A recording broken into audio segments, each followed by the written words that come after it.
A Certain Magical Index, New Testament, Volume 18 by Kazuma Kamaki. Prologue. Connection point.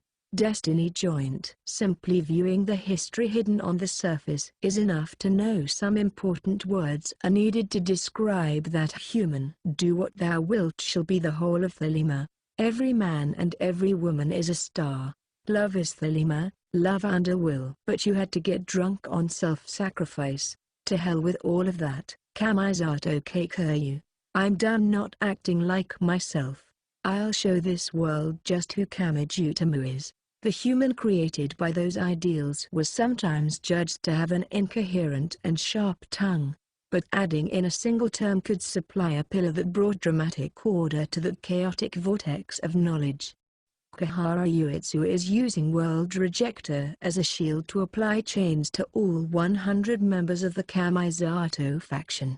There is only one way of saving them. We must pull Kamisato-chan out from the other side. Namely, his plan. The starting line was to accept the exceedingly simple fact that the human was always acting with a single goal in mind. Help us, Luca. We can save Kamisato with your magic. Do you still have any complaints? This was different from a normal life plan or criminal scheme. It was not a serial plan in which each element was stacked on top of the last and stumbling anywhere would cause it all to come tumbling down. I see a connection between that curse and the AAA. If I can continue analyzing this, I'm sure I can find a clue to saving Kamisato-kun. That human found success with difficulty and failed all too easily, and yet as if it were normal, he had never once given up. You freed me from it, but that didn't save everyone at Tokuwadai. They might be smiling on the outside, but something like a cold hunk of ice remains deep in their hearts. So overcome this and save those girls. Bring an end to this problem. If one part broke, he would pile up the wreckage. If two parts were lost, he would take a detour around the cracks in the ground. He believed that a failure could be used as a handhold or foothold for the next part. So those whose thoughts were bound by the normal serial way of thinking could not understand his parallel actions. They wondered why that wicked madman was so intent on running full force into the wall of ruin. When Uetsu stole Kamisato-han's right hand, you alone weren't trapped by the curse. You're actually a magician, aren't you? And since you're oddly obsessed with a British mascot, you're probably from the Anglican Church. But did you know some of these other stories about that inhuman human? Don't take Kamisato-kun from us, Karasuma Freyuan. When did he become yours, Maya? And by leaving him, I will prove that he was not binding anyone to him and that we were following him of our own free will. And that will prove that he has nothing at all to worry about. For example, even as he started down the path of magic research, he frequently visited a cheap publisher and wrote erotic novels. And he did so with such enthusiasm that he referred to male genitalia with more than 100 different metaphors. Thank you for sticking with me this far, Luca. Now, let's bring an end to my love. For example, he was constantly fighting with his fellow golden magicians, so he repeatedly relieved his pent-up frustrations by putting members of the same cabal in the plays he wrote. Oh, you're leaving already? Yeah, everyone's calling for me. For example, the Paris police began covering the crotches of the male sculptures because they were deemed lewd. But he stole one of the butterfly decorations used for that task and wore it over his pants while boldly attending a social gathering. I see, I see, I see. This would be game over then. For example, he gave his first daughter a name so long it was difficult to write out even in text. And when that daughter died of illness at a very young age, he left tear stains in his journal. This is a mere coincidence. The greatest damage in all this was not from Karasuma Fran's heat wave or Kahara Uetsu's elements. It was me leaving the windowless building. But I will make use of this failure. As Kamisato Keiku's observer, you are connected directly back to Laura Stewart. With you in my grasp, I can continue on. He was so selfish and conceited that he spat on both the contemporary government and the immortal god. He fully believed that all people had the right to study and proclaim all truths equally. He wholeheartedly looked down on the masses who blinded themselves with their existing assumptions, morals, and beliefs and thus cast aside true freedom. And yet he held the contradictory kindness of not wanting to force out the unenlightened and scorned members of his own family. He's gathering a bunch of adolescent boys and girls in one place and injecting them with drugs to achieve further knowledge. This is the return of Thelema. We couldn't shake him by fleeing like normal, but that changes if we go to the last thing he once destroyed and use it as a shield. In the end, the human was a human. By viewing him as an incomprehensible monster, many historical researchers led themselves astray in an inescapable forest. Kamijutama. When you're in trouble, it's always a good idea to ask a classmate for help, Naya. So if this human was no different from anyone else, why did he stack his parallel plan so high, destroy so much, and stack so much back up? Let us reject the easy route into the forest and truly dig into the inner workings of a madman. The curtain rises. What will now begin is the story of Aleister Crowley, a human through and through. Chapter 1. That which is necessary to survive. X1. We're finally back home. Welcome back. I'm already exhausted. December 11th, 5:30 a.m. It was early morning. The spiky-haired high school boy named Kamijutama was utterly exhausted after running around the city all night in full bad boy mode, and the white nun named Index had been left behind the entire time. The 15-centimeter fairy named Athynus and her natural predator of a calico cat were also there, but none of them were aware what fate awaited them just 5 seconds after opening the door to the student dorm room. The freeze-dried stuff sure has come a long way, Nyatilda. I wonder if they have risotto. Munch munch. This wonton soup is soaking into my stomach like something out of hell. Slur. Maybe there's no point in asking professional idiots like you, but why do you have a lighter? There was something there. The dorm room had been intruded upon by a Naya boy with blonde hair and sunglasses that did not suit him at all, and a hoodie bikini rabbit ear antennae girl with a badly broken heart that made speaking to her awkward. And they were eating something. What are you doing? Why are you eating my food? Such a Mikado? And Fran, too? I have no idea when you two became friends and, oh, I can't believe you. How can you just eat all of the human food I'd been looking forward to? Yeah. I wouldn't check inside the fridge or rice cooker if I were you. It'll remind you of the old term mental psod. Are you serious? How could you? And this stuff too? Kamijutama ignored the warning, opened one door to hell after another, and staggered backwards like he had taken a beating in a fighting game. The refrigerator and rice cooker gave off a rotting smell, and they definitely looked like somewhere you would find a cursed item. The crunchy cat foods bag must have been open because it's all gone bad, said Fran. You'll have to use what's left of the canned stuff tonight. Why is the cat the only one that gets better than normal food in this disaster? I refused to accept that. Kamiju groaned his question, but the cat only mewed happily.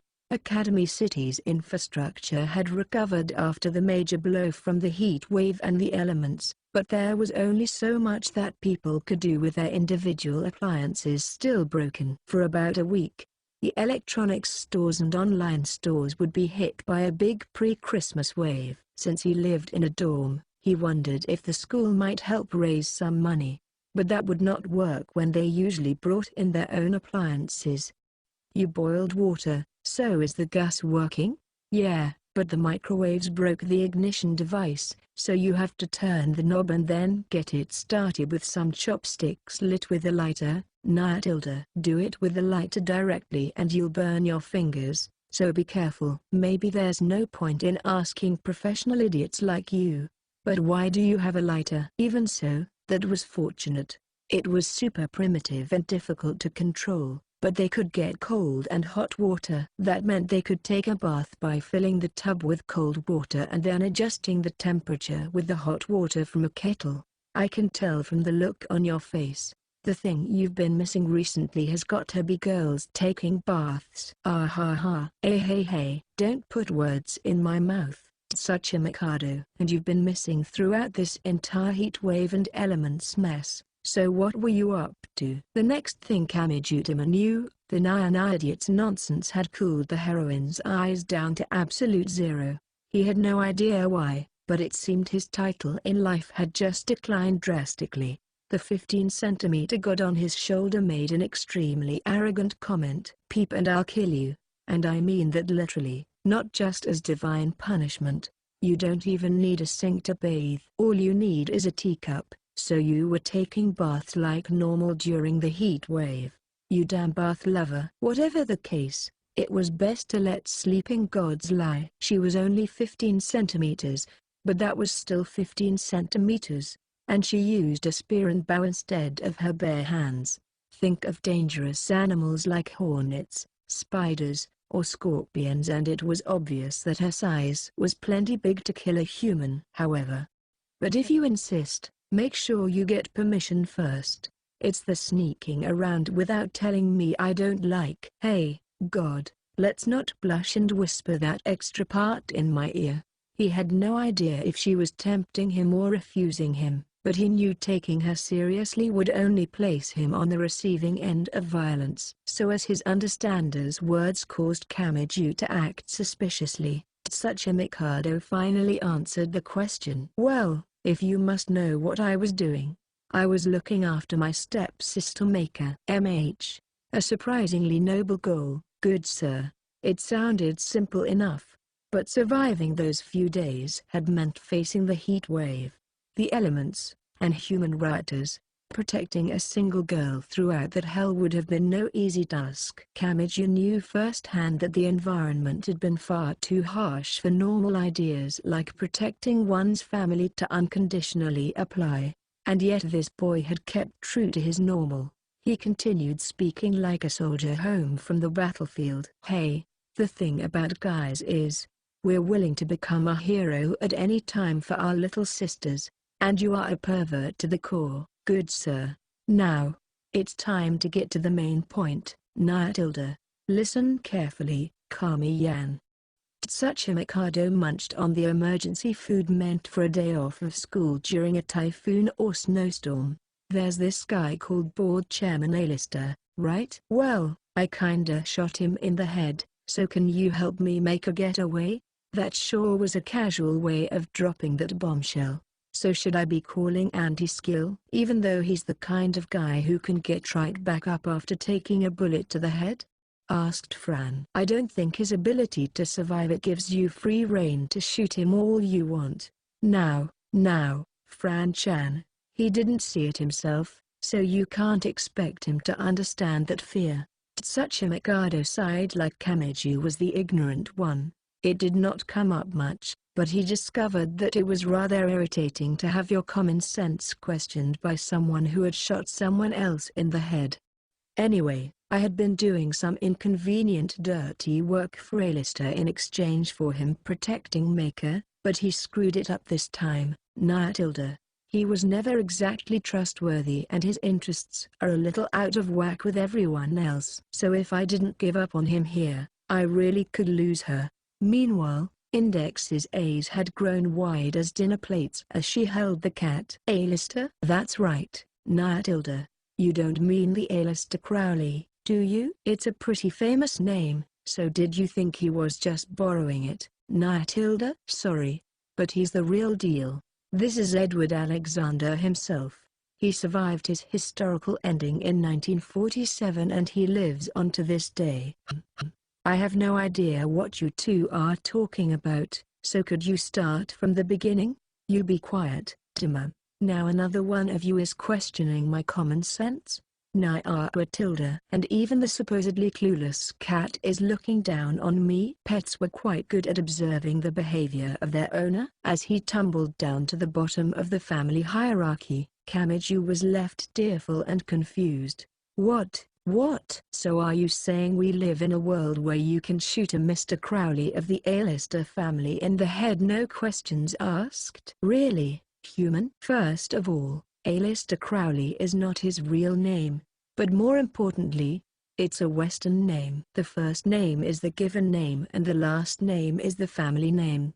I'm fairly certain that's common knowledge in this world. No matter how sad the contents of his head, his small understander was kind enough to not give up on him. That allowed him to close up his tear ducts while he curled up and trembled. He could not forget that there was such a thing as a soft barb in this mysterious world.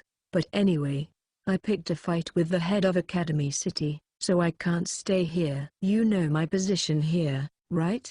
I'm a double spy for Academy City and the Anglican Church. So once that balance is broken, I'll be known as an enemy. That's fine and all, but I want to avoid having Maker used as bait for me, Nyatilda. That meant he would be escaping with his stepsister Maker. That was apparently a rule he had placed on himself, and it was probably more important to him than the planet as a whole or the entire human race. Do you have anyone to rely on? A major one right here. For some reason Mikado pointed his spoon at Fran, who was forming a united front with him. She too is a magic side spy sent to monitor Kamisato Keikoyu for the Anglican Church. That means our situations are similar. Since she works directly for Archbishop Lola Stewart, Alistair has his eyes on her. So we're escaping the city together.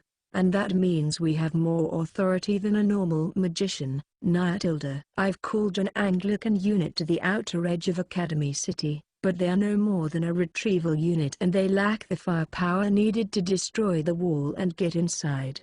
But if we can manage to get out of the city, they're apparently magicians who specialize in concealment, so they can hide all trace of our escape. We won't need to worry about anyone pursuing us. Leaving the city. That sounded simple enough, but this was Academy City. To prevent leaks of technology that could be used to develop next-generation weapons or esper powers, the entire city was surrounded by a thick wall and who was allowed in or out was greatly restricted. Breaking through that would be quite difficult. In all seriousness, they could get shot at with no warning whatsoever. Even if you are lucky enough to escape, will you be returning to England? Just like Still and Kanzaki?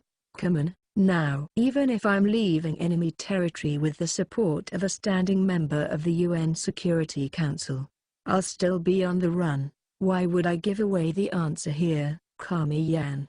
And there are a lot of other options, like Canada or Australia. It can be easy to forget with the EU controlling the European economy.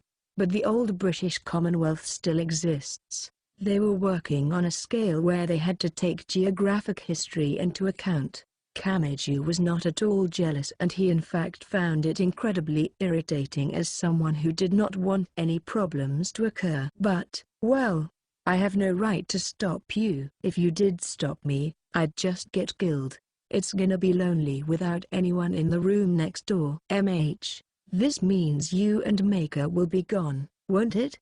I know these are only temporary student dorms and we have to say goodbye eventually, but it's a shock to have it thrust on me so suddenly like this. Mikado froze in place. Kamiju had a bad feeling about this. Wait, don't tell me. That's right. I still haven't explained anything about quitting school and running away.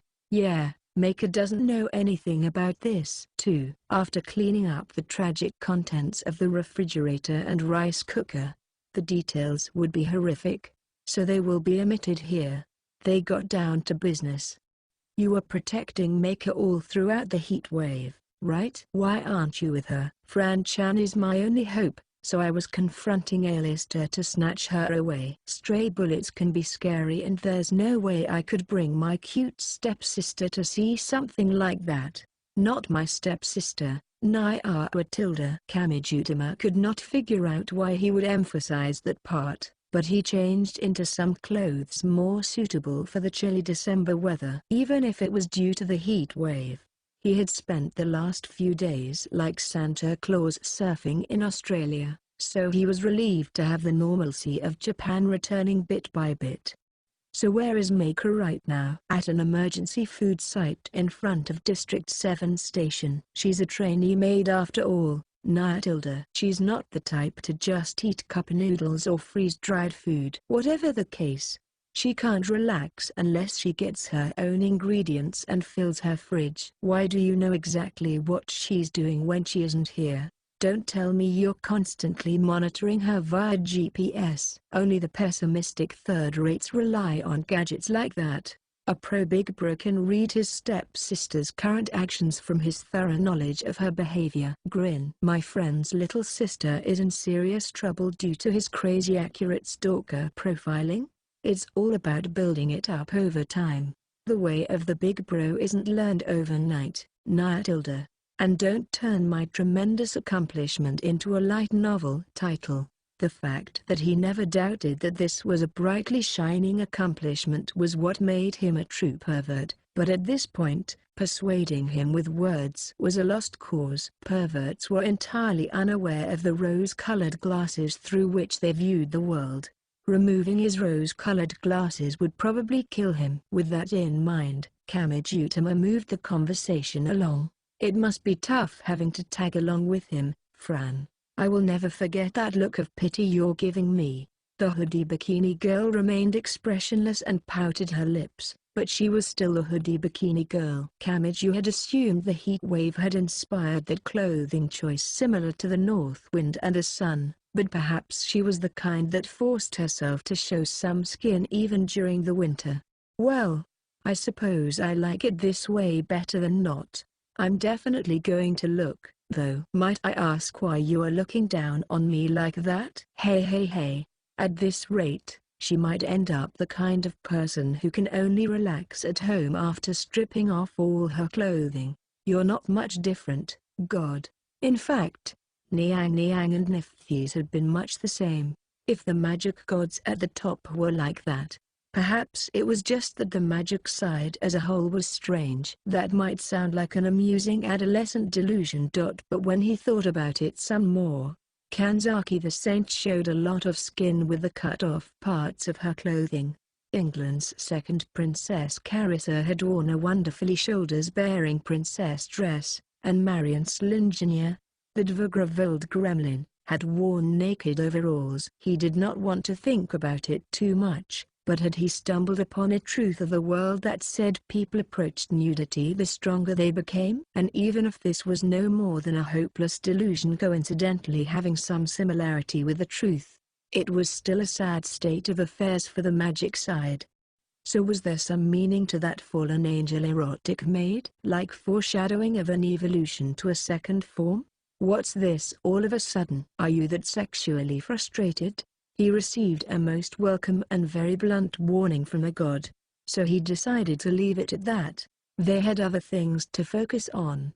Okay, let's go pick up Maker, said Tsuchimikado. Fine, but will anyone really interfere? This is our one chance. Why? We're past the 48 hours to restore order, so anti-skill and judgment are back up and running. And while I prefer not to think about it, those who work in the shadows will be back too. Kamiju meant it as a casual question, but neither Tsuchimikado nor Fran answered. Instead, they exchanged a glance.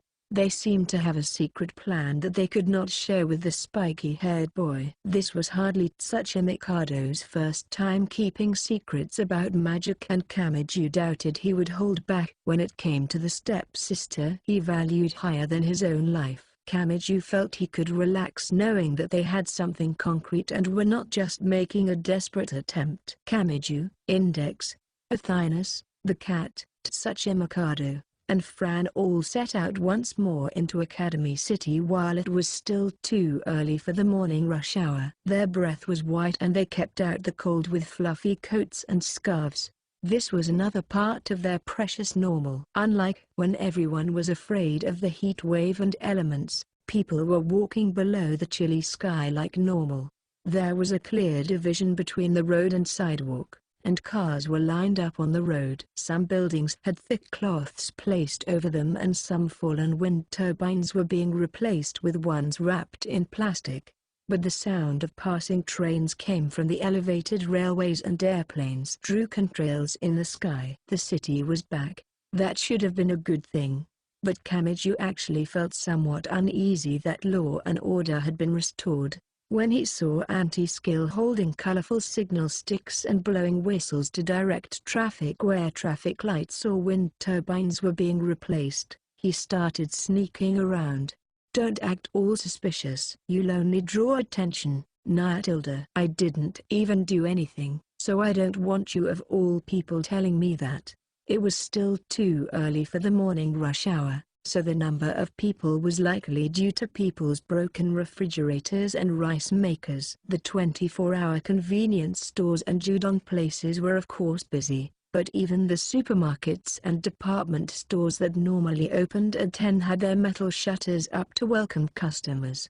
Drawn by the smell of food, the hoodie bikini girl turned her head. The distribution of goods seems to have returned to normal already. All the ingredients and lifestyle items that should have entered the city were stopped at the cargo terminals outside the city. Nyatilda. By opening the gates and letting it in, blood can fill the city's arteries once more. So it's like relying on a blood transfusion until your own body can move properly? It might take time to replace the equipment needed to run the vegetable factories and clone meat buildings that supported Academy City's kitchens, but they would not wither away in the meantime. Just as Kamiju had experienced in Athynas's infinite hell, the city actually relied on a lot of food from outside.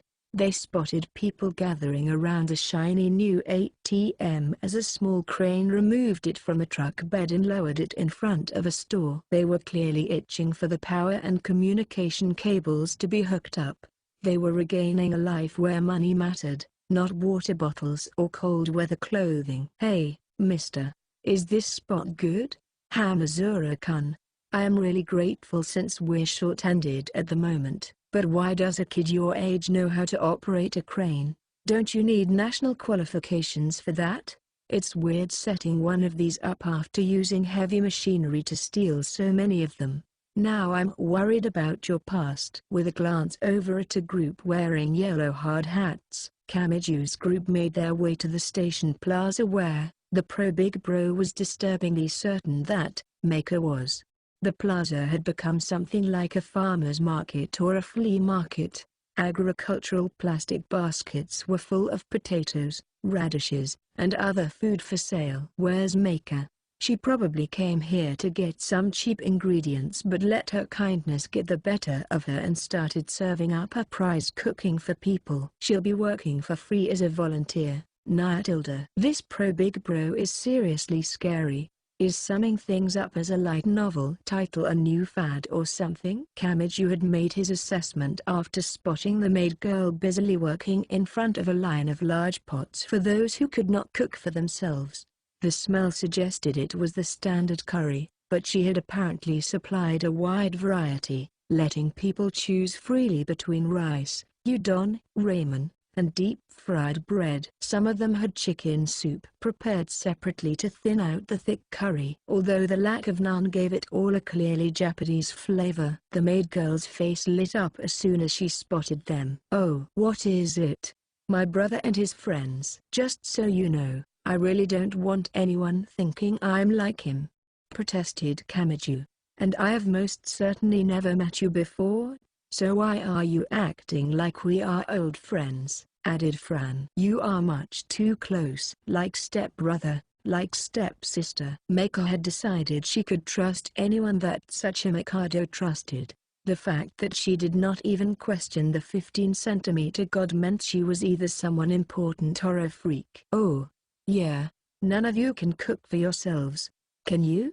Here to get something to eat?" Maybe from a maid's perspective. But Index is transforming into a starving lion as we speak, so take care of that. "Can you also get something the cat can eat?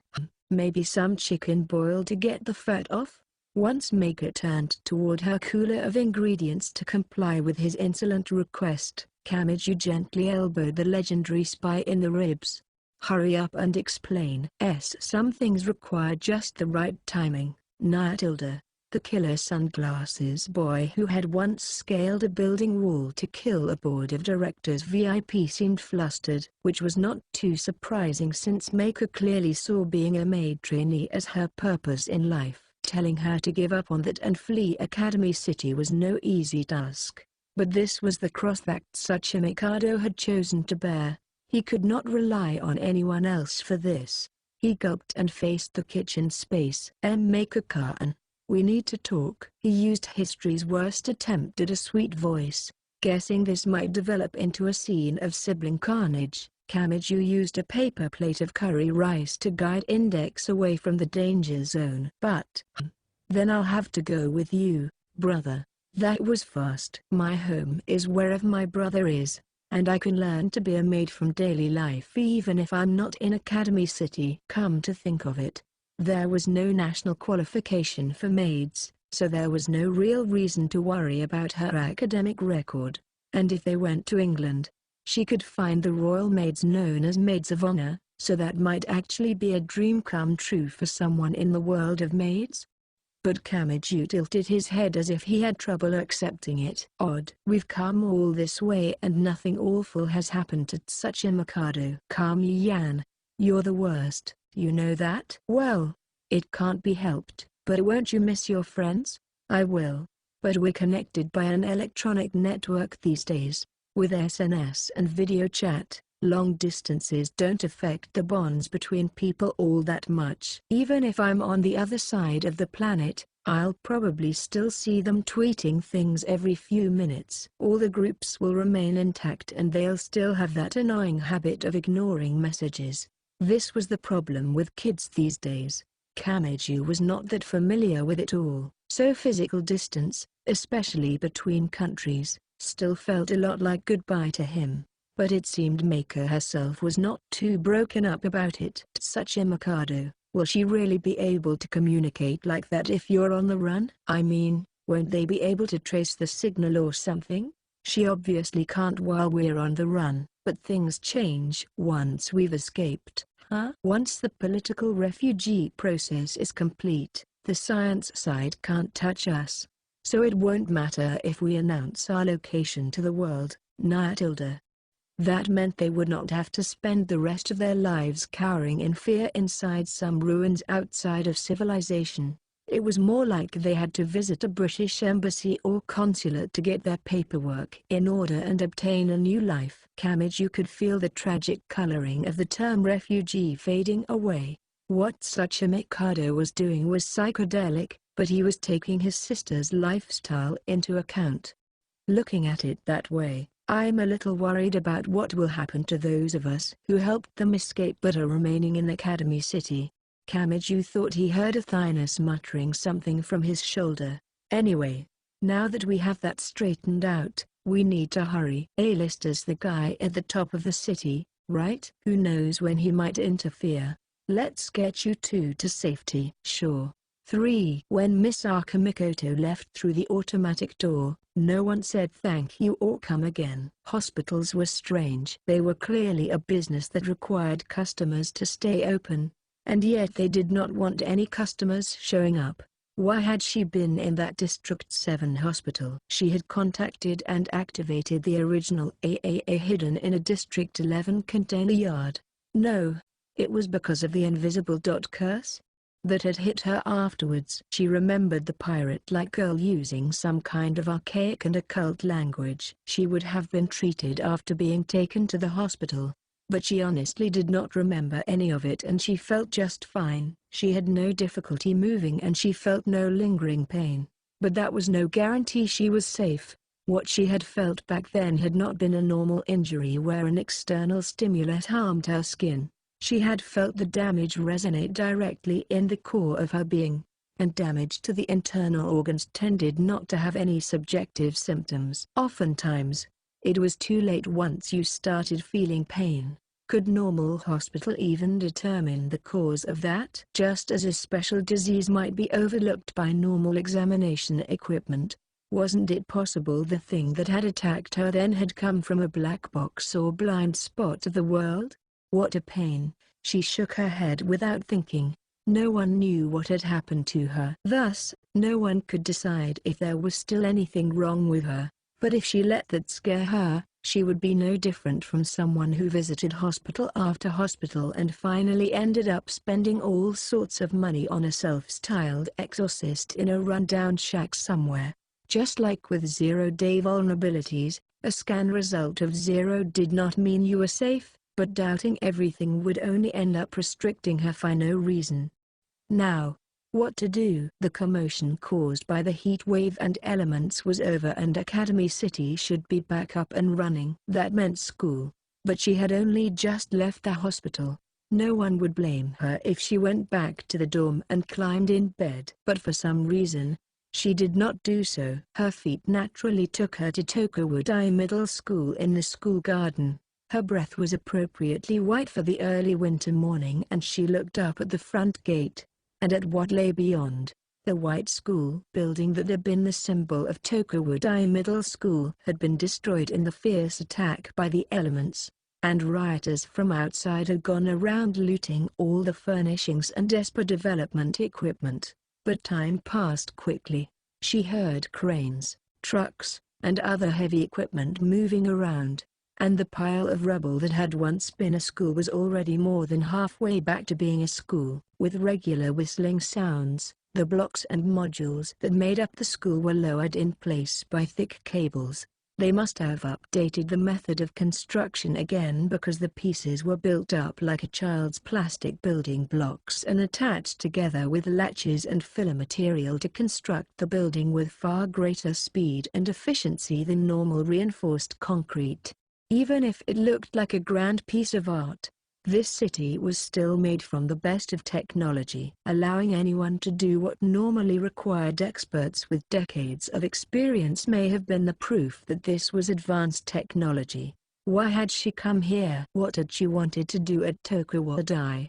The girl was lost in thought as she watched what looked like a fast-forward construction scene in a construction company's commercial, but then a sweet voice slipped into her ear.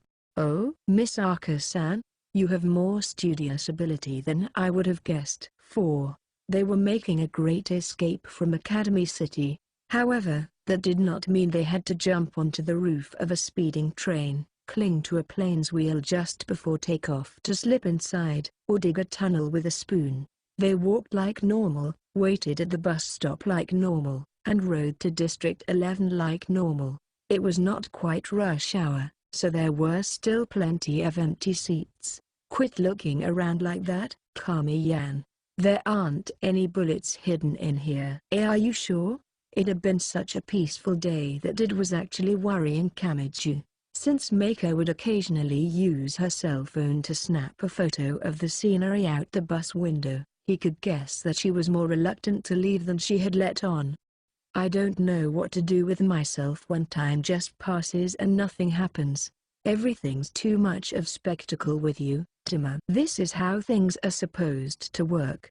You need to fix your internal clock." Index was exactly right. He was a little concerned that he could no longer sit still in a classroom desk for a full class period. Time passed slowly in the bus, but they finally entered District 11 and got off just as rush hour was starting.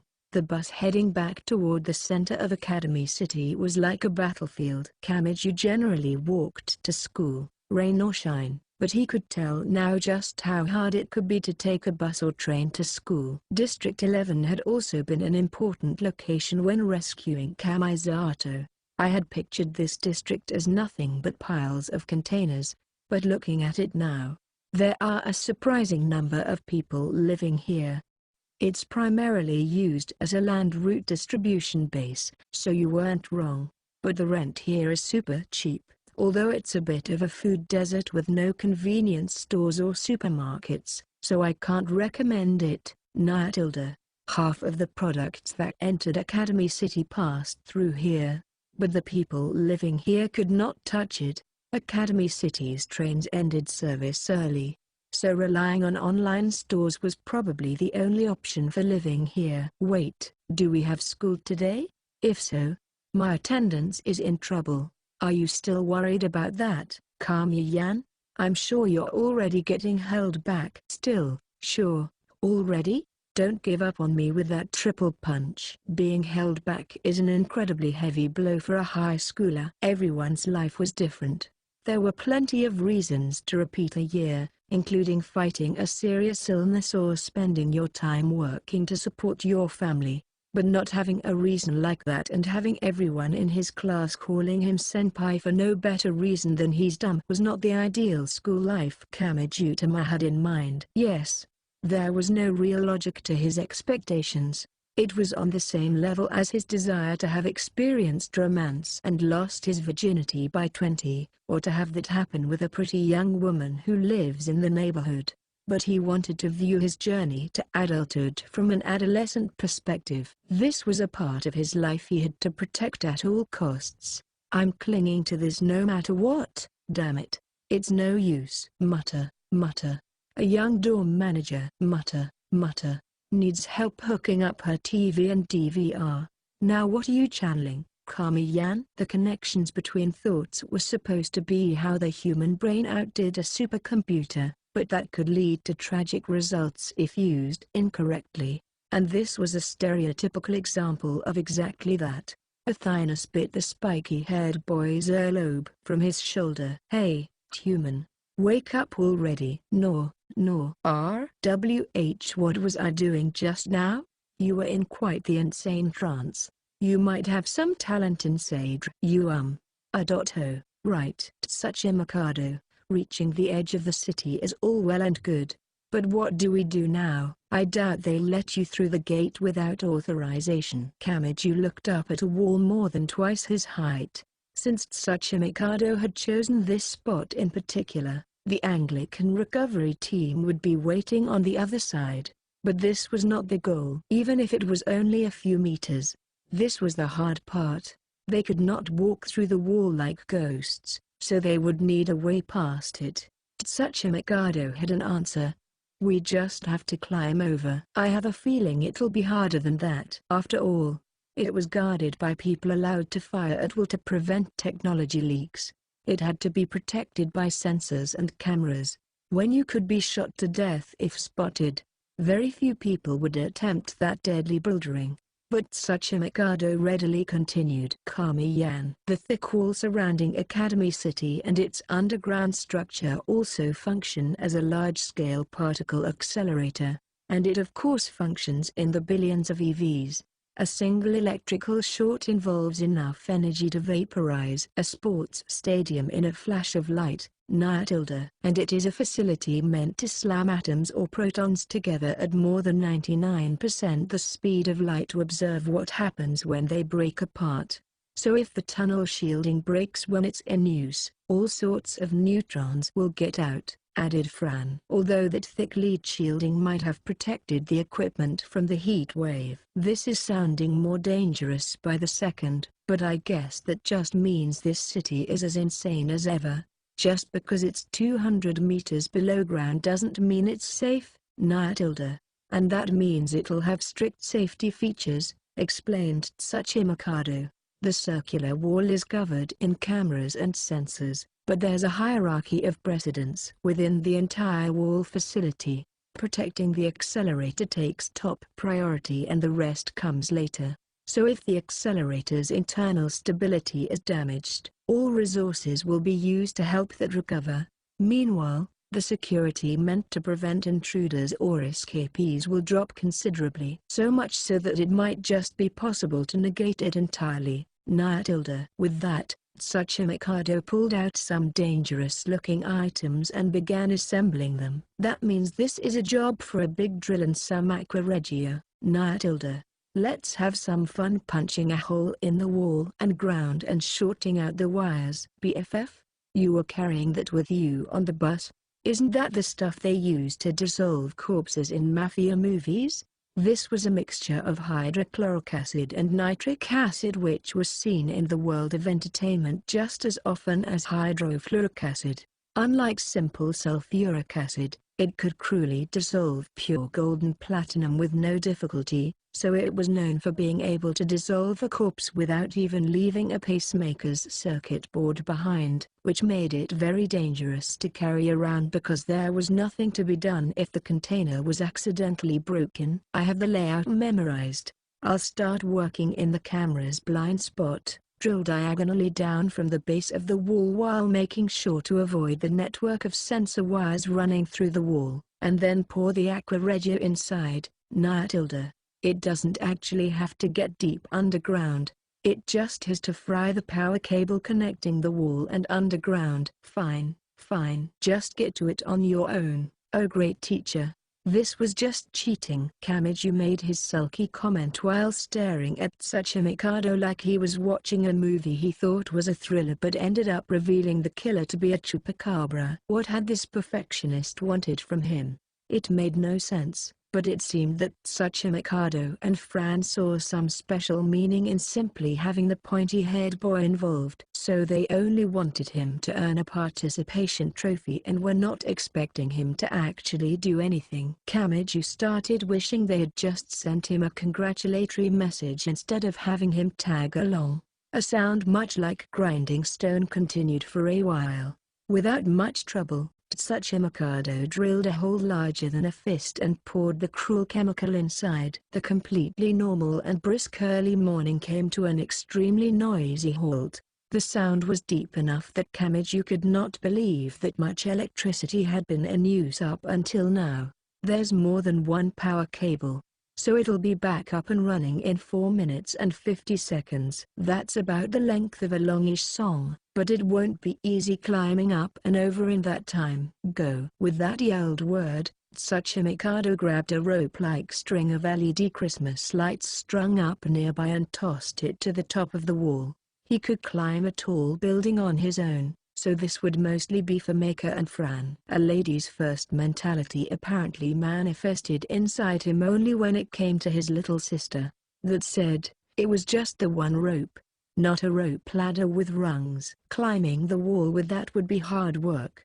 Tsuchimikado seemed confident in himself because he took up the position at the bottom. First, we'll push up Maker since she'll probably take the longest. Then Fran-chan. Whoever's at the top can help pull up the next person. That should speed things up. Understood, said Kamiju. I'll help push you up from below. A thick wall was a lot like the Great Wall of China, so once you were at the top, there was no danger of falling off. There was plenty of space to brace yourself as you pulled up a heavy person. Meanwhile, Maker seemed worried about her long maid skirt. I am dressed like this, you know. Just get going. I'll wear a blindfold if that would help. Hey, human, you might think you're letting out your gentlemanly side, but wearing a blindfold while letting a maid step on you only makes you look like a high-level pervert. Thanks to the helpful divine message, they just went for it. Kamiju and Tsuchimikado worked together to grab Maker's legs and lift her up. Even if it was a tall wall, it was only about twice their height, so they barely needed the Christmas light rope.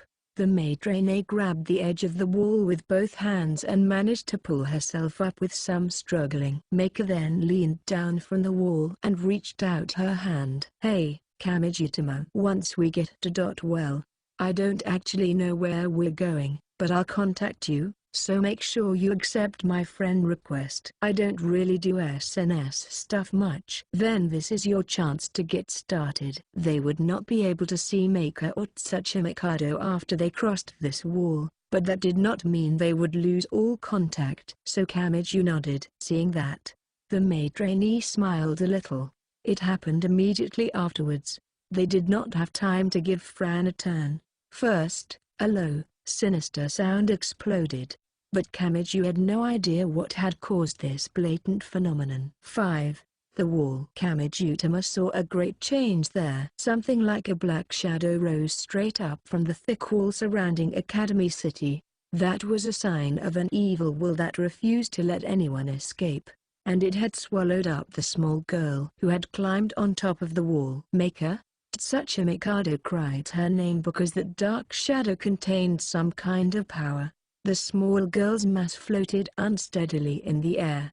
It almost looked like a rod had thrust forcefully up at her. Before she could even scream, she lost balance and fell where Tsuchimikado just barely managed to catch her. Something was not right. Kamijutama could see something that clearly should not have been there. What is this? Maika lay limp in her brother's arms, but that made no sense. She had not slammed into the ground, so she should not have taken any real damage.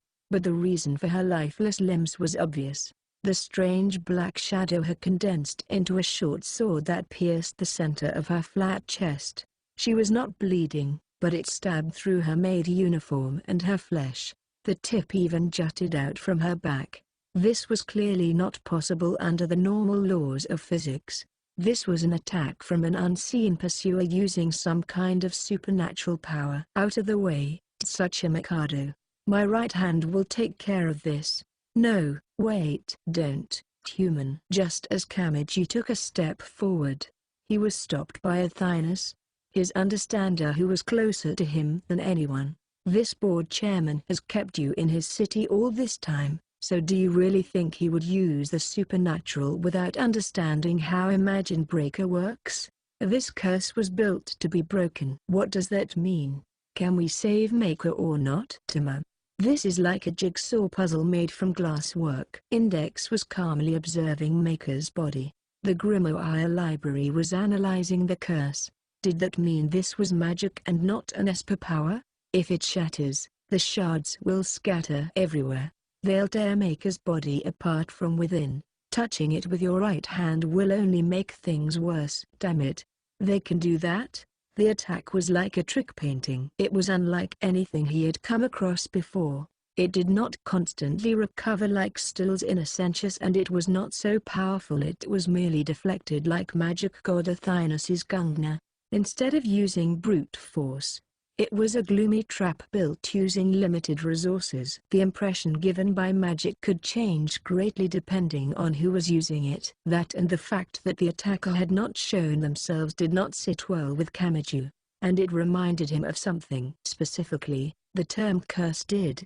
It's him. Misaka Mikoto had been taken out while they worked to rescue Kamisato. When she had been targeted while breathing life into the original AAA.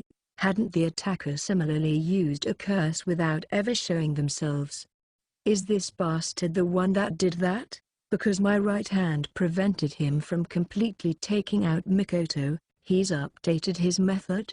If that nightmarish thought was accurate, then Kamiju was partly to blame for throwing Maker into this great vortex of abnormality. Index. Do you understand how exactly this works? What about you, Athynus? If my Imagine Breaker won't work, how are we supposed to get this out of her? Fran, Tsuchimikado, doesn't anyone know? That may have been a meaningless question, like a family member pleading with a doctor before surgery. Repeating the question may not have increased Maker's odds of survival. If anyone knew the answer, they would not have remained silent. Index had perfectly memorized 103,000 grimoires.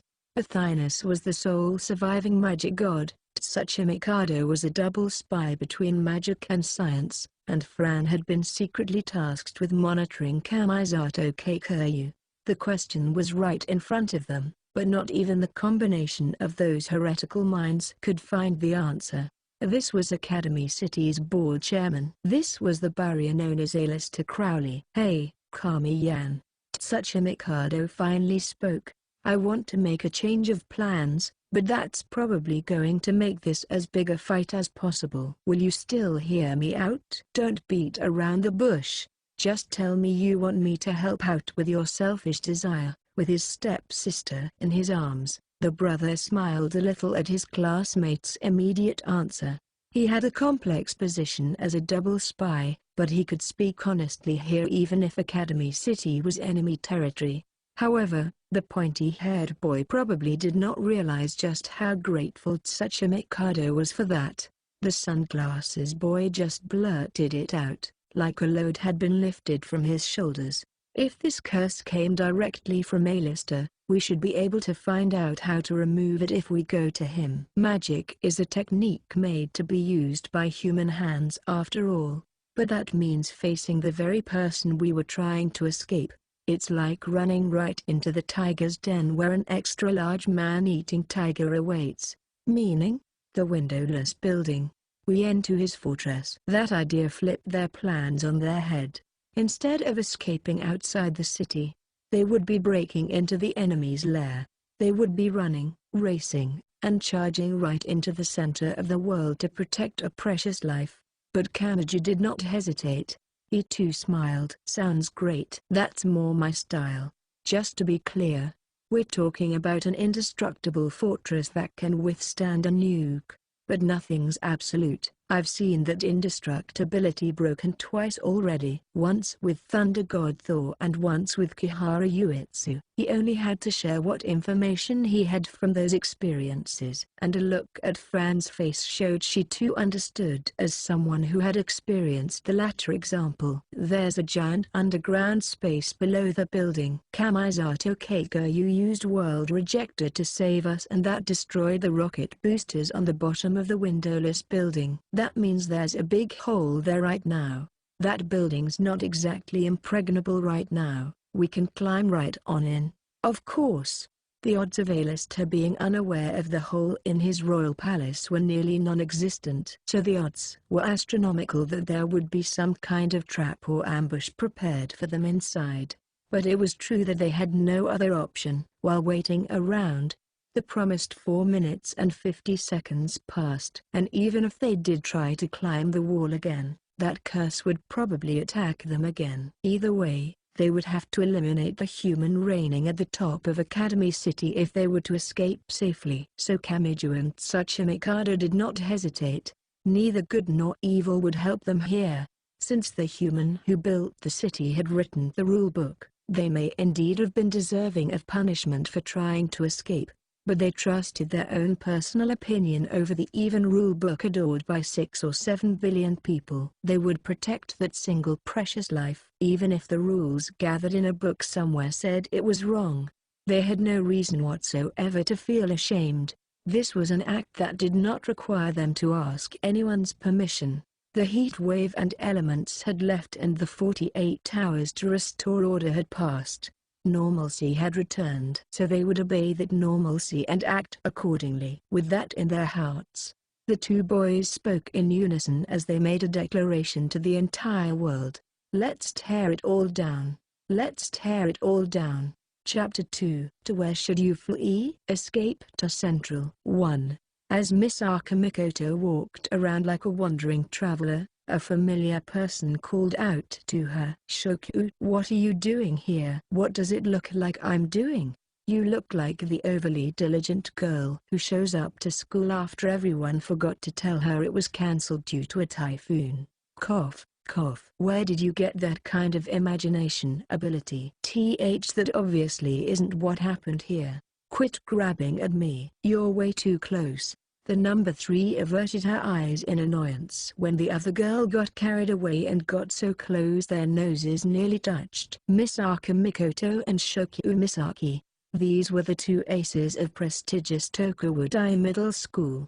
They were the monsters who were 2 of Academy City's 7 level 5s. But there was no one here to give them envious looks. Mikoto pushed lightly at the center of Shokyu's ample chest to shove away the great pressure of that girl's body. I see no one showed up, muttered Mikoto. They were the only 2 wearing the Tokudai uniform. There was no one else here. Academy City was back to normal, so they should have had classes. Given the state of the school building, they might have rented out space elsewhere. But no one had gathered anywhere. The school structure had collapsed. The number 5 childishly pouted her lips. Well, can you blame them after all that? If 1 or 2 of them stopped showing up, their dorm manager or a counselor would deal with it. But there's nothing the adults can do when it's all of them. The lonely queen seemed to be saying any girls who could continue on like normal were the extraordinary ones. I do understand how they feel. I didn't expect to hear that from you, Misaka-san. Really? Mikoto breathed a white sigh. It wasn't the shock of seeing their school destroyed, nor was it the fear of having those rioters attack. They're afraid of their own power. And after learning how exactly to use that power to survive, they're not sure they can just switch it off and return to their normal lives. So their gears have ground to a halt. Tokawu Middle School was a prestigious ESPA development school. The young ladies registered there were level 3 at the lowest and level 5 at the highest. Almost all of the students had a power that surpassed that of a blade or handgun if used properly. But something had become twisted. Yes, a lot of them weren't really sure why they were training their powers. Shokyu breathed a white breath, wrapped her own arms around herself, and rubbed her thighs together. Why are you studying? How many people could give a proper answer to that question? Because my parents told me to, because my teachers taught me to. Because that's how the world works. Those would be most people's answers. Even the students with a clear vision of their future would only have something vague like for the entrance exams or for my future. Only a small handful would have specific puzzle pieces in mind, such as I need to learn how to use this equation so I can build a rocket. The young ladies of Tokawu Middle School were the same. Shirai-san and some others are running around looking after everyone. But the ones like that are rare indeed. Really? It's a shame to just leave her with you, Miss Aka-san. Leave her with me?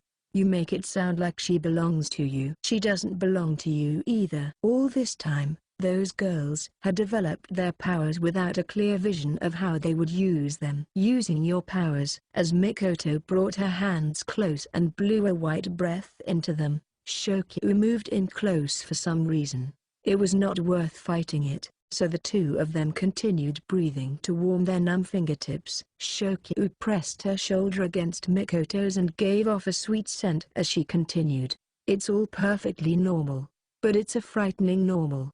Their ability allowed them to easily survive during the scorching heat wave and the ferocious elements, but now that they know they're bringing that same ability into their peaceful everyday lives, they can't help but feel afraid. Power and pleasure could be similar. Once you got a taste, there was a risk of growing addicted. It was true of drugs. It was true of cheat codes. It was true of gambling. And it was true of cheating on tests. Once you knew you had a way of making it all easier, you could not do anything else. The powers that had let them survive so easily in that harsh environment would always be with them. Their lives would be much more convenient if they used them. But if you used the elevator instead of the stairs, your legs would grow weak. And if you relied on your smartphone's kanji conversion, you would have difficulty writing or reading. Similarly, learning of an easier way would leave you unable to restrain yourself to the way you had lived before. They could not forgive themselves for growing so hideously corrupted. They were afraid of how useful their power would be in the world. Since you said you understand how they feel, can I assume you burned yourself out with your full combustion ability? Personally, I don't see how you can act like nothing happened. Since the shock didn't impact you, just how much do you usually rely on your powers? I don't want to hear that from someone who goes all berry year-round. But it might have something to do with us being level 5s. Maybe so. Every level 5 restrains their power, said Shokyu. Well, maybe that's going too far. But at our level, our status as human beings is inextricably attached to the strength of our power. When an athlete won an Olympic gold medal, they could no longer escape that sport no matter what kind of private life they lived. When a scientist won the Nobel Prize, they would end up relying on their field of study no matter what job they got. Those with superb results would be bound by those results. They were made painfully aware that they always had that ability with them and they would walk around with it as a constant companion, and at a level that produced no subjective symptoms. Nevertheless, Miss Akamikoto had said she understood the feelings of the girls who were trying to separate themselves from their power. Couldn't you use your power to act as a counselor for them? Your mental outworks on anyone but me, right? Maybe so. But I don't think this is an abnormal mental state. They are always carrying a power that can kill someone depending on how it's used. And unlike a blade or gun, They can't just put it down. Isn't that something that should fill you with fear? Ability? Well, I suppose so. They can't exactly learn how to control themselves in real battles like you did, Misaka-san, but I think it is important for them to find a compromise with themselves now that they've felt this fear. If I used my power to numb their fear of these deadly weapons and sent them back to their school life, who knows what they could do with a smile on their face. Did you just refer to me like I'm some kind of monster? Firing a metal shell at 3 times the speed of sound without killing anyone requires more precise control ability than shaving off all your unwanted body hair by swinging a Japanese sword around, although you might not understand that since you do it all on instinct. Misaka Mikoto sighed. Her own heart must have been weakening. She found herself saying something she never would have normally. Can I discuss something with you? No, thank you. I'm afraid you'll swing a spear at me, so let's not. It is to do with that idiot. Why didn't you say so sooner? You don't even have to ask in that case. For some reason, Shokyu leaned forward with incredible intensity. Their lips were less than 5 centimeters apart, so an outside observer would have seen it as an incredibly lily-scented scene between 2 high-class girls. What's scaring me isn't my number 3 level 5 power. It isn't my railgun. Isn't it cruel to discuss this with the number 5? I'm not trying to brag about my superior ranking. Mikoto pressed her index finger against Shokyu's lips. I'm talking about a power other than my Esper power. MHH. Misaka-san, can you stop squishing my lips? I'm wondering what to do about the AAA. 2. Maid girl. Such a Mikado Maker casually opened her eyes, got up, and tilted her head. She had a short sword made of concentrated shadow piercing her flat chest, but she showed no sign of pain, suffering, or fear. So what is this thing? Are you sure it isn't just a prank using trick art or a hologram? Kamiju did not want a girl he knew to writhe in pain while holding her chest, but this was creepy in its own way. A lack of subjective symptoms could not be used as a parameter to decide if she was safe or at risk. It was a frightening comparison, but this reminded him of the occasional special report on TV about someone who returned to their normal life with a scalpel or forceps accidentally left in their body during surgery. And they did not have time to sit around. A heavy sound dropped down, ? Kamiju frowned and they all turned their heads. There was something on the roadside, even though there had been nothing there before. Kamiju could not initially identify the clearly out-of-place object that seemed separated from the background. It was a silver ring of unknown use. It had no writing or pattern, but it was Tsuchi Mikado who identified it. Not the pointy-haired boy. A handcuff? Yes, that was right. A handcuff. It had been hard to tell with just the one half, but now that he knew what it was, Kamiju relaxed. He was relieved to be able to describe the mysterious object in his own words and categorize it accordingly. He just had few opportunities to come into contact with that sinister tool, but unsurprisingly, it did not end there. Something wriggled, as if to make up for the handcuff's missing parts. A fingertip-sized chain shot out from one end of the silver ring. There was no space to contain a chain, but it kept extending endlessly like a tape measure. It writhed, wrapped around itself, and finally took a single form. It almost looked like a human skeleton. Then it absorbed and gathered something like sugar water that floated in the air and enveloped it like invisible flesh and blood. The one ring acted like a skull and the 4 limbs were bent to hang its head and scrape its forehead against the ground. Then the handcuff ring lifted from the ground and whatever it was stared at them with its 4 limbs planted firmly on the ground. At this point, it was more beast than human, and that brought a certain term to Index's mind. Beast 666. Alistair Crowley's magic name? Roared a thiness from Kamiju's shoulder. That acted as the trigger. While acting as the core of the invisible flesh and blood, the handcuff and chain emitted a strange rainbow-colored light. It was an otherworldly scene, like seeing someone in an LED suit dancing in the darkness. And it was also reminiscent of a hard ball being thrown underhand just off the ground. At this point, they could not claim it had no hostile intent. They had not just been coincidentally caught in a random attack. Oh? Kamiju honestly obeyed the fear and loathing that spread from his heart to his entire body. He clenched his right fist and took a step forward. Rather than drawing out his courage, he swung his fist for the same pessimistic reason as someone grabbing for the remote to change the channel when a horror movie came on TV. Wait, human, Athinus shouted from his shoulder again. He jumped in surprise, but there was no stopping now. He understood he had stepped on some kind of landmine. After all, the magic god who had crushed Imagine Breaker with Gungner or her crossbow was frantically telling him to stop. Something awful was bound to happen. The fear and regret sneaking up his spine were enough to make him want to squeeze his eyes shut. Then his fist collided with the chain skeleton. Immediately afterwards, the clear flesh and blood and the rainbow-colored skeleton burst like a water balloon. Because it had gone too well, Kamiju's heart pounded irregularly in his chest. It was like being told that a ballpoint pen would give him a shock if he knocked on it. Clenching his teeth as he tried it, and then finding that nothing happened. His mind was unsure how to process the phenomenon before his eyes. But the magicians were still cautious. "Don't let your guard down," said Fran. "Some kind of haze is enveloping you?"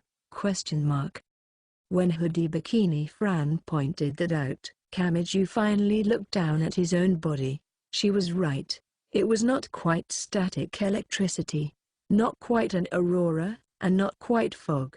It was like the shininess on the surface of a CD. Some kind of vague haze was seeping out of the air and vanishing as it thinly surrounded him. Kamiju may not have known much about magic, but the similar coloration to the strange handcuff chain told him this was bad news. But so what?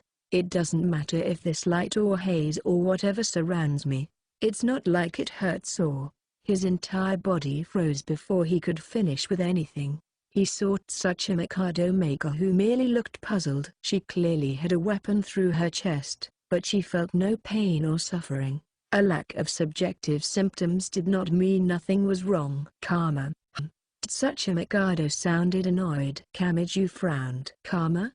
You might not expect that from a Brit like Crowley, but as much as the Golden Cabal likes to say it's based in Kabbalah, its foundation of Hermeticism is actually a multinational mix of Egyptian and Greek mythology with names like Thoth and Mercury all over the place.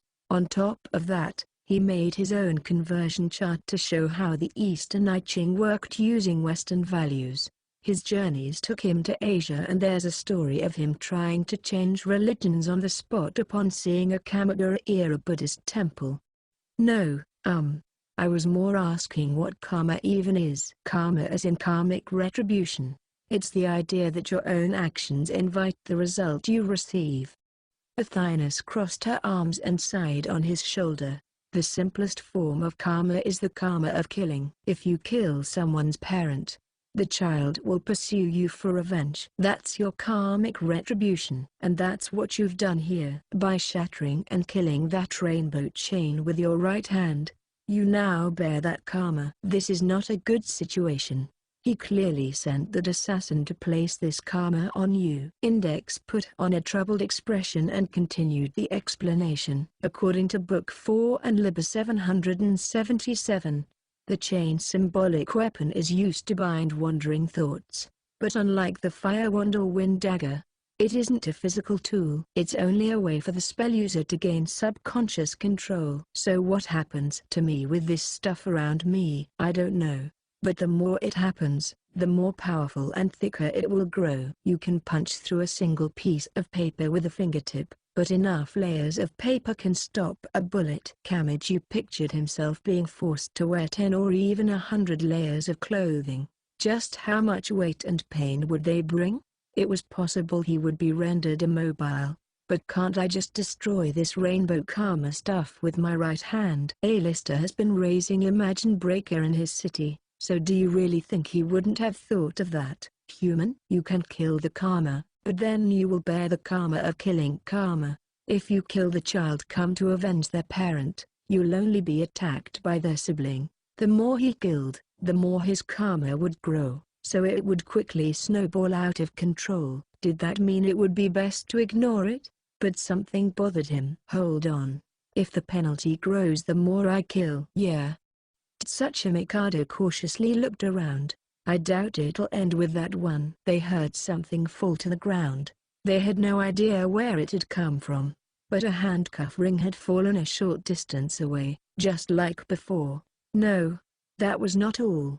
Unlike before, there was something like a bicycle gear with it. With a deafening metallic noise, a chain shot from the both heads and formed humanoid skeletons. One was a chain meant to bind something to prevent movement. The other was a chain meant to carry some kind of force to accelerate movement. They were both chains, but their essences were different. Those symbolic weapons have no original role. View the gear as the sun and it symbolizes the male. View the handcuff as a ring and it symbolizes the female. That symmetry is being used to draw out a non-existent element. Oh, no. Is this the karma penalty? Did I bring this here? Kamiju shuddered as the eerily glowing skeletons formed, but Index shook her head while holding the calico cat in her arms. No. That wouldn't explain why the first one appeared. The original cause has to have existed before you destroyed the rainbow chain monster. The original cause? What was the first abnormal situation? Kamijutama, Index, Athinus, Karasuma Fran, Tsuchima Mikado Moto Haru, and even the cat focused on a single point. Tsuchima Mikado Mako alone tilted her head as everyone looked her way. The painless shadow sword still pierced the center of her chest. Something invisible clung to the two chain skeletons like sugar water. It was flesh and blood. Assassins with fangs and claws were finally born. Defeating them would not end this. More and more would appear. Why, you've got to be kidding me. They were karmic beasts. Defeating one of them would surround you with a rainbow haze and no one could imagine what would happen once that grew to 10 or 100. Win or lose, that flock of sin would place something on your back. A clear threat arose within the abandoned territory just inside the wall where they could not ask anyone for help. Then what? Are these handcuffs and gears going to continue spawning endlessly as long as that's in Maker's chest? That means we can't lose them no matter where we go. The rainbow chain skeletons and their transparent flesh and blood rushed in like a pack of hyenas mobbing some raw meat from every direction. Seeing hands, hands, and more hands with sharp claws, Kamiju clenched his right fist despite knowing that was a bad idea. Hoodie Bikini Fran immediately raised her voice. She had stopped being a UFO girl and was now an Anglican magician. Virgo. Hey, Vor, Yod. Guide the light of the sixth sign that has already been lost due to procession, O angel with an 8-letter divine name. Drive out the approaching calamity. Yellowish-green light grew from her fingertips, but before Kamiju could figure out what that meant, the bicycle gear chain moved forward, and just as the headgear turned, "No, wait!" Index shouted out and the light from the rabbit ear antennae girl's fingertips went haywire. It first seemed to change to a bright red and then it exploded in her hands. "You are." The girl groaned at her own explosion and the handcuff chain approached next. There was no other option, so Kamiju slammed his fist against the beast. It noisily burst far too easily and the karma wrapped around his arm once more. It grew thicker and more sinister. Fran also grimaced while holding her hands. Why did Aries, the first sign, activate? They're working in our heart to change the color scheme we picture in our head. The handcuff is stagnation and the gear is acceleration. From red to purple, the colors of light separated by the glass pillar are being flipped around. A high school boy like Kamiju had no way of judging how dangerous this was, but it seemed to make people lose control of their magic. And if magic was no use, they would have to rely on Kamiju even more.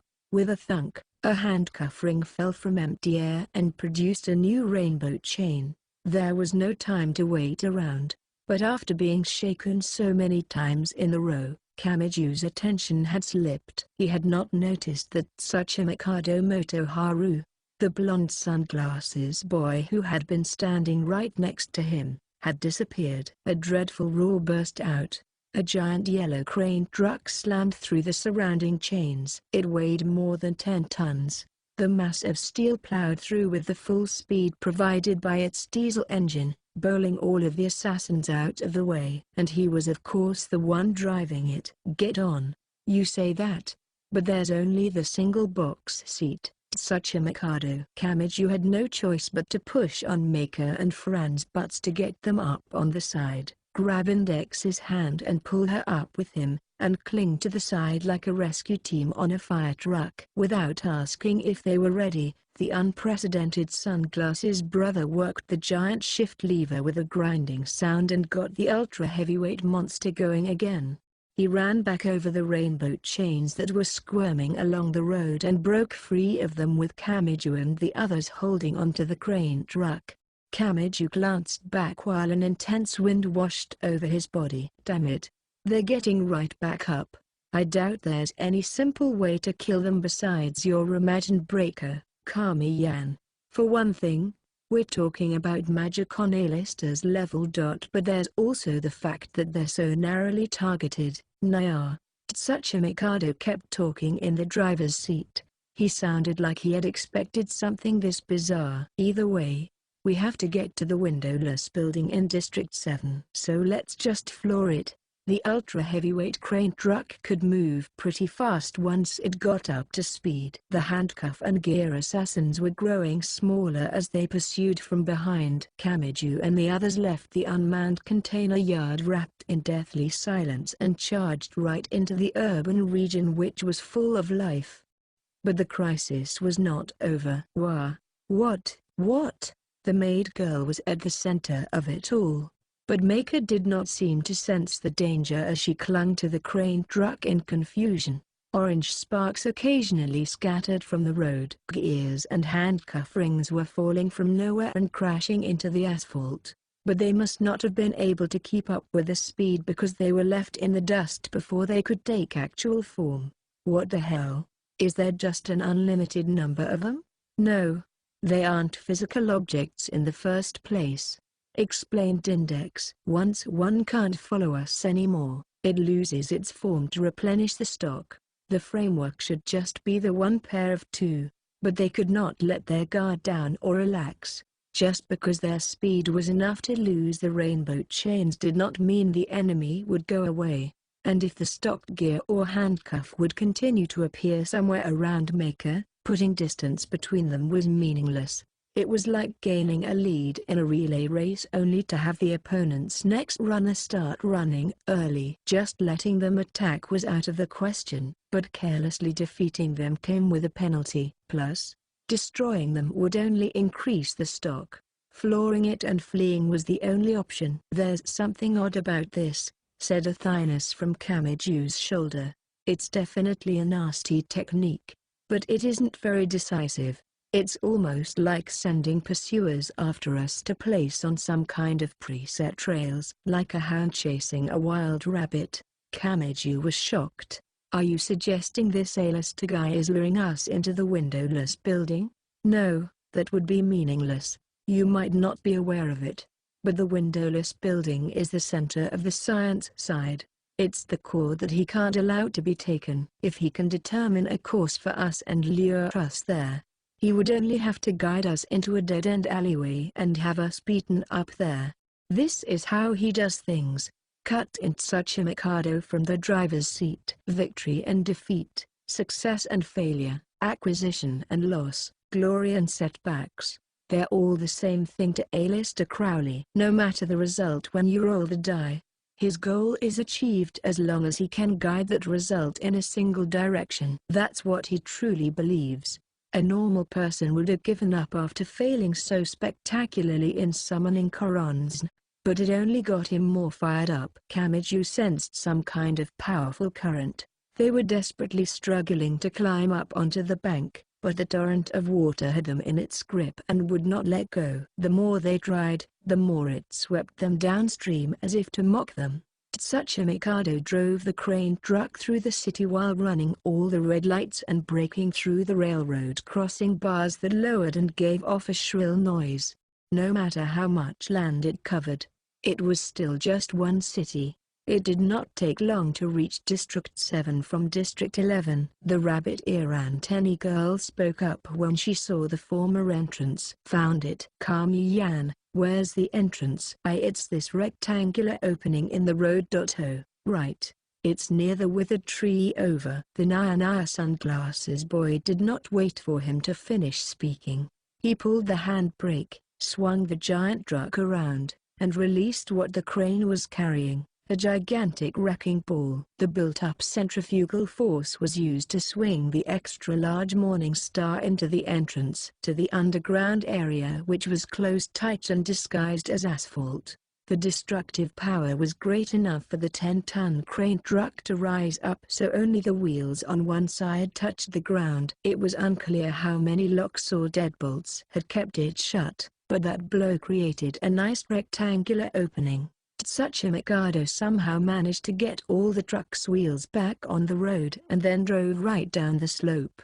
They could not forget that the gears and handcuff rings were continuing to be created around Maker as she clung to the crane truck. No amount of accelerating and fleeing would bring them safety. The tires tore at the ground as the crane truck drove to the lowest level. The brakes screeched and they found the same vast space as before.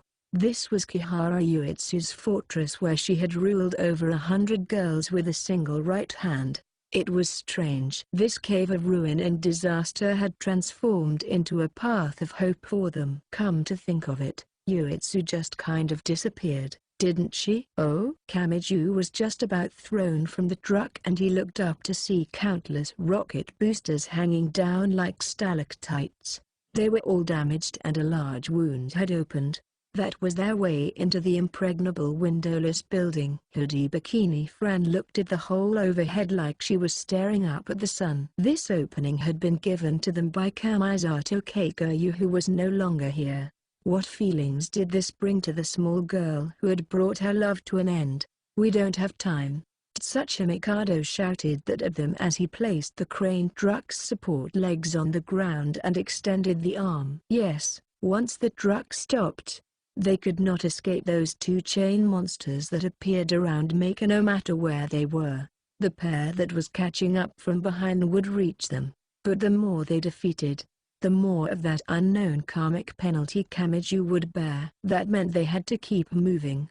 Are we really doing this? You can't tell me you're afraid of heights after jumping from the dorm and skydiving from a plane, Kami-yan. The diagonally extended crane arm was a modern-day Jack and the Beanstalk.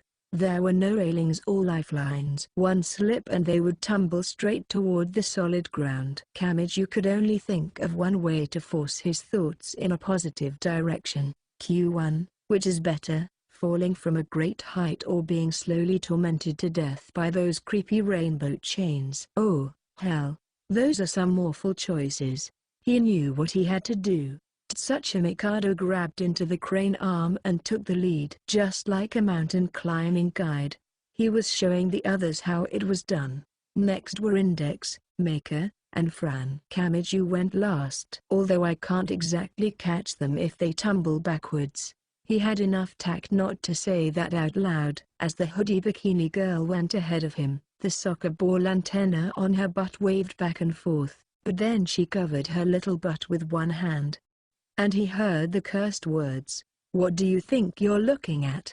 You perverted dung beetle low-angle peeping Tom." A swimsuit doesn't count as underwear, and there's nothing sexy about a girl who wears shorts in the middle of winter. Please do not criticize my fashion sense when you have no taste whatsoever. The heavy handcuff ring and gear still fell around Maker as they climbed the crane arm, but it was a narrow crane. With nothing to grab onto, they simply vanished far below. But there was no time to relax. The beasts with rainbow chain skeletons and transparent flesh and blood also began climbing the arm. Really? Kamiju kicked down the gear chain when it got close, He did not have to bear the mysterious karma as long as he did not use Imagined Breaker.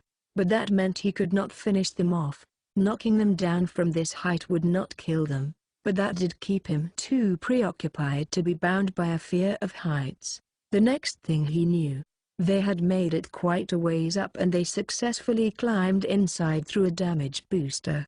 But if there was a way in, their opponents could continue their pursuit. Out of the way, Kami-yan. Tsuchimikado moved forward. He ignored the way his blood vessels bulged out at his temple. Black of the 5 elements. Removed the barrier like the surging of the water dragon. Hey, delinquent. Wake the hell up and get to work. As soon as he released a dragon made from a small piece of origami, the handcuff ring inside one of the beasts opened and closed. They were changing the color at the magic so Tsuchimikado would lose control. But losing control was part of the plan. He pushed it through regardless. The giant water gun blast that grew in that space wrapped around Tsuchimikado's surroundings and slammed into the end of the crane arm. The arm and the ultra-heavyweight crane truck were knocked onto their side. The beanstalk was felled and the ghouls clinging to it were knocked down with it. BH. Brother? What is it, brother? You're covered in blood. BWH. Unable to answer Maker's shocked words, Tsuchimikado doubled over and coughed up a lot of blood.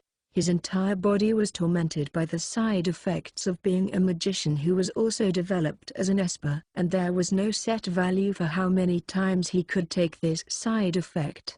He might be able to survive it 100 times, or he might die after the first time because it caused one of his heart's blood vessels to burst. He was trapped by those unreasonable Russian roulette rules.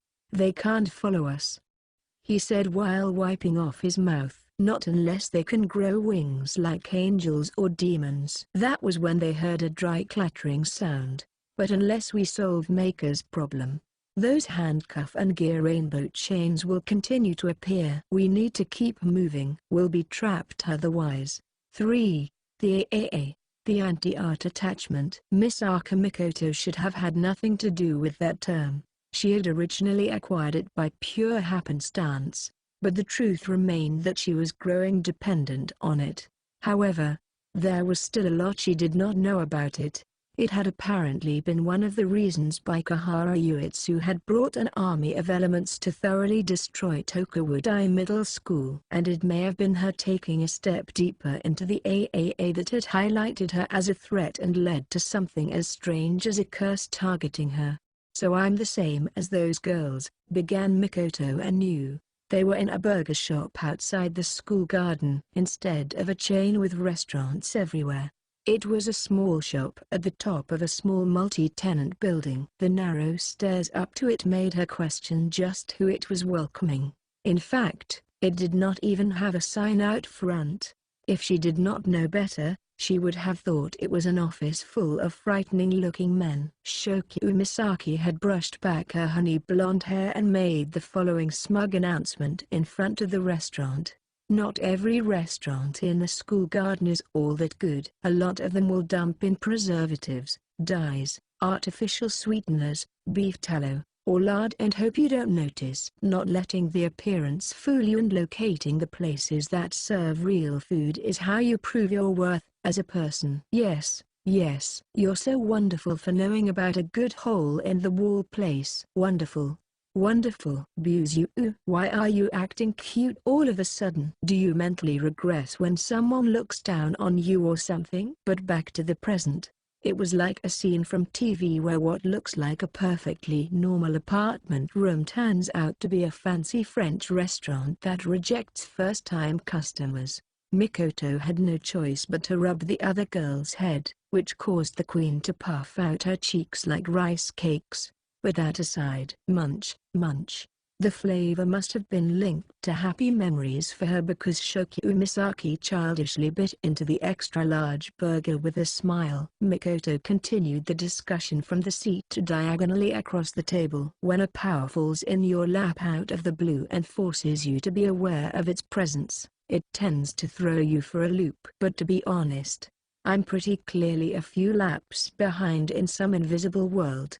And I can't climb up onto the stage without the strange power of the AAA. Miss Arkasan. The burger was too big to eat all at once, so the number 5 set it back down on the tray, stuck out her little tongue to lick the grease from her lips, used her straw to take a sip of a soda made from spring water, reached for the fries, and spoke with exasperation in her voice.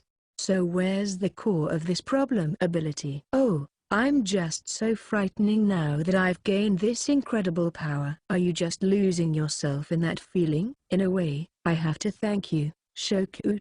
You're probably the only person in Tokuwadai who will speak with me so frankly. I mean, Shoku held a fry out toward Mikoto's mouth. Weigh the two options: gain this power, or don't gain it. Is there any way the latter option would be of any use? Why you actually at it? That's honestly something of a letdown, with someone as black-hearted as you eating them so readily. It's obvious they aren't harmful. But she did not seem to notice the waitress pouring chilled water from a pitcher at another table, who began blushing as the water overflowed the glass. To get back on topic, if there is a price for using the AAA, you've already paid it, and the risk won't just go away if you stop using it now, right? And that's true whether it's something physical or some kind of curse. But isn't it a little much to keep using it like crazy on that reasoning? Just because you swallowed one anti-drowsiness pill doesn't mean it's okay to chug the whole bottle after learning what they are. That's not what I meant. Normal hospitals aren't going to tell you anything with the AAA's side effects or the curse's lingering effects, right? Then isn't the only way to rest easy to analyze the AAA yourself? With a suspicious tablet or supplement, you could send a sample to the appropriate agency. But since there's no one like that in this case, won't you just have to do it yourself? Well, yes, I suppose. Mikoto pouted her lips like a child, and Shoku breathed a heavy sigh when she saw it from the diagonal seat. She leaned back in her chair and reached out her long legs to mess with Mikoto's feet below the table. This tends to be how it works when someone asks for advice, doesn't it? You already have the answer half formed in your mind, but you're afraid of placing all the responsibility on your own shoulders, so you push it onto someone else's back to distribute the burden. It's nothing but a disaster for those of us who kindly listen to your worries. I mean, we have to bear a portion of the responsibility for something we're not even doing. Honestly, what a waste of time. If you weren't like that, Miss Arka-san, I could drag out what you really thought at the touch of a remote button, and this would all be over. Why do I have to be the number 5 while you're the number 3? Then why did you decide to hear me out? Why else? How is this connected to that pointy-haired boy? 4. The windowless building. Kamiju's group had come to the giant space in order to find a way to get rid of the shadow sword stabbing into Maker's chest, since neither Index nor Athynus knew what to do about it. They had to infiltrate Aleister Crowley's fortress, find some documents related to the spell he had created, and use that to calculate out some new magic that would neutralize or eliminate it. But I can't believe the person at the top of Academy City, headquarters of the science side, was a magician. Kamiju gave a belatedly gulp at the twisted structure of the world. The windowless building's internal structure was far from normal. Its length and width were fine. It was about the size of a school gym. If there were no internal walls, that size was nothing out of the ordinary. The problem was the height. Kamiju could not see the top. No matter how high he looked, nothing like a ceiling was in evidence. It was all wrapped in darkness. He doubted this was possible even if the entire building was one giant open space. It almost looked like a pit or vertical tunnel that was connected to outer space or another dimension. The scale was one only found in mountain climbing. We already knew the windowless building was a giant rocket, whispered Athynus from his shoulder. It should have lost its ability to escape the planet with the rocket boosters gone. But did it go beyond that?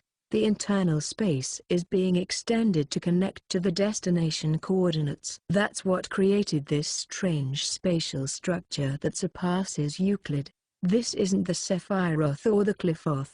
It's almost like a unique third tree built up from scratch. Kamiju had no idea what they were talking about, but the rainbow chain beasts were still being created from the gears and handcuffs around Maker. Defeating them without thinking was dangerous and they could not come to a stop, so the group had to continue up. "There are some stairs over there." That was all Kamiju shouted before leading the way. The stairs spiraled around the inside of the building's outer wall. In addition to the stairs were an escalator and even a small open elevator like the kind used at construction sites or in mines. He smacked Dorsey Fran on the head when she reached for the elevator button. They did not have time to wait, so he led the way to the stairs. The internal structure did not follow any kind of logic. The structure only continued up and up and up. There seemed to be a lot of paths where the landing branched off both up and down, but it all led in the same direction in the end. It felt like being set on a single predetermined path. "Hey, Tsuchi Mikado. What, Nyatilda? You often hear about escaping upwards being a bad idea in fires, right? It feels like we're running into a dead end here." "Then do you want to stop here and get caught in the flames? Just hurry." They seemed to be safely escaping, but Kamiju could not rid himself of an unpleasant feeling like they were growing more and more tangled in a spider's web. He sensed an indescribable dead end, like he would draw the short straw whether he won or lost the game of rock-paper-scissors. His initial feelings about all this were still with him. It was that danger without subjective symptoms seen in Maker from the moment the condensed shadow sword had stabbed through her chest. He should have been glad she was not in pain, but the lack of pain made it feel like they were being mocked. "Damn. It feels like nothing we're doing is having any effect. I can't tell if we're headed in the right direction or not." But even if they were only running up some stairs or a stopped escalator, the exhaustion was incredible when there was no goal in sight. It felt like a combination of mountain climbing and a marathon. To escape the rainbow chain beasts with gear or handcuff heads, they were running full speed without thinking of pacing themselves, so their bodies were naturally growing unsteady. Kamiju found himself reaching for the railing of the large spiral staircase. Then something strange happened. With no prior warning, the metal railing broke off like it was made of sugar. He had tried to say hey because doubt and irritation arrived before fear, but there was no changing it now that it had happened. His hand swam through empty air in search of something to grab onto, but he could not make the necessary correction after fully placing his body weight on the railing. He tumbled out past the railing. The violent gravity produced by the planet became deadly hairs that tangled all around Kamijutama's body. It was a world of fog. Hadn't he just taken a dive into the void along with the broken railing? This was another unreasonable turn of events, but relief filled his body when he felt solid ground supporting his feet. He felt some faint unease at how empty it all seemed, like he was trying to fill his stomach with a feast visible through VR goggles, but it still went a long way to restrain the pressure on his heart. Kamiju moved each limb in turn to confirm that nothing was broken. "Where am I? Athynus? Athynus?" He realized the magic god was gone from his shoulder. Had she been thrown off when he made the dive? If not, he tried to think of other options, but found nothing. Then again, he had no idea how to explain his current situation, so of course he could not come up with any theories. He heard what sounded like a bug zapper flashing on and off, and then he heard a graceful female voice through the fog. "It begins." What begins? Before he could ask, he sensed a presence, but it was not the women he had heard through the fog. Several mocking children's voices reached him from a different direction. They were energetic, but they were not at all bright or cheerful. In fact, this was the torrent of negativity unique to childhood that hid the kind of sadism that would tear off an insect's legs one at a time. That was all he sensed at first, and it felt like an invisible wall pressing in on him. And at that point, he finally realized the language was distanced from him. The previous woman and these children seemed to be speaking English, and yet he could understand them just fine. It might be a cliched explanation, but the meaning behind the words played over them like a second sound channel. Teacher, he sleeps with his hands under the blanket. He's touched in the head. It's because he doesn't believe in God. Edward, come here. Apologize for making everyone uneasy. What is this? It sounded like they were ganging up on and criticizing someone, but Kamiju did not understand what it was about. If they were making it up, surely they could have come up with a better story than that. It did not even make sense to stretch the truth for this. But the several silhouettes visible through the fog did not doubt they stood on the side of justice. They were only thinking of dragging someone down from the stage and making that person bow down to them. This was majority rule. It was a small miniature garden where the decision was all that mattered. No matter how unreasonable it was, that cage of rules would reject you if you did not work to fit in. The sticky atmosphere was like a soaked blanket. Just how foolish are they? Whispered a voice. Someone already stood by Kamiju's side. It was a skinny boy with silver hair. He was much smaller than Kamiju. His juvenile face showed only bitterness and frustration. He did not seem able to see Kamiju. Kamiju was apparently only the audience. The fog whirled round. A male and a female silhouette with adult heights were shouting something beyond the fog. Why do you refuse to listen to us? We thought sending you to a strict boarding school would help you understand the teachings of God. Edward, oh, Edward, just how stupid are you? For some reason he had nothing to base this on.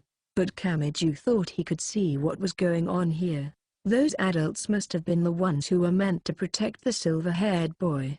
But they had been so focused on ensuring he acted proper that they grew lax in that duty. They had fully believed that letting a strict school take care of him would place a strict spirit in him. The boy spoke. Even those who believe in God and proclaim themselves to be righteous can act so disgracefully. Could they hear him or not? Something was thrown into the fog. It was a porcelain flower pot full of water. It was going to hit the silver-haired boy in the face. So Kamiju instinctually reached out and caught it. He felt the heavy impact in his wrist. He gasped at the dull pain. He still did not understand what all this was, but he knew he could not let his guard down. If someone wielded a knife in this fog, it could kill him, and the silver-haired boy did not even glance in his direction.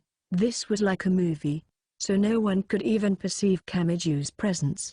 Then reading through the Bible must not lead to the truth. When you cast aside your own thoughts and blindly believe the teachings of those who came before you, you only gain that disgraceful behavior. That boy had seen the other side of the people praised as saints and treated like the perfect role models. His heart must have been a dark mass of solidified doubt and scorn. The silver-haired boy spoke with a voice that seemed to burn with a dark flame. Then I will find the truth. I will reclaim the former path that was lost in their foolish blind belief. Just as something like sparks seemed to flash before Kamiju's eyes, the fog and the silver-haired boy vanished. In fact, Kamiju-tama had never fallen in the first place. He felt the solid sensation of the metal railing in his hand and it supported his weight. He was back on the stairs. The same stairs as before. What is it, Tama? You zoned out there for a second. If we don't get going, the rainbow chains will catch up. ?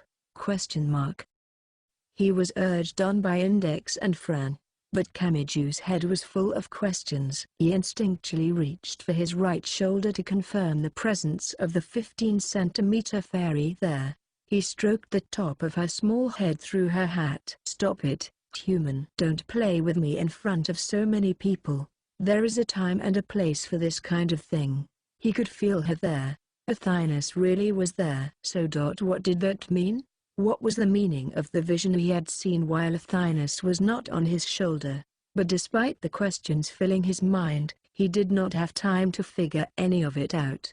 Just as the girls had warned him, Maker, or rather, the painless short sword piercing her chest, had the power to produce those gear and handcuff monsters.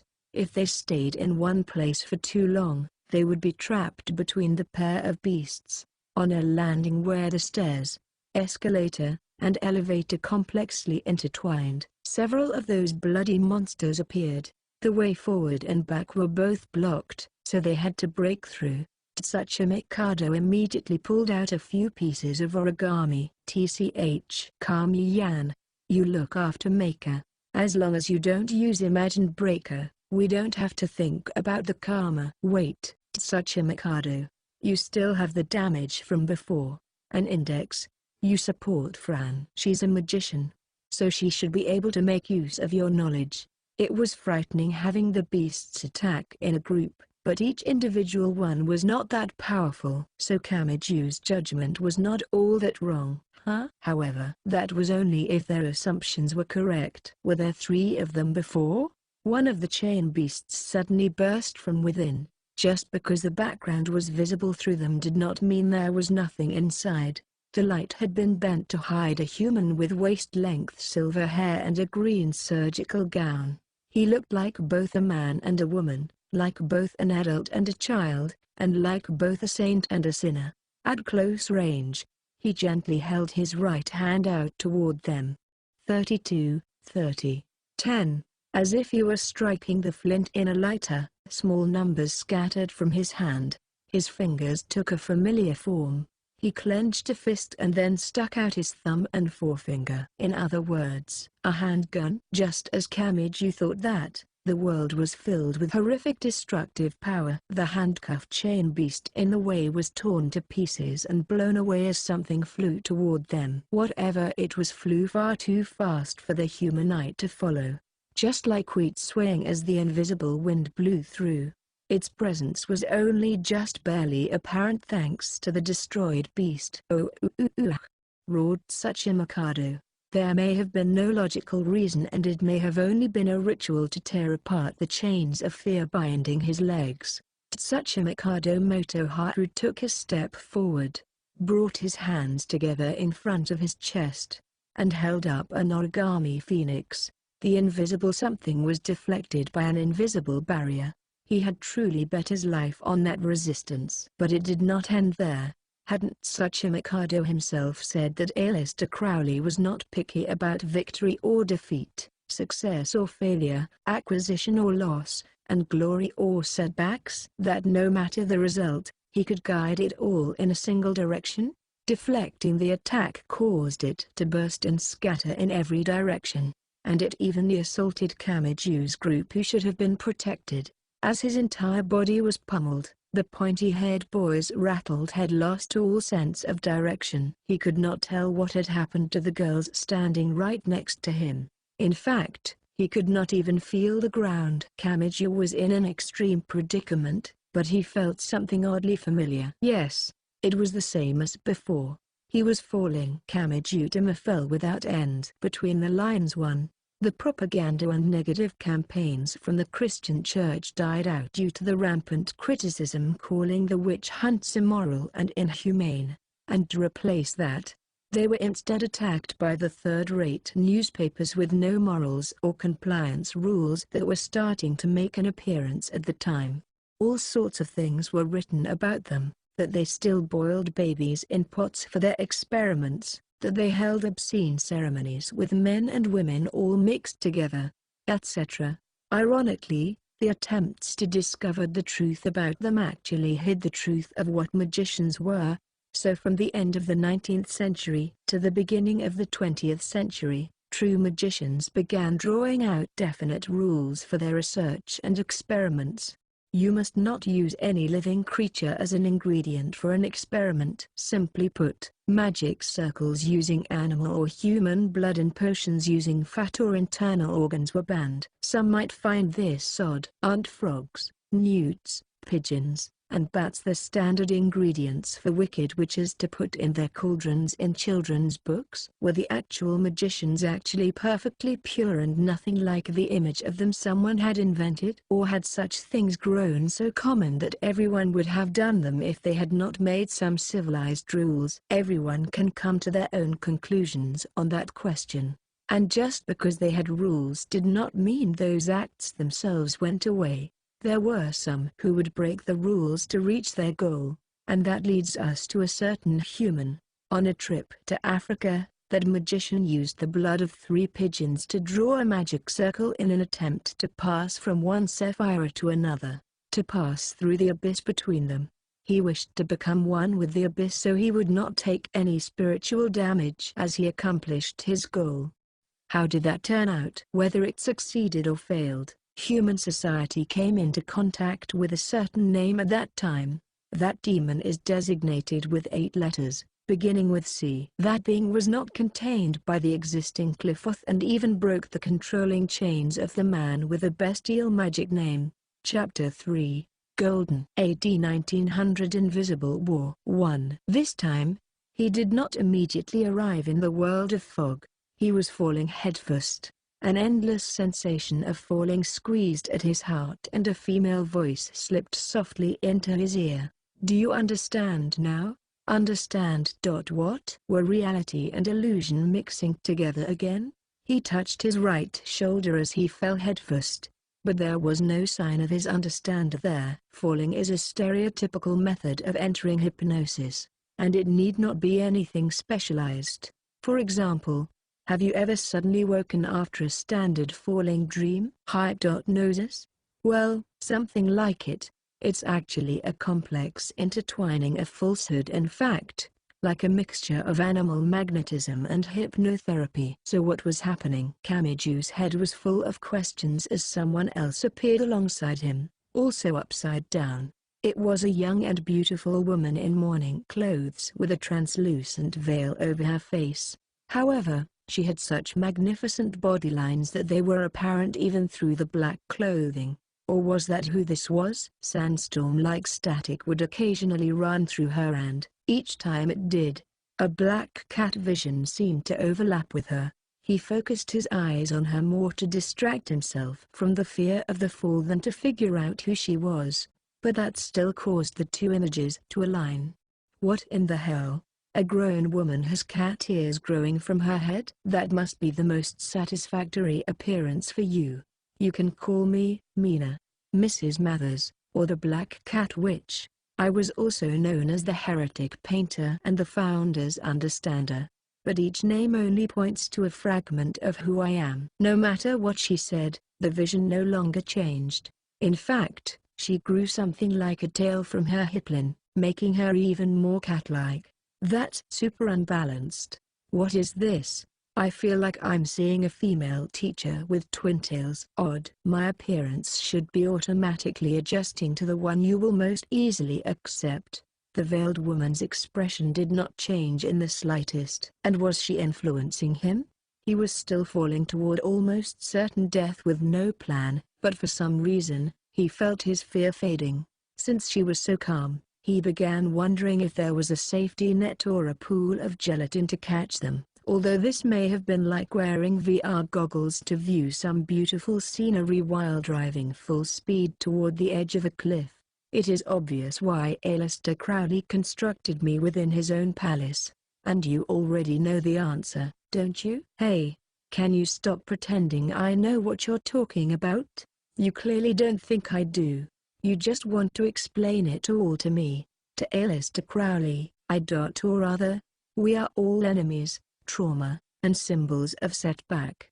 But that must be why he has chosen to continue tearing open that wound to preserve his own purity. That is why I am here. Continue tearing open that wound? As for why he chose me over Mathers or Westcott, I can only assume he viewed me as relatively reasonable and sensible. I can guess he decided that making me the host would allow him to assemble the more difficult people such as Waite and Regardie. What? One at a time, please. Mathers? Regardie? These Western names mean nothing to me. Who are these people? I'm not going to remember any of it if you just mention some friends of Mozart and Beethoven out of the blue. Especially when I'm kinda falling headfirst toward the ground. Oh, honestly, you don't seem to understand at all, but I will continue on regardless. Cat ear hag, if you want to explain stuff, how about taking responsibility and doing it right? Golden. She cut him off with that single word. That largest of magic cabals combined the DNA of Hermeticism and Rosicrucianism, gathered the world's greatest minds, and repeatedly made history's greatest discoveries and accomplishments. Starting with the three founders such as Westcott and Mathers, people like Waite, Rigardi, and Bennett gathered in one place for a truly miraculous group. And Aleister Crowley destroyed it all and returned the magic cabal to mere ashes. Thus, I and all the others are the trauma of his defeat and setbacks. With no warning, the falling sensation ended.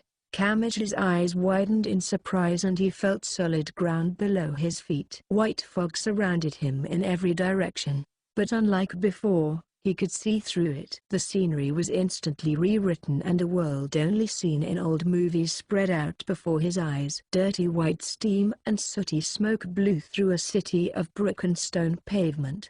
The darkness of the night was illuminated by old-fashioned gas lights. A balled-up scrap of paper rolled along in the damp wind.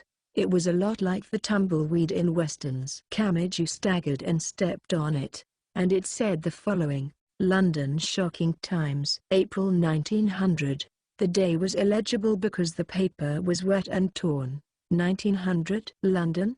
The newspaper's ink was running far more than a modern one would, so the small English writing was illegible. Camage looked up and checked the signs around, but he did not know what any of them meant. He could just barely grasp that one of them was a street sign, and he tried to read the string of letters there. BL.Blythe.Bluth. What is this?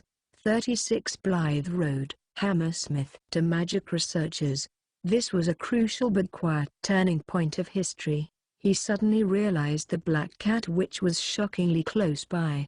His nose sensed something odd. He could not explain exactly what, but he may have picked up on a faint scent.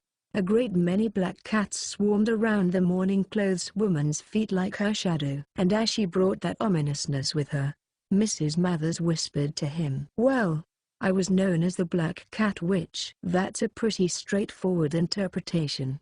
I was also an artist, so I might be carrying the scent of art supplies or oil. You're pretty cheap, Black Cat Witch.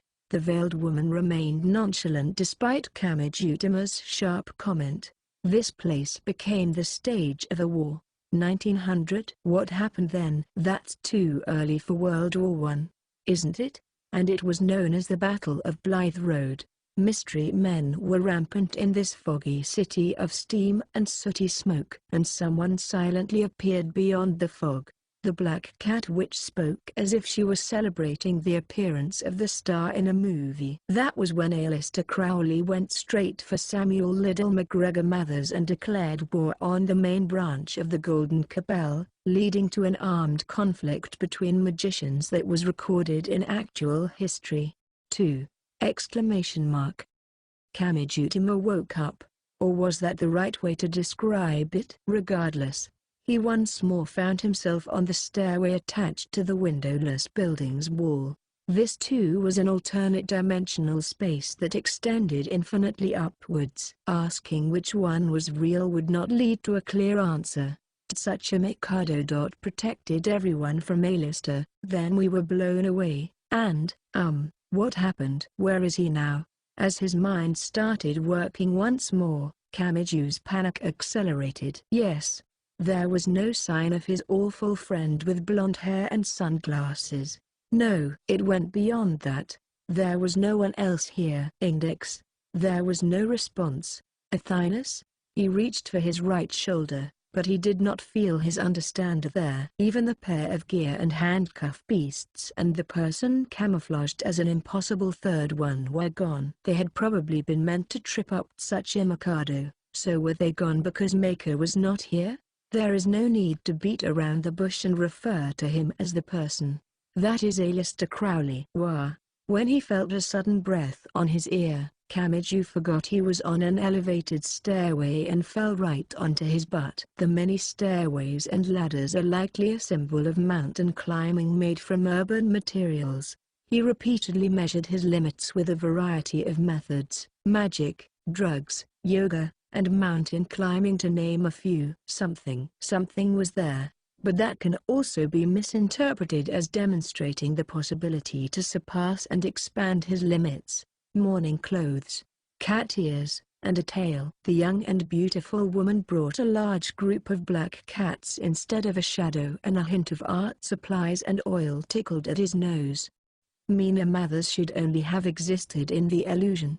Yet here she was. What? Have I not escaped that yet? Huh? Wait, which one is the real world? That is an extremely philosophical question. But there is no real reason to distinguish between the two. Even without the example of the four worlds indicated by 7 candles, the world always has many overlapping layers. Although I suppose someone with a soul as low level as yours would indeed be trapped by the visions of the physical world. Those chains are the mountain's devilishness that reaches for human karma, and they are the power that binds human thoughts and leads them to ascend the mountain.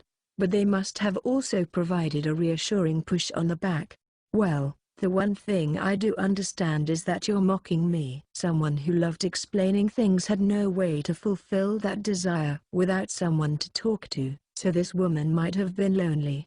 With those silly thoughts rattling around his head, Kamiju started to gulp. Oh? I see your spiritual activity is directed toward a higher level now. With that much of an imagination, you might just be able to reach a tattva vision. Don't you underestimate a full-on adolescent mind.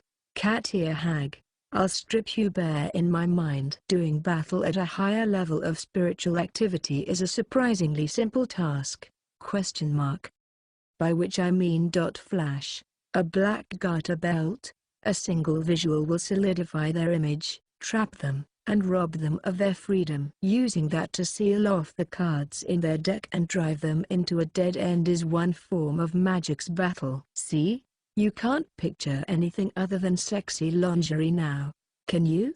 You can only picture an elegant and glamorous lifestyle. Damn it. I can only imagine a smug young woman. But this looks like the model in a fashion magazine for office ladies. That's just a boring image of the pre-established harmony. I can't let a complete stranger take away my fantasies. If I'm going to embarrass her, it's got to be some strawberry panties that don't suit her at all. Burn my adolescence. Yes, that is the first step toward a vision. A beginner must first overcome this. Kamijutama was led around by the young woman. But this was no time to be holding a high-level spiritual battle. Wait. I can't be focused on strawberry panties right now. What happened to Tsuchi Mikado? Index, Athynus, and Maker are gone too, but are they okay? Did they disappear, or was it me that wandered off somewhere? Having weird fantasies isn't going to make anything materialize. So whose world is this? The world is simply the world. It belongs to no one. Again, this isn't the time for a Zen dialogue, which of course means it does not belong to Aleister Crowley.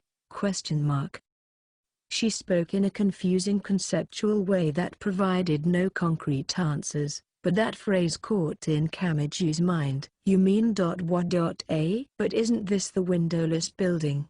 His headquarters? Aleister Crowley has no intention of overcoming the trauma that he has perfectly recreated, and he does not care if he has setbacks or failures. So he does not maintain control over the very miniature garden he created. That is why I am able to speak with you. Her phrasing was a pain to deal with, but did that mean Aleister was writhing around while viewing the trauma he had created himself? That sounded like someone with bilinophobia climbing inside an Iron Maiden. What is that Aleister guy trying to do? He believes in power, but he does not distinguish between good and evil, right and wrong, correct and incorrect. Do what thou wilt shall be the whole of Thelema. Even if a great many people call that power evil or wrong, he will not hesitate to reach for it so long as it will achieve his goal. That is the kind of human Aleister Crowley is. Give me a simple example. People hate roaches, but that hatred is so strong that it produced the power leading to the development of insecticides and sticky tape. That is what I mean. Aleister Crowley's soul was constantly worn away by powerful trauma, but did he see the intensity of that hatred and disgust as the source of a power strong enough to carry him down his own path? Did he see Mina and the other golden magicians as a source of unconditional and biological revulsion, just like a cockroach? No, said the woman. Hey, You're getting ahead of yourself, explainer. Don't answer me before I say anything. Alistair Crowley fosters his hatred in a much larger framework. He loathes, fears, and mocks the entire planet to an extent that is almost pitiable.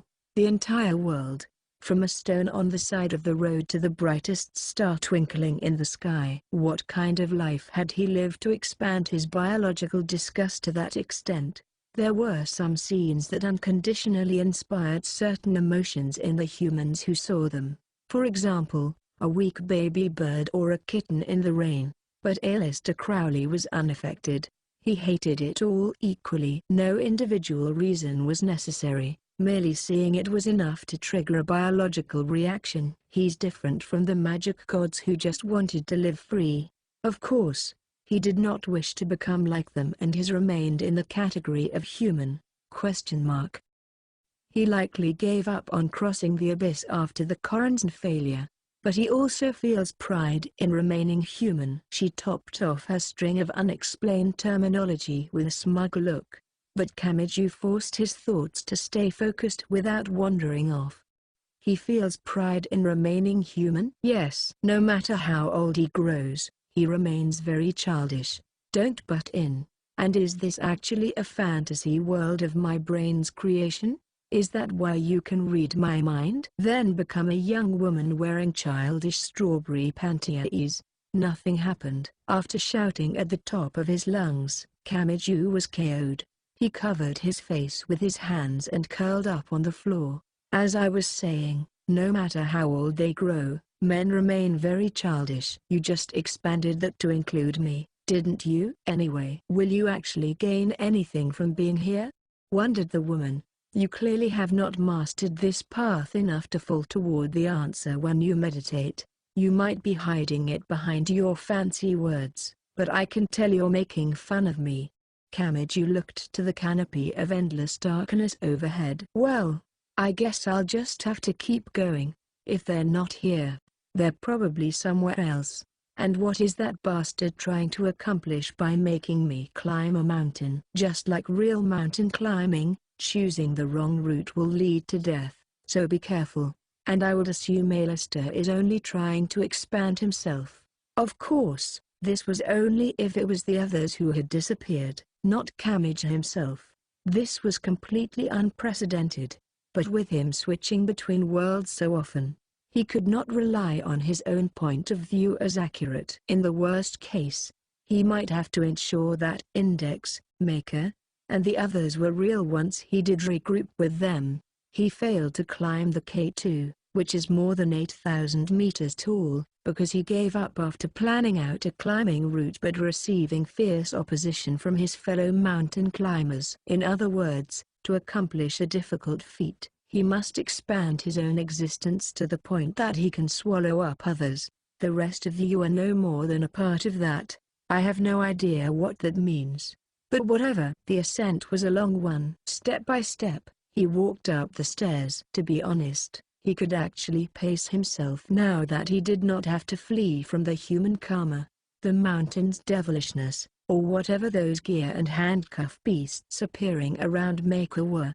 That did leave him worried about Maker now that they were separated, but his doubt kept him from making a mad dash up the stairs. Surely they didn't escape back down to the bottom. Right? They had been continuing up and up because the pair of beasts had been pursuing them from below. With the chain skeleton and transparent flesh beasts nowhere to be found, it was impossible to know whether Index, Athynus, and the others would have gone up or down. The black cat Twitch politely clasped her hands in front of her as she walked alongside him. You will have the answer soon, she whispered. Is someone waiting for me? That is not what I meant. He felt like he had stepped through the floor. Then the entire stairway bent like a sugar sculpture exposed to a flame. By this point, he understood what this meant. Falling meant that was coming. And Kamiju's movements were the same as someone flailing their hands around after falling from a cliff while wearing VR goggles.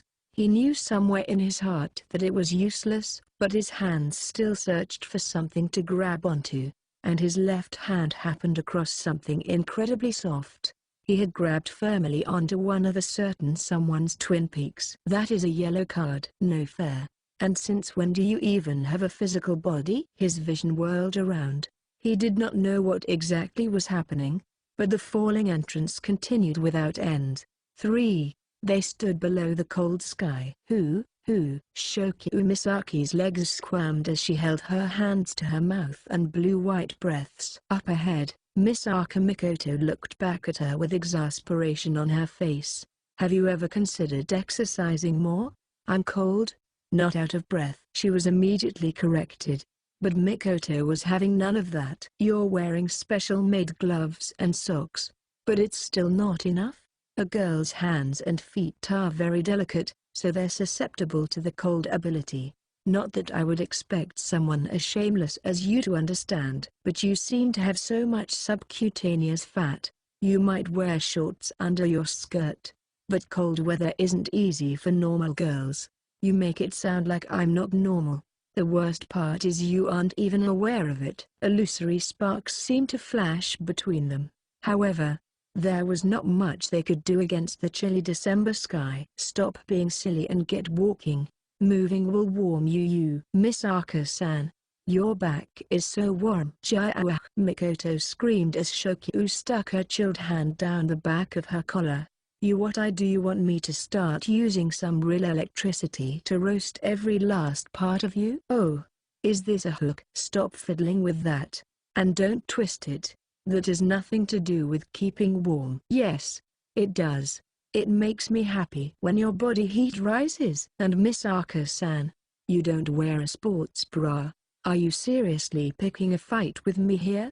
But this was not the time to be doing this on the pavement. Misaka Mikoto had returned to a certain place. District 11 was the foundation of land transportation, and this particular corner was stacked with mountains of containers. She had thought it might have been removed afterwards, but it was still there. This just looks like junk to me, said Shokyu. Even scrap metal from cars would have maintained its shapeability better than this. It's enough that anything of it is left at all. It had originally been enclosed in a container, but something had clearly been there. The pile of containers had collapsed and their contents were still scattered across the pavement. If the two girls had arrived a little later, it might have been gathered up along with the other trash for the recovery efforts. So this is the connection to his world, the AAA, the anti-art attachment. And an original one at that. When Mikoto lightly reached out her hand, the mangled metal writhed like a living creature. This was not magnetism, the Lorentz force, or the van der Waals force, but the dead machine definitely raised its head after confirming the presence of its owner. Come to think of it, I've been getting weird nosebleeds lately. Are you sure you aren't just full of fantasy ability? Now, it was time to get down to business. The AAA was right in front of her. But what exactly was it? Misaka Mikoto had built a machine based on the original and customized it for her own uses, but she still did not understand the core or the theory that it used to function. Misaka-san, I'm about to smugly explain something even an elementary schooler knows, so don't laugh, okay? What is it? Guns were brought to this country by castaways from Portugal. Now, how do you think the people of the time figured out how they worked and how to mass-produce them? By thoroughly taking them apart and examining every last piece. That was what she did. Then again, it was already a pile of scraps that had been mangled by several instances of intense violence. She doubted the caution was necessary, but Mikoto still used her power to eliminate all static electricity before facing the sample materials. Well, I was fairly certain I understood most of it when I built my own AAA, but that means you didn't understand all of it, right? Don't just give up on the parts you couldn't reverse engineer. Take another stab at it. Shokyu gave the pile of metal an exasperated look. Now, I'm not trying to force gender stereotypes onto you, but fiddling with machines isn't a very girly hobby. I'm having trouble grasping your sensibilities for letting this fuel your excitement ability. But doesn't that mean this helps me understand how boys feel? Are you suggesting this is a chance to better understand him? Let's see, then. What does his world look like? The queen quickly grew much more diligent. Mikoto gave instructions as the two of them removed covers, pulled out the contents, and lined them up on the cold asphalt. This is it. This is the part I couldn't understand. Mikoto pulled out and set down a few electronic parts that looked like wafers or a blade server. It all looked very complex, but the action was much like replacing an air conditioner filter. There are some transistors and LSIs lined up here, but they're actually meaningless. The current enters from one end, loops around within the circuit, and then flows right on out. It's moving all over the place inside, but it's the same as sending power through a cable wrapped up in a drum. There's no change to the current or voltage, and it isn't creating a special signal. Why is it being sent through this layer? Just looking at the shape, it makes me think of a good luck charm or something. Look, doesn't it seem like something you'd see in the astrology book that the library master carries around? Let's say you hook a light bulb up to a 1.5-volt battery. Do you really think the brightness will change if the wire is a straight line or zigzagging? But what if it produces some kind of invisible field? Doesn't an electric current create a magnetic field around it? Not that it's powerful enough to detect under normal circumstances, though. And circuits can be used for more than passing current through. They can also be used to catch something. For example, don't antennas take a lot of different forms? And to more efficiently pick up M waves, aren't they sometimes shaped like a mosquito coil or like a bowl? If an ancient person saw one, wouldn't they think it was some kind of magic circle or something? Misaka Mikoto and Shokyu Misaki fell quiet and exchanged a glance. Without the necessary foundational knowledge, were these girls in the same position as that hypothetical ancient person? If so, if this crazy magic circle of a wire diagram is an antenna, what in the world is it meant to pick up from the air? Whatever it is, it can apparently be converted into an electric signal since this is built into a circuit. Misaka-san, could you read it by connecting to this pile of junk with your power? They had finished the overall analysis of the black box section. If they connected it to something, they might be able to give it power and bring it back to life. Shokyu, do you have a cell phone? Sigh. Who needs to ask a teenage girl that? Yeah. Why did you break it in half? Shokyu screamed at the sudden violence, but Mikoto ignored her while pulling a speaker and a few colorful cables out of the broken mobile device. She formed a bridge between the pins on the broken circuit boards and attached the thumbnail-sized speaker that was made to convert the signal running through the line into sound. That should do it. I really don't think we can get along after all. Why are you acting like that's a huge discovery? Anyway, I'm starting. Now she just had to pass her power through it. When she held out her palm and focused, she sensed something she had not before. Some quiet static came from the small speaker. Are you picking something up? But what in the world is the AAA accessing? The answer may have been right in front of their eyes the entire time. One only needed to read the device's name, the anti-art attachment. The device of someone who wished to eliminate all magic. 4.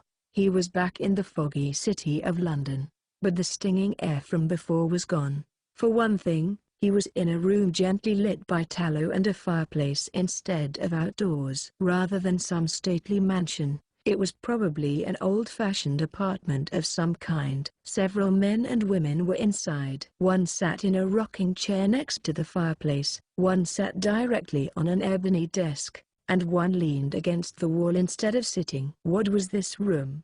How was it related to that Battle of Blythe Road that was mentioned before? This is a branch of the Isis Urania Temple, whispered Mina Mathers next to him. It was the prime ceremonial ground of the world-renowned Golden Cabal, although the publicly known number 03 was used to hide it. This is? Kamiju looked around once more. Kamiju lived in a student dorm, but even to him, it only looked like a cramped apartment. Old newspapers were piled up in a corner.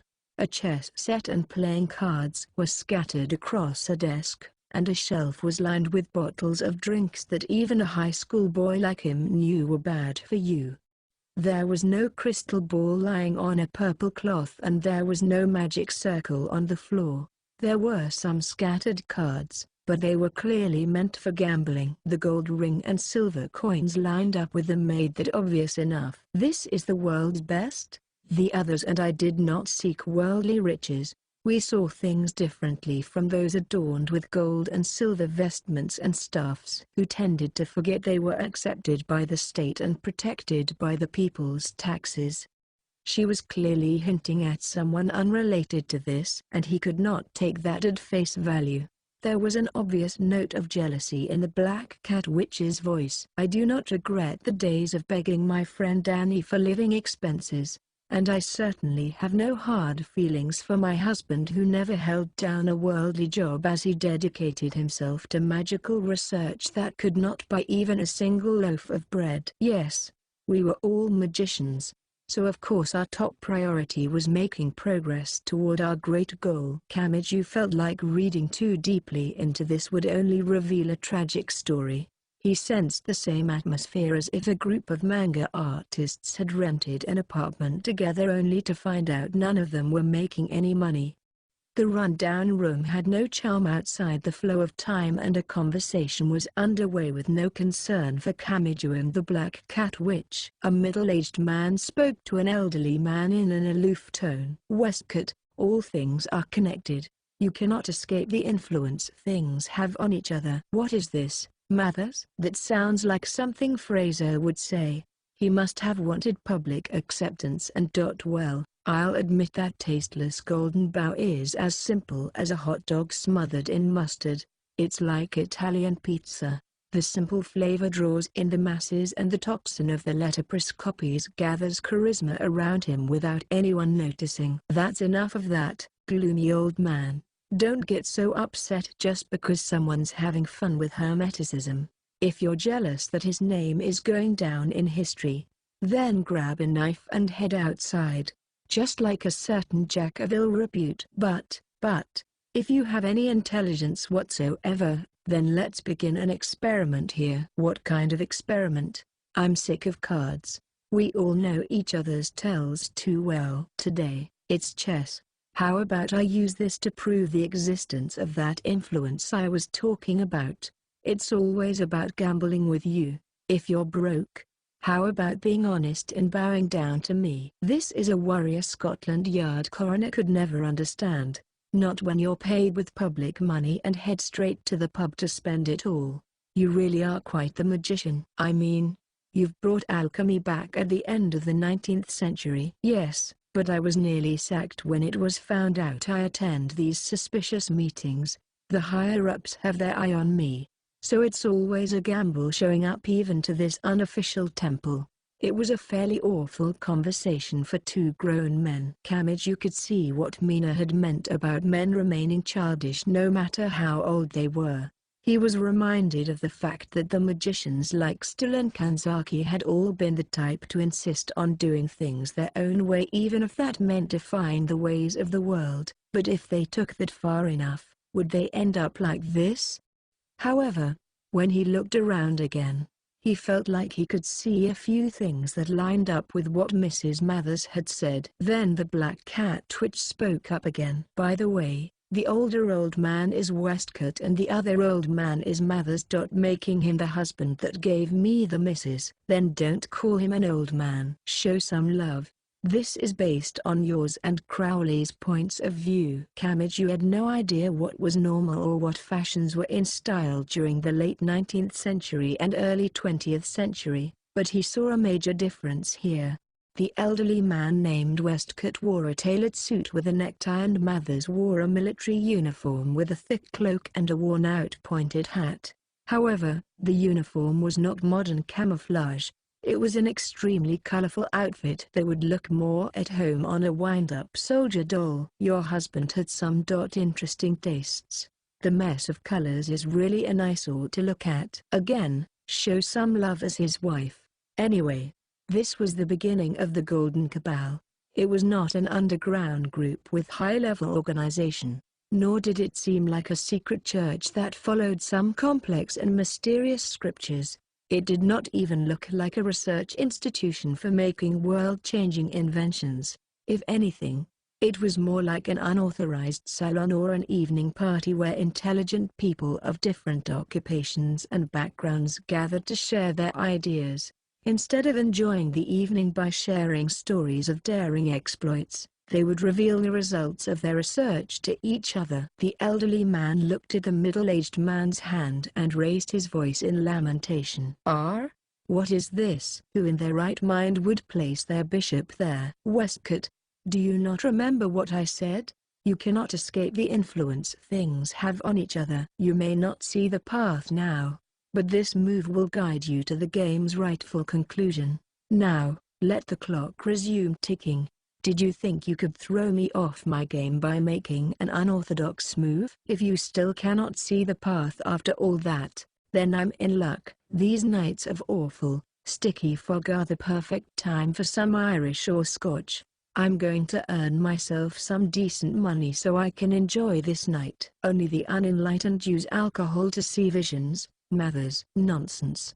I'm still a proper gentleman compared to those self-styled intellectuals that use the proud witches' rituals as an excuse for lots of sex and drugs. BFF? Spat out Kamiju. The cat-eared woman in mourning clothes shrugged next to him. Well, that's one of the reasons this age was fairly shameful for magicians. Isn't that an extremely worldly problem for you to be caught up in? At the time, the newspapers that were finally getting off the ground had no real journalistic spirit whatsoever. It was not long before then that public executions were held as entertainment for the masses while the infamous witch hunt swept across the world. But I think it was only the method of execution that had changed by this time. The people laboring to keep food on the table day in and day out would find a dark joy in the newspapers that provided a social death to the wealthy and the intellectual who seemed to live in an entirely different world. Why would the newspapers want to cause chaos? Once more time passed, the film industry was born and the people could let out that accumulated pus by watching the villains executed on the screen. But now that the internet has grown ubiquitous, it almost seems we are returning to the era of journalistic executions. Did it really look like that if you only viewed one side of the issue? Kamiju felt like that would give you a pretty serious bias about it all. What is this? When did the board get all locked up like this? Didn't I tell you, old man? You cannot escape the influence things have on each other. Ha ha, tch. I never thought I would be buying a man a drink at this age. By the way, Mathers, I heard about that newcomer. And with that, I have to ask, are you insane? Is this really all it takes to shake you? You mean Crowley, don't you? Kamiju's heart leapt slightly at that. But the magicians in the room smoothly continued. How can I not doubt your sanity in this one? He's one of those who have remade the good, old rituals into sex and drugs, isn't he? That is certainly a rough spot, but in his case, it isn't an excuse or a front. You can't just laugh it off because he really is logically and efficiently achieving results with that. Merely looking at the surface without giving him a chance to explain is the same as announcing that your intellect is no greater than the self-styled intellectuals who shriek about everything they read in the newspaper. Westcott. He will bring disaster to our golden cabal. Now are you jealous of Merlin, old man? Since when could you see visions of the future without using any tools? Anyway, I married a future painter and gathered the knowledge of many people, from scholars to artists, to accomplish this. So let's try to show some results with our prototype GD tarot. GD? Parroted Kamiju with a tilt of his head. So the black cat witch whispered sweetly back at him. There are many theories about the origin of the card set, but this was a reinterpretation using the secrets of Kabbalah. It was an attempt to remove the original sin that people are born with. Oh, well, it's a little jumbled up, but it was basically the Golden Cabal's own version of the card set. They were the type that loved to get all worked up about praising their own work. If not for that last part, I might have just accepted it with a normal "is that so?" You know, like when you're looking up at a temple or castle. It may have been hard to tell how incredible an important person was when you had a good friend of theirs with you. Meanwhile, the chess game was still underway. "I am a founder of the Golden Cabal, you know, as am I." "Checkmate." A dry clack rang through the room. Kamiju had trouble picturing how chess pieces moved, but there was apparently nowhere else to move. Two founders of the same rank have fought a high-level spiritual battle, and that magic duel has shown who is superior. Now, pay up. "I need some drinks and snacks to show proper discretion concerning our new member." "Was that what you were after this entire time? Didn't I tell you?" "Westcott, you cannot escape the influence things have on each other. It was your inexperience that blinded you to the path." "I've actually already called him to the door here." "Without my permission?" "I just got it now." "Old man, come in, newcomer." After a modest knock at the door, the knob slowly turned. Had this truly decided it? Kamiju did not know the details, but this felt to him like a major turning point in history. And then the black cat which spoke. That man could be so full of himself when no one was watching. "I married a future painter to accomplish this." "I see. More than a century has passed, but it really pisses me off to hear that again." "This world needs more love." 5. The beginning was always signaled by falling, but the ending was always sudden. What? Am I back? Or have I made progress?" Kamiju groaned, placed a hand on his forehead, and shook his head. "What are the problems I'm facing right now?" A-lister, regrouping with Index and the others, and the shadow sword in Maker's chest. "Okay, good. My mind is still working properly." The inside of the windowless building was still a dreary empty world with an endless ceiling overhead and no sign of human life. As he supported his unsteady body with the railing and continued on, the scene changed. The stairway, escalator, and elevator from before were gone. Instead, he saw ladders directly embedded in the wall, catwalks, and silver ducts that twisted around like snakes. The change from elevators and such supported from below to these things embedded in the wall changed the type of mountain climbing. Did that mean he had reached a higher level? Either way, he was risking his life even more. The odds of an accident on stairs were different from on a ladder, and this was quite high up for a building. He still could not see the ceiling, but he could not see the bottom anymore either. It was all swallowed by darkness. Oh. Hearing a voice from somewhere, he frowned and looked up. A bit ahead of him, a girl in a maid uniform was clinging to a ladder and reaching her leg over to a catwalk. It was such a Mikado Maker. She was sticking her hips out at the exact same height as his face, and she of course still had the hardened shadow sword piercing her flat chest. So the mountain's devilishness that bound people's hearts, the handcuff ring and gear, were falling around her at irregular intervals. But the unsteady footing was actually a good thing here. Most of the metal objects slipped away and fell into the dark depths below. Without coming to a stop, they could not gather the transparent body that was a lot like sugar water. They were completely useless here. Or does this work just as well for them? Oh, if it isn't Kamijutama. I was worried after getting separated from everyone. Where are you trying to go? I was hoping to find my brother since he disappeared. I doubt he'd be defeated so easily, but if he isn't here, I thought he might be higher up. Whoops-a-daisy. She made it sound cute, but she was actually flailing her leg after missing the rung on what was essentially a ladder attached to the wall of a building more than 100 meters tall. Kamiju quickly looked to the narrow footing along the wall, gasped because he carelessly looked down, and took a deep breath before pressing his back against the wall and sliding over toward Maker. The only upside was the lack of unexpected gusts of wind he would have had to worry about with a normal building. Once he finally arrived near Maker, he pressed both his hands against the back of her hips through her chic maid uniform. Come on, that's dangerous, so hurry on up.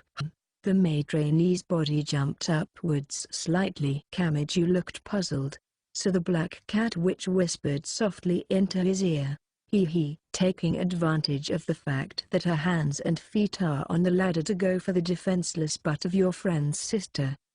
You're quite the piece of shit. Why aren't you worried about any of this? I'm on the verge of falling too, so help out. Kamiju shouted at the top of his lungs to avoid any unfortunate misunderstandings, but Mako only tilted her head with her hands and feet still on the ladder. Hey, Kamiju, who are you talking to? It looked like you were yelling into empty space. But do you have a phone headset on or something? Could it be? Kamiju looked to the space next to him. For some reason, Mina Mathers was standing on the dangerous footing while bashfully holding the long skirt of her morning clothes with both hands. Flash, flash. No, you aren't bashful at all. Are you? Are you trying to distract me until I fall to my death? No one could remain this confused while right next to someone who was basically committing public suicide by shame, so as Kamiju had suspected, Mako could not see Mina. People gather information on the outside world using their retinas and eardrums, but the accuracy is not always identical. For instance, myopia refers to a condition in which the eyeball itself extends elliptically towards the back. Since the red you see is not the same as the red such a Mikado maker sees, it is not difficult at all to select an individual I wish to be seen by and display my form to them alone. Wow, that sounded sort of convincing, but that long explanation didn't actually explain anything. Even through the veil, he could sense her sullen mood. Oh? He may have hit a sore spot for her there. In that case, what could he do to improve her mood? If he knew how to reward her with a figurative treat and punish her with a figurative whip, he could construct a controller for dealing with this strange and annoying woman. Wicked thoughts will only get you cursed, boy. And, for example, trying to force a lady in morning clothes to obey you by hitting her with a whip. Perhaps I should make a quick post on a fancy SNS about a troublesome neighborhood boy. I'm done asking how you can read my mind, but you read it wrong this time. Your data's corrupted. Don't make this worse by misreading my thoughts. It is possible a young woman with too much time on her hands might find it cute, but the odds of that are about the same as hitting oh in a game of roulette. I said stoop. But won't the odds be the same no matter which pocket it lands in? Could I really have a chance with a wealthy young woman who has too much time on her hands? Hello? Kamijutama had only been protecting himself, but Mako could not see Mina and only stared at him like he was a crazy person. He suppressed tears while wondering if there even was a right answer in this world. My brother seems to be the kind of person who works extra hard and derives a sense of accomplishment from the exhaustion that brings.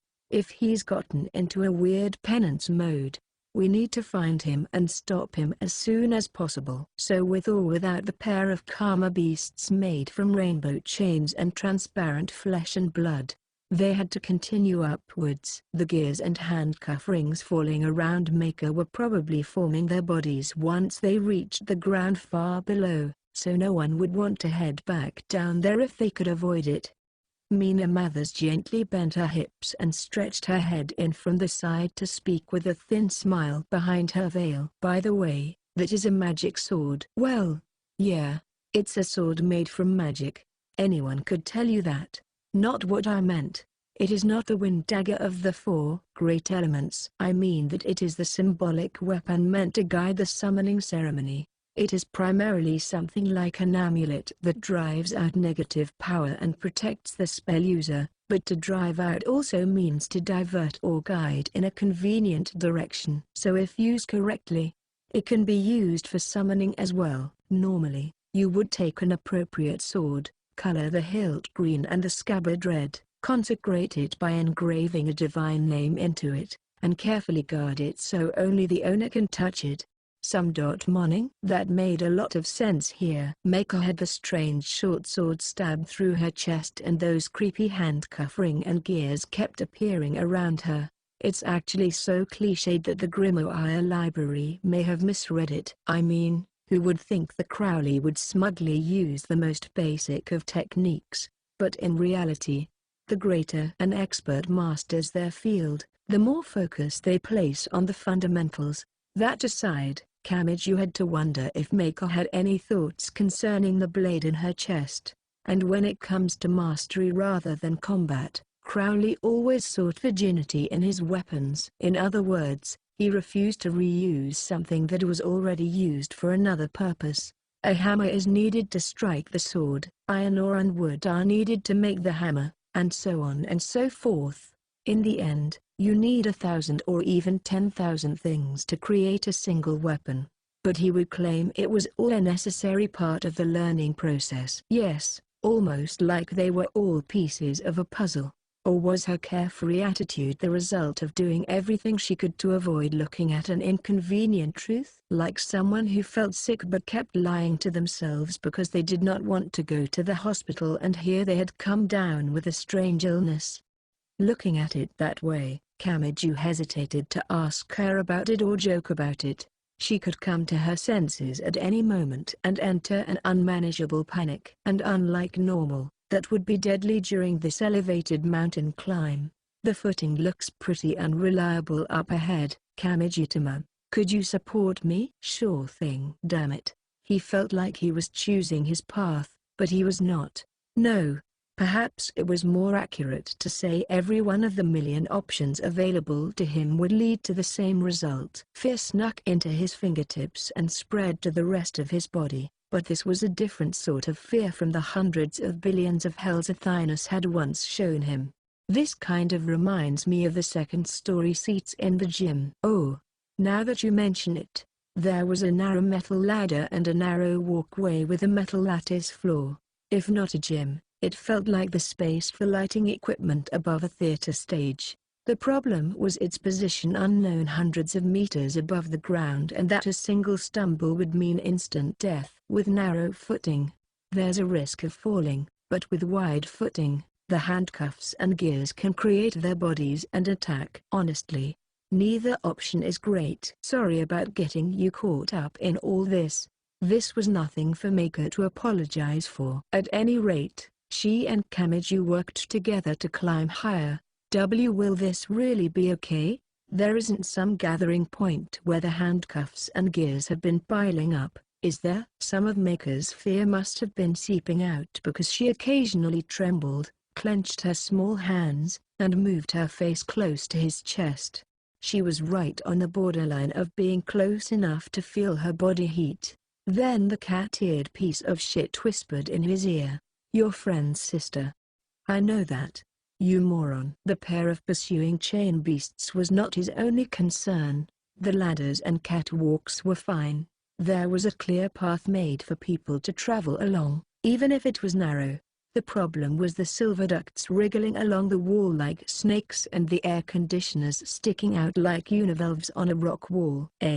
What? Are we supposed to jump? There was something wrong with the mountain climbing route. This was no longer a path.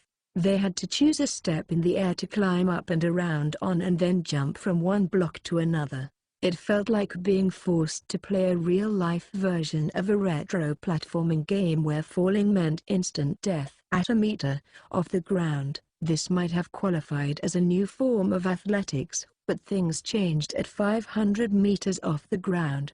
His legs felt weak. He could not draw out 100% of his usual strength. There was no risk of a sudden gust of wind indoors, but he did not have it in him to count that as a positive at the moment. For one thing, could the air conditioners even support their weight? He was afraid the screws would break when he landed, sending him and the air conditioner plummeting to certain doom below. Maker was of course hesitant to get started, and she finally made a suggestion with her face entirely pale. Wouldn't it be a good idea to prepare some kind of lifeline before attempting this? Well, I would love to. But was there anything around here we could use as a rope? Such a Mikado. Maker responded to Kamiju's question by reaching to her back with both hands. And he heard a rustling of cloth. What? Why are you stripping? He had no idea how a maid uniform was put together, but was she untying something behind her? Even in an emergency, he was not sure using the apron or dress as a rope was the best idea. Plus, This was an extremely delicate situation, what with her being his friend's sister. So wouldn't that Naya sunglasses boy get super mad? Kamijutama's thoughts bounced around wildly like a game of squash or pinball, but Mako softly blew a heated breath from her nose. And for some reason, she pulled a crowbar and roll of duct tape from her long skirt. "Hold it right there, you freak of a maid." "Well, that's just rude." Duct tape is sturdy, so pulling out long strips and layering it several times is enough to support someone's body weight, you know? That's not the point. Think of the context here. How in the world did you suddenly pull a crowbar and duct tape out of your skirt? With these two things, you can solve most any trouble in a mansion. He had trouble thinking she meant fixing a leaky sink or hooking up a DVR. Did she want to be the kind of maid who could rescue the trapped daughter of the family by single-handedly taking on the group of terrorists that had hijacked a gorgeous mansion protected by a state-of-the-art security system? Are you the kind of person who wants to combine a spray can with a lighter? Yeah. Or turning the oven into an explosively formed penetrator? She was worse than he had imagined. When he pretended to understand what she was talking about, she replied with some term he had never even heard before. Imagining how something that horrific sounding had anything to do with a kitchen oven felt like traveling to another dimension. You can also tune up the lawnmower to make it go berserk or mix detergents to make poison gas. Nail guns are the standard in movies, but they aren't actually that useful. So if you want a projectile, it's best to combine a handy metal tube with a gas cylinder for a portable stove. And in addition to firing projectiles, that can be used as an acoustic weapon. Damn it, is this what happens when you try to make a maid in Japan? Tsuchi Mikado, the maid spirit you're imagining has been corrupted beyond belief while you weren't paying attention. When he analyzed the damage this had done to him, Kamichi realized that he had actually idealized maids more than he had thought. That pointy-haired boy felt like someone had dumped a bunch of sweet vinegar sauce on some delicious fried chicken. Of course, this did not mean that she had mastered all of that. It may have been nothing more than the maid school version of what would you do if terrorists attacked during class. Or so he wanted to believe. Anyway, the lifelines. We just have to get some long strips of duct tape and layer them a bunch of times. Right? Even if the theory was correct, no one could stamp it with a safety guarantee. He wrapped it around his torso and then attached one end to a piece of metal sticking out from the wall. And as he repeated the process, he began sweating from tension all the more. He tugged on the makeshift lifeline again and again to make sure it felt nice and sturdy, and then the piece of metal it was attached to suddenly broke off. Bah! His body seemed to slip away and he was thrown out into empty air. The scenery melted around him. No, this was different. It was the falling sensation that guided him into one of those visions. 6. Are you using pigeon blood? Asked a frowning voice. A dye that takes a life is against our ethics. They were no longer inside the previous apartment. It looked like a dark underground space. The space itself was large, but with the stone walls surrounding it and the unreliable candlelight, it felt horribly oppressive. A silver-haired young man was stirring up a porcelain pot filled with something sinister smelling. And the previous skeptical voice belonged to the elderly Westcott. He looked ready to attend a social gathering in his suit, but that looked terribly out of place in this musty underground space. His social standing was clearly different from the others around him.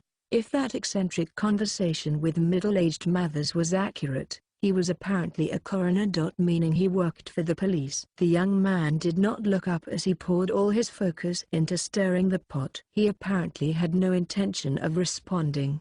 Westcott of the three founders grimaced even more, so Mathers, the man of identical rank who had apparently recruited the young man, smiled bitterly and responded. We do not wish to create a coded document that is damn near impossible to decipher and no one can read. We can leave that to the secretive Rosicrucians. Oh, or was that too bold a thing to say to an old man who likes to bring a rosy scent to the cabal and even brought in a mysterious secret document? Do you know why the steam engine has spread so far across the world? The Industrial Revolution happened because anyone can use it and because it distributes its benefits equally. The sailing ships from the Age of Discovery look freeing enough at first glance, but they actually required national approval and protection to use. That is why the entirely privatized steamers so easily won out. Our golden cabal will begin a new age in the same way. And what we need to do that is not the all-inclusive and completed Christian Bible. With that, you take the fixed miracles left behind by a great being and branch out via differences in interpretation. So the possibilities are limited. What we need is a way of arranging basic incantations and symbols to materialize any idea you have in whatever form you desire. We need a work kit similar to a board game that extends the possibilities endlessly. In that case, what is the Golden Cabal's greatest foe? Wouldn't it be the avoidant reaction that hides everything behind the veil of the mystical, insists that the red on the palette means blood and the black means darkness, and continues to remove budding possibilities in that way? Westcott? And yet all of the colors are needed to paint the life force of a bright and beautiful flower. They are intentionally exaggerating the danger of the original grimoires toxins, but it is perfectly safe if you avoid jumping right into a theory that is entirely separated from the current world and instead gradually accustom yourself to the knowledge in stages using the work kit method that slowly deepens understanding one piece at a time. If people assumed the sky was inviolable, the airplane never would have been invented, and the progress those inventor brothers are making toward an individual machine would have been delayed by a century.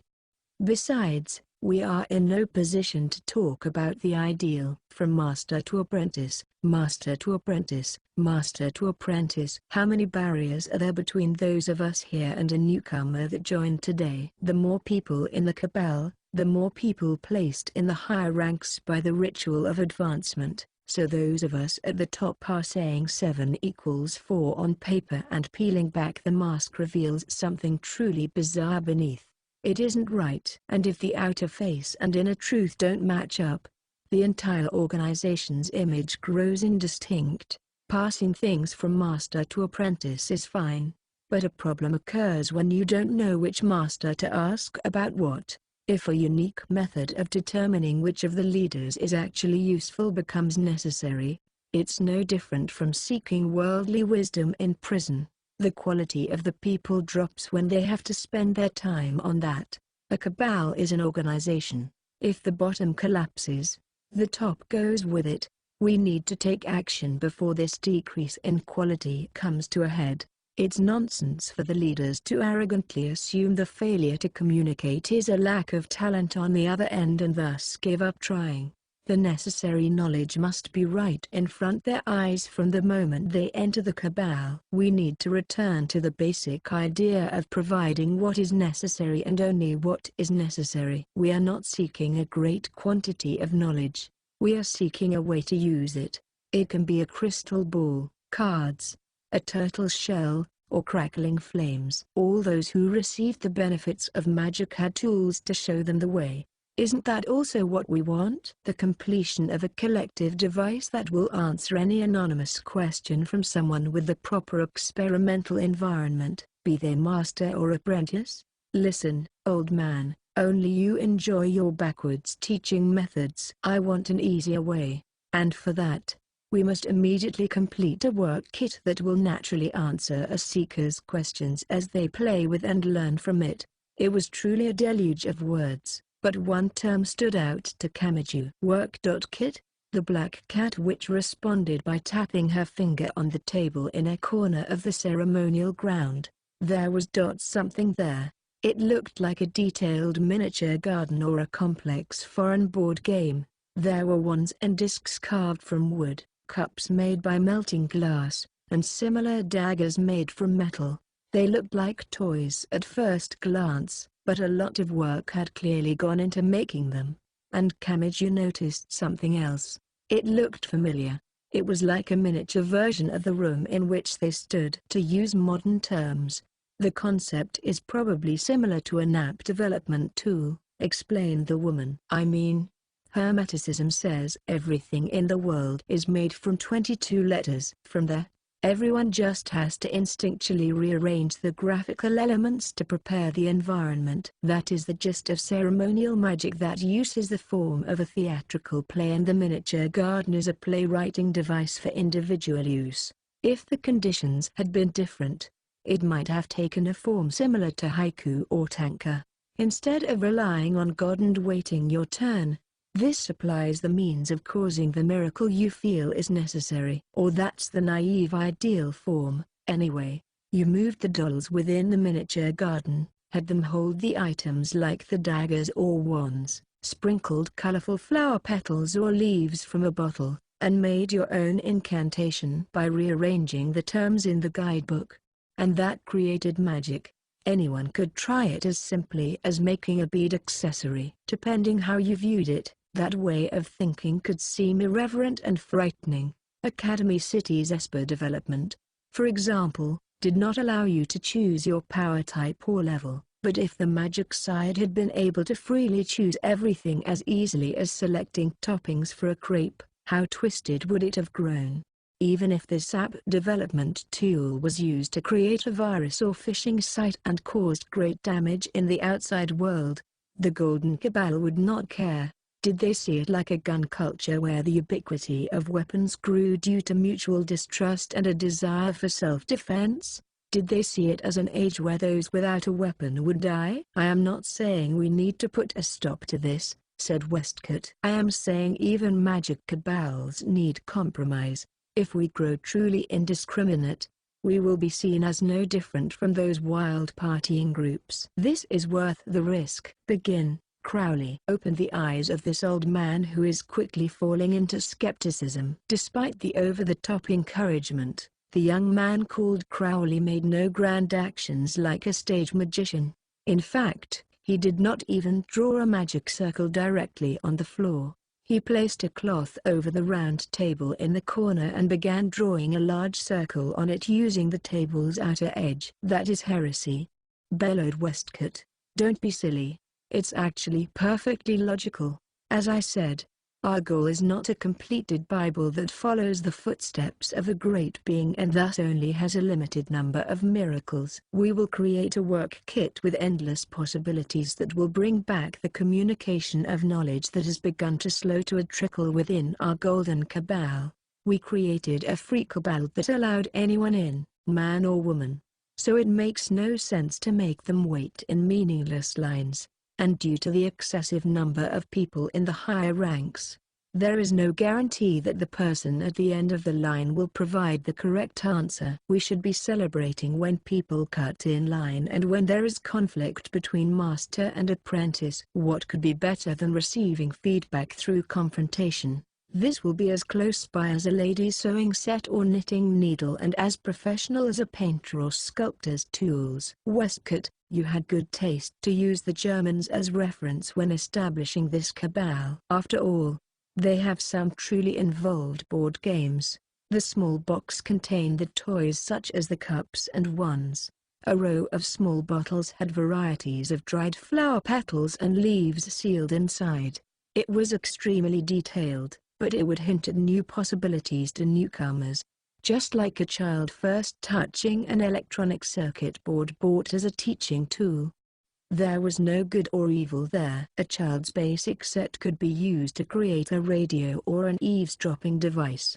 In an old war, the soldiers had been issued the same paint sets used by children, which they used to disguise bombs as bricks or coal, laying traps that harmed military and civilians alike. This was the same. Even if paint was used in war, the paint's developers were not criticized. That was the way they saw this. Hey, Westcott, how many years did it take before you could accurately draw a 2-meter circle freehand? And not while standing in front of a canvas, but while stooped over staring at the floor? This youngster is saying this one idea can erase all the wasted effort we all went through.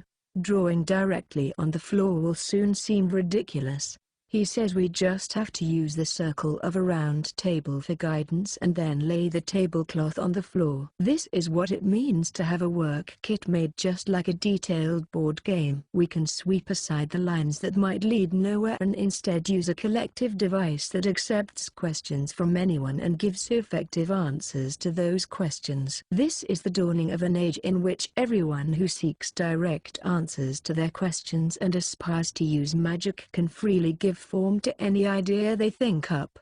The concept of programming languages did not yet exist in this age. These people were only looking at a complex analog board game. But to Kamiju's eyes, this looked like the engineers who had only ever typed in complex and obscure C code, dreaming of an app development tool that would allow even children to link together pieces as if assembling a jigsaw puzzle.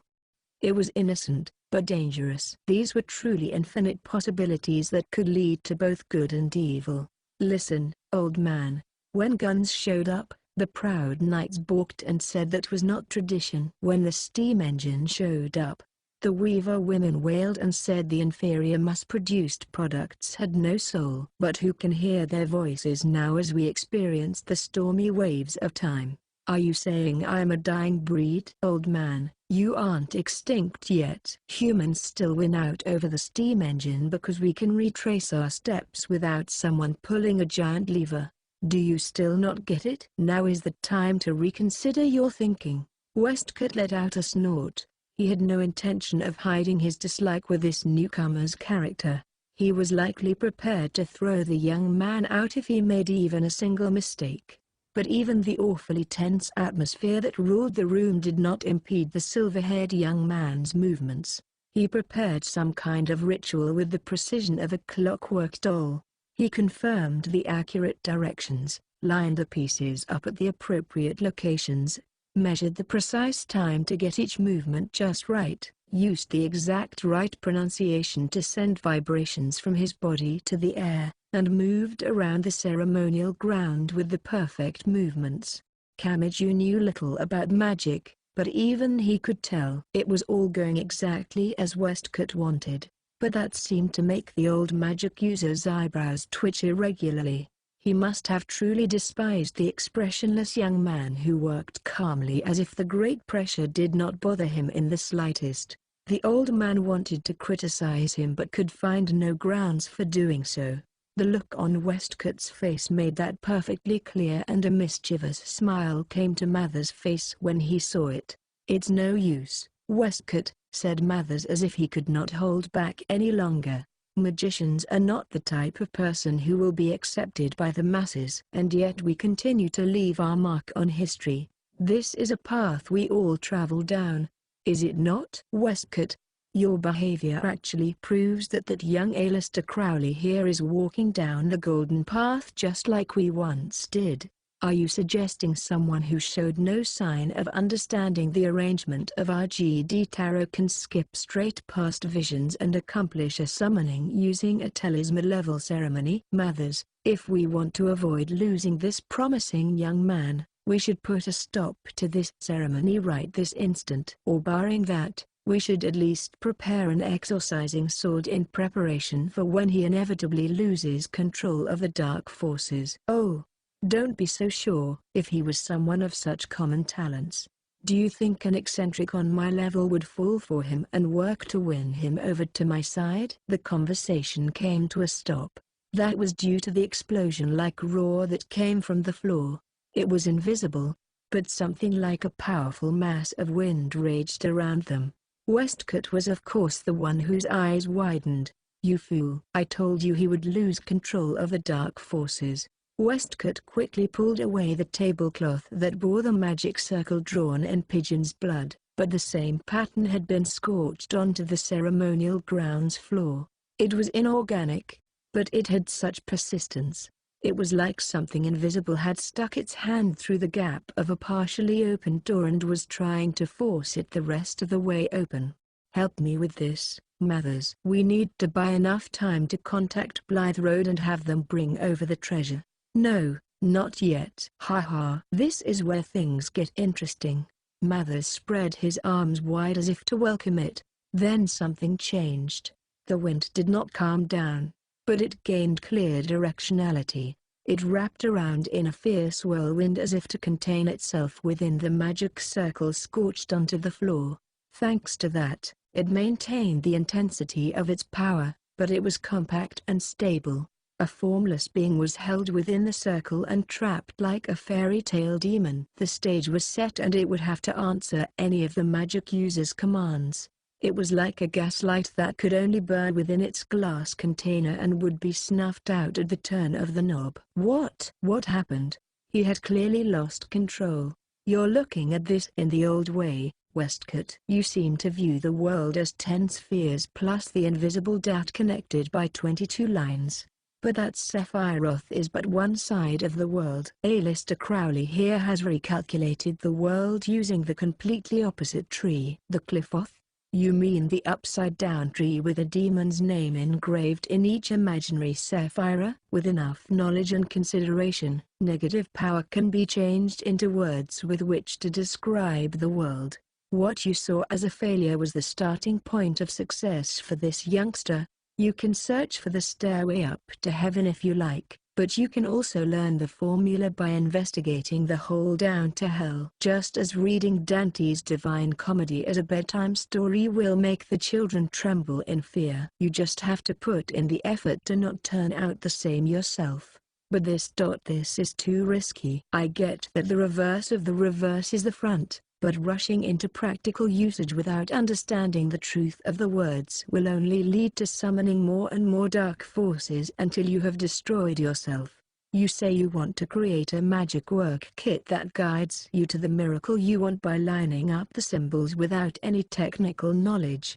To safely and surely raise up the newcomers with something akin to a detailed board game, and to complete a collective device that will answer questions from master and apprentice alike. But this goes against that entire philosophy. Just as the Bible uses complex expressions to obscure true meaning within, including the evil tree in our Golden Cabal will only complicate our essence.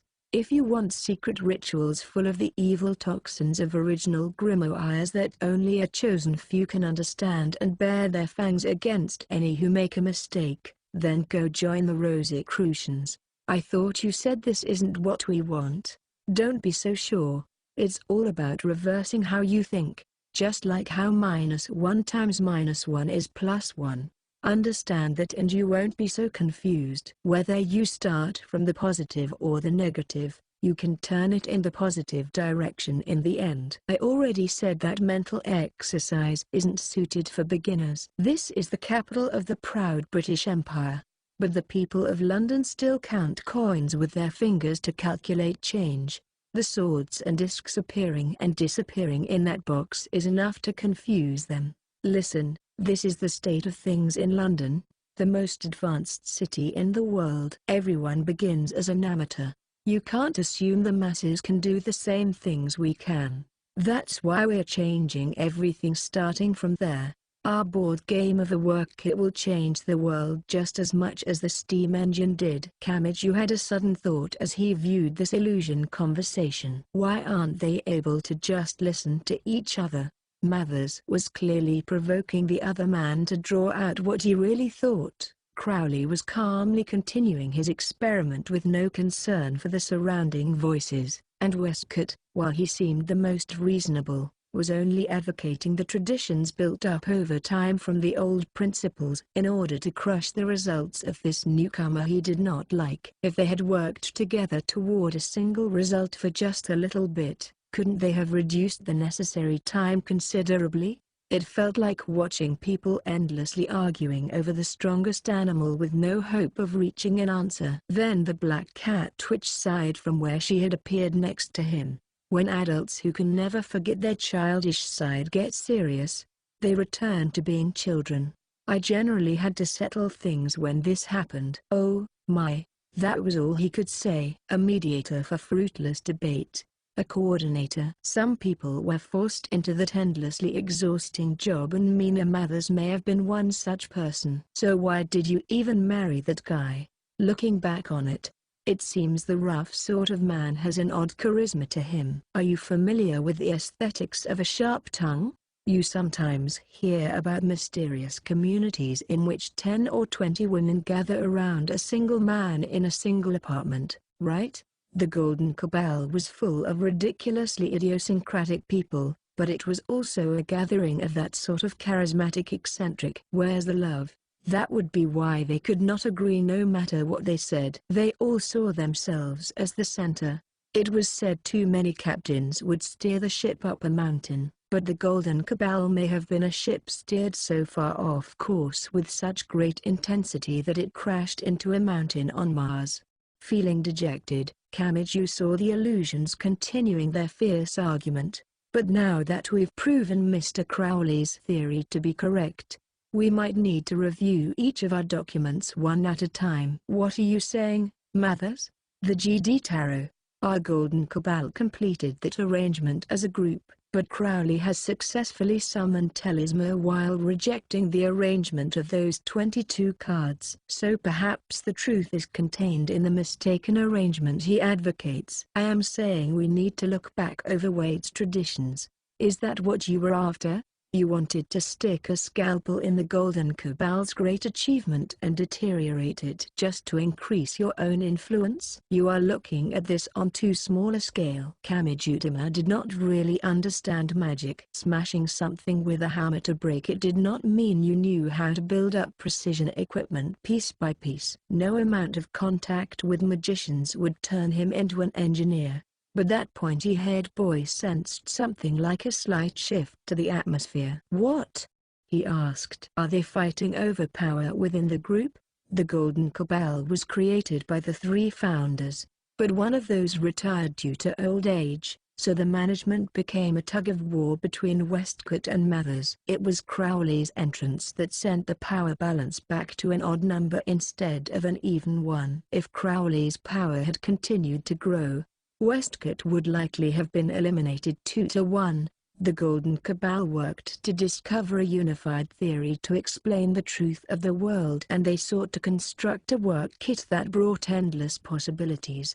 Unlike the Bible that had a limited number of miracles left behind by a great being, instead of using grimoires which are oceans of dangerous words, they would create an artery of familiar knowledge from fellow humans living in the same age. It would be as close by as a lady's sewing set or knitting needle and as professional as a painter or sculptor's tools. Instead of destroying your mind by taking in all of an original grimoire's toxic knowledge at once, you would gradually come to understand magic in your own words by referencing a detailed board game simple enough for children or adults to play. Yes, just like a development tool that allows you to assemble an app by combining puzzle pieces on the screen instead of spending the time to learn a confusing C language. The Black Cat Witch explained the beginning of their ruin in a clear voice. By the way, Mathers was trying to investigate each of the pieces carved out by Westcott and the others so that he could use Crowley to rewrite them. By overwriting the work kit development tool they had all created, he could fill it with his and Crowley's props. No, Crowley was an apprentice that Mathers looked after personally. So even if they worked together, the end result would be seen as a Mathers product. Why go to all that trouble? He had no real reason. If I had to give one, I would say it was his greed and the fact that he was an eccentric with that sort of charisma. He wanted to break open the stagnation of passing knowledge from master to apprentice, and he wanted to clear away the prison-like learning system that required determining who from the many leaders was actually useful. He wanted to get rid of the long lines leading to who knows where, and he wanted to create a collective device that allowed master or apprentice to ask anonymous questions without shame, and he wanted that simple but detailed work kit to have been proposed by him alone, not the entire group of golden leaders. He wanted to leave his mark on history. That was probably all it was. Deep down, it was the same as the innocent dream of discovering a dinosaur fossil and having it bear your name forevermore. He too was an adult who could not rid himself of his childish side.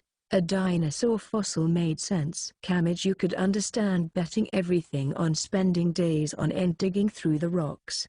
But once you did find a new kind of dinosaur fossil, Could you really just turn around and drive out everyone who helped you in the dig just because you wanted to give it your name? But then the black cat witch said something odd. But that is not what actually happened. What? Most of the modern magic that ended up continuing onto the modern era is judged to be a product of Aleister Crowley. Mather's name is not found there. His innocent but wicked desire was snuffed out before it could be achieved. That had not been done by Westcott or the other outsiders. Crowley was part of Mather's faction after all. Which meant, "This is confusing," said Kamiju. So Westcott and Mathers were opposed to each other? But then Mathers and Crowley were fighting within Mathers' own faction? Directly, yes, although the enemy reflected in Aleister Crowley's eyes was something much larger. Now, there was a certain incident that brought an end to Mathers' work when it all seemed to be going quite well. His fall began with a quiet little armed conflict.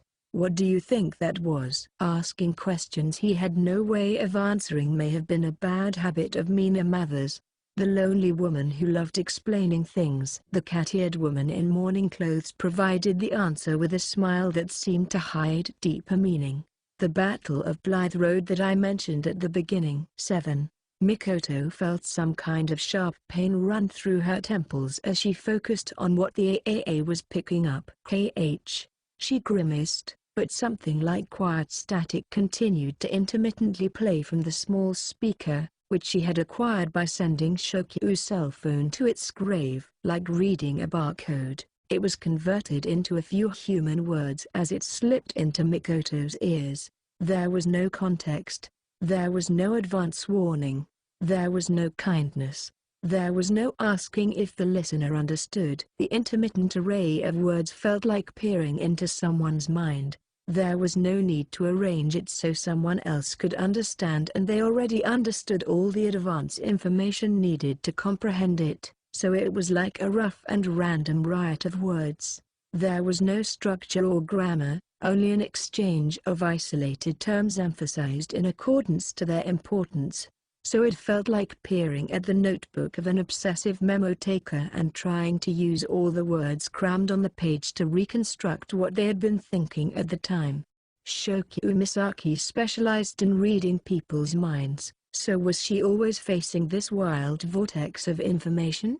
Or was what Mikoto was viewing a highly unusual case? She pushed back the pain scorching her brain cells and forcibly worked at converting it into understandable language. She felt like she was on the verge of seeing something. Who was on the other end of the AAA? Who was this grand pile of scraps connected to? A sweet honey scent gently enveloped her face. She focused on the outside world once more and found Shokyu Misaki pressing a handkerchief to her face as if wiping a small child's nose. You have a nosebleed. Really? There are legends saying expert chess or shogai players will get a nosebleed if they go too far with their concentration ability, so maybe this is something similar. Oh, dear. Are words out of style now? As Mikoto let the other girl treat her like a child, her focus slipped and she was trapped by the feeling that the fish she had nearly caught was escaping. Even so, she felt like something was taking vague form as she linked together the fragmentary terms. Mikoto felt a vague anxiety that accepting this would cause everything she had built up to come crashing down, but for some reason, a very familiar phrase appeared there and would not go away. To ensure the entire stone wall did not collapse, she slowly and carefully pulled out just one of the stones, and she gently placed it on her tongue. Kamijitama? Shokyu Misaki's slender shoulders definitely jumped. He really is a part of all this, but it's written differently. Would that spelling mean the one who purifies God and slays demons? 8. The vision vanished like fog. Unpleasant sweat poured from Kamiju's entire body. The metal sticking out from the wall had not broken and the multi-layered duct tape lifeline had not snapped. He had not been thrown out into the emptiness. By this time, he had mostly figured out how it worked, but the sensation of falling still felt incredibly real. His heart was palpitating almost painfully in his chest. The term taking years off your life stabbed into his mind, but not as a mere figure of speech. Oh, Kamijutama, are you okay? Yeah, but really, what is this? Was it a method of showing a target individual a pre-made vision? No, he felt like that was not enough to explain this. More importantly, he wanted to know why he was being shown the visions. That bothered him more. After all, this was the windowless building. Everything here would come from A-lister. Even if the device named Mina Mathers was defying her master in contacting Kamiju, he had been shown many times now that the human named A-lister Crowley viewed both success and failure as a means to reach the desired result. So it was possible that Mina's betrayal was part of the plan. It was also possible that questioning this was part of the plan. It was also possible that Kamiju believing he had seen through the plan was part of the plan. To be honest, once he sent his thoughts down that path, there was no end to it. That labyrinth of opposing mirrors or nesting dolls was the true essence of A-lister. And the moment you ran out of patience with that, it would mess with your defense calculations and allow his surefire attack to secretly strike. Kamiju had to maintain his self. He could not stop investigating deeper, but he also had to stop himself from restricting his own actions through excessive suspicion. He needed the accuracy of a clock's hands. Even if thinking that way was part of the plan, he could not let his guard down at any of the countless hairpin turns. If just once he ran off the course and broke through the guardrail, he would roll right off the cliff, and that would end the same no matter which level he was on. Whatever the case, we need to get past this. Why yeah, that's right. The mountain climbing no longer had stairs or ladders. They were combating a cliff face. The wall they were using for footing only had silver ducts and air conditioners, which were directly attached. In some places, the footing would branch apart in a position where they clearly could not stand. It was a lot like a retro platforming game where falling meant instant death, but this was nothing that cool. They would dangle down above the void using their lifeline, reach their toes over to the next footing while stretching their legs so far they were sure they would get a cramp, and then slowly shift their body weight over. It looked silly, but they were several hundred meters up. Kamiju could not have felt more isolated when he had his feet on one of the boxy air conditioners. The carefree-made girl must have had it even worse.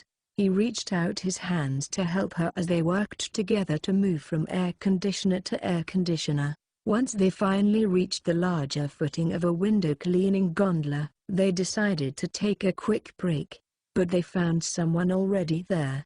Fran? Oh, were you down below? She too had apparently been moving upwards to regroup with the others. She must have continued up before Kamiju and Maker woke up.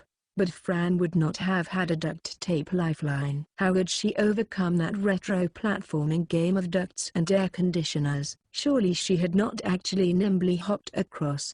His question was answered from an unexpected place. I thought this might happen, so I was carrying a spare balloon folded up with the floating gas removed. You awful cheater. He should have thrown his hands in the air and celebrated that an ally had found a safe way of traveling here. But he could not help but prioritize his complaints after seriously risking his life without that method.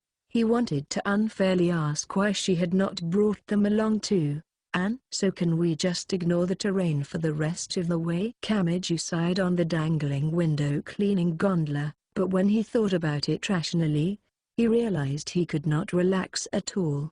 There was no longer anything sticking out from the wall. He only saw the window cleaning gondola, a ropeway, a crane hook hanging from a wire, etc. From here on out, their footing would wobble unreliably as it dangled down from the darkness overhead. Instead of anything solidly anchored to the wall, most of it was wobbling back and forth like a pendulum. No amount of lives would be enough when trying something like that. Had Index and Tsuchimikado really made it through that to continue on up? What had happened to the Calico Cattle 15-centimeter Athynus? Those fundamental questions passed through his mind. Then he heard a comment from the girl who wore not just shorts but a hoodie bikini in winter. Well, As you can see from the volume of the floating gas and balloon, it has a weight limit. There's no way it can carry 3 people. Kamijutama and Tsuchi Mikado Maker did not hesitate. Wait. Just because it can only carry 2 is no reason to kick out the balloon's owner. Isn't that taking your cruelty too far? Shut up. I refuse to let you just take the easy road all the way the top. Stay here a bit. 2 heads are better than 1, and 3 are even better than that. Fran-san. You 2 can fight on your own, said Maker. While you do, I'll be taking this balloon up to the top. And in her morning clothes and cat ears, Mina Mathers placed a hand on her chin while floating nearby like a ghost. If you don't do something, I get the feeling all 3 of you will slowly fall to the bottom! Kamiju had faced a great many things in this light bit of mountain climbing. While he certainly did not want to plummet down to his death, slowly descending to the bottom and having to do it all over again would absolutely kill his motivation. So wise Kamijutama made a neutral suggestion. Wait just a moment. It's wrong to have us all fall. Fran, get us close to some kind of footing. We need to cool our heads for a bit. But the blood had rushed to the hoodie bikini girl's head. So she erupted. You don't get to play the pacifist after grabbing on like this. You started this yourself and now you're ending it yourself? Do you think it's all about you or something? A fairly serious kick was thrown at point-blank range and Kamiju's body forgot all about gravity. But they were already several hundred meters from the ground.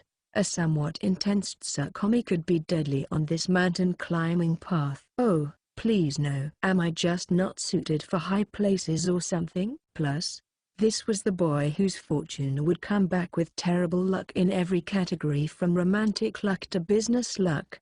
However, he could not afford to kick the bucket here. So he flailed his arms around mostly on instinct. And his desperately outstretched right hand felt something. It was Fran's bikini bottom. He had grabbed on from the front. Hi. The rabbit ear antennae girl held the balloon's grip wire between her thighs, used her hands to hold either side of the bikini bottom as it threatened to slip down, and began a hellish game of tug-of-war as she blushed red and shouted at him. Would it slip down or not? An extreme battle began. I'll kill you, you pervert. Shut up, you attempted tsunami murderer. And if you don't want to lose the attempted part, then help me out here. By the way, I'm truly thankful that your bikini isn't the side-tie kind. Then morning clothes and cat ears Mina whispered in the life-risking boy's ear as she floated casually alongside him. Despite how she looks, she's actually very happy you're giving her this attention. A bunny with a broken heart can die from loneliness after all. Oh, is that so? Fran, are you just embarrassed? Then it seems to me you should be able to meet me halfway here! The knee? Gab. A knee to my cheekbone? Thanks for the really unreliable theory there, Mina. You're not much help here either. Are you? Don't be silly. That is merely her way of hiding her embarrassment. She is what people call it, dear. Yeah, right. Inside and out, she's seriously trying to kill me. Okay, said Fran. If you're willing to have a nice chat with your own imagination there, please let go of my swimsuit. I'm not risking my life here because I want your bikini, Fran. If you don't let me clear up this misunderstanding, I'll commit a double suicide with your bikini bottom here. I don't think you'll like the position that leaves you in. He thought he had just barely managed to achieve equilibrium. But then he felt something slipping in his right hand.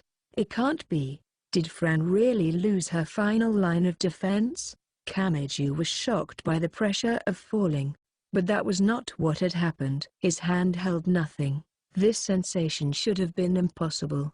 It was the same as the illusion of the railing or footing collapsing. He was entering another vision. 9. This will probably be confusing, so allow me to make a note first.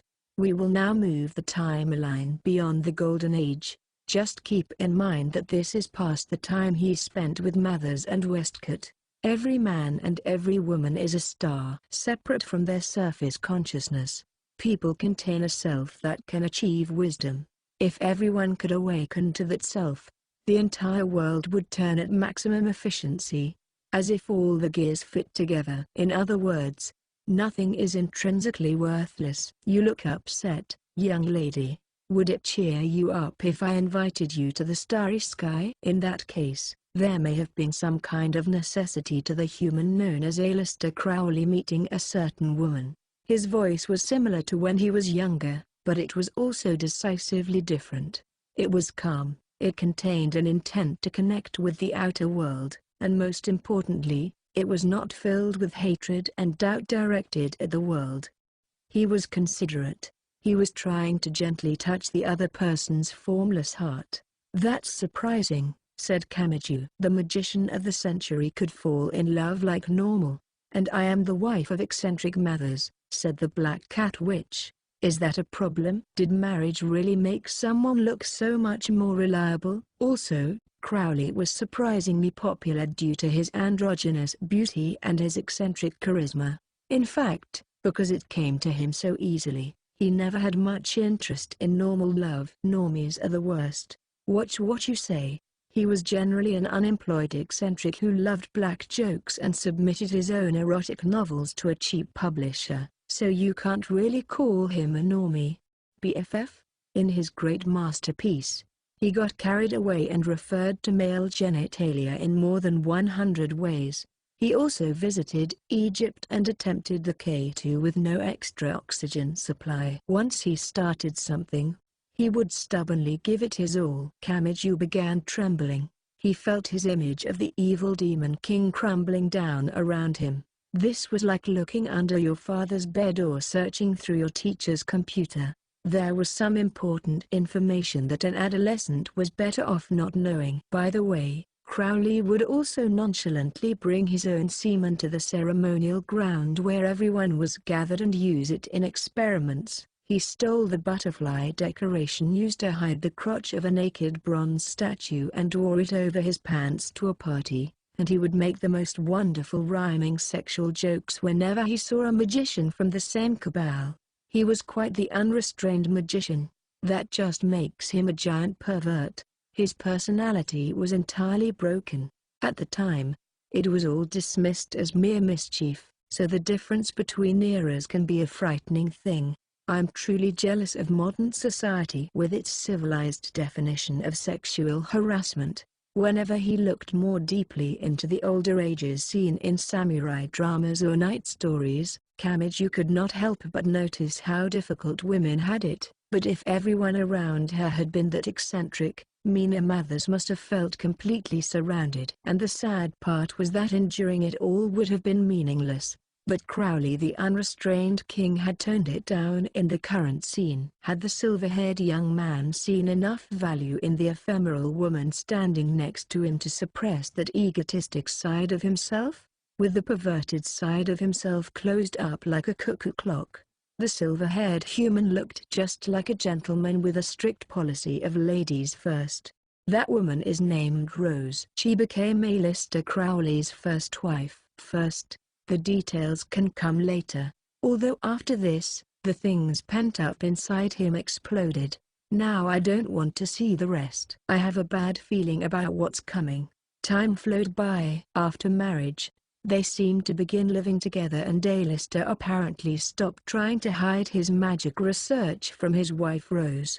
In fact, he actively used her as an assistant. Kamiju did not know exactly how it worked, but he seemed to sometimes use an incantation and a magic circle to summon something formless and send it inside his wife's body. The woman had initially seemed ephemeral, but Kamiju felt a heart-pounding unease when he saw her convulsing in a chair inside a basement filled with some kind of burning incense. Crowley was a man of logic and efficiency, so he did not hold back even with his own wife. That is a method of hypnotizing someone to intentionally guide them into a trance and access a higher being. But the trance here is the same type used by the ancient witches who would rub a special ointment on their brooms, mount them without wearing any underwear, and Kamiju shuddered as his danger sense warned that carelessly listening any further would be like a scam where he was made to overhear told personal information and then pressured into paying money in apology. Now, as his true self exploded out and he ended up playing doctor, or rather, playing magician, with his newlywed wife, he eventually accessed a higher being said to be a guardian angel during a trip to Egypt. And that guardian angel's name might have been glimpsed here in Academy City, ? That name is Awas. That being contains the number 93. Just like Thelema, and just like Koronsn, that name became a major turning point in Aleister Crowley's life. Kamiju did not recognize that name, although it was possible that it was a name someone other than him had pursued. Answers did not always appear before the one seeking them. The compilation of Aleister's theories was turned into a book based on what Awas said through Rose's mouth. And this was something sensational enough to blow away not just the Golden Cabal's foundational theories constructed by Westcott and the other leaders, but also the new theories Mathers planned to build by hijacking them. What? So he got an answer through something like the Kokiri-san, decided he had drawn it from his own subconscious, and turned it into a book? Sometimes a powerful grimoire is given more prestige through a legend saying it was provided by a higher being, but there are a relatively large number of records remaining of Crowley and Awas's contact, although it seems the skeptics that wanted to get rid of him searched through and found fault with all of them. Still, I think it has more credibility than the laughable document permitting the Cabal's establishment that Westcott forged. Did you just casually slip in something really important there? Legends are unnecessary if you only wish to learn knowledge and technique, but Westcott was from an older age, so he wanted his Cabal to have history with an academic or royal scholar. Thus, he claimed to be the only person to have received permission to create a Cabal from the ultimate higher being named Anna Springell. Whether or not Lady Springell actually existed, the document Westcott received was a fake created by an Englishman forging a German's handwriting. Honestly, if he hadn't been so intent on social standing, he wouldn't have fallen prey to those silly newspaper journalists later on. Instead of a superhuman organization that secretly determined world events from the shadows of history. They felt more like a group of eccentrics that caused trouble wherever they went.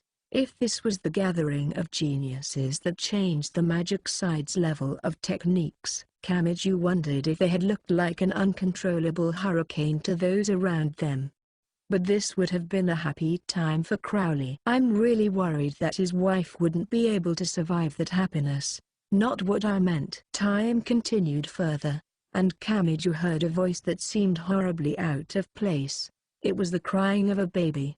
That is Aleister Crowley's first daughter. Oh, yeah. I guess that it would eventually happen if he got married.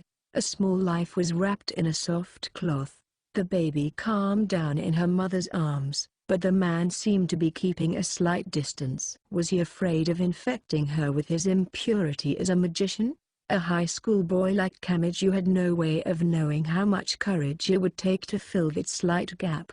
But after a very, very long time, Crowley finally moved his fingertips toward his child's mouth, and then the small hand gently grasped the father's fingers. To be blunt, her official name was about as overly long as Jugimu, but magic researchers simply call her Lily. Crowley apparently read the stars to determine her name, and it supposedly has an actual meaning. In other words, that was how obsessed with his daughter he was. Oh?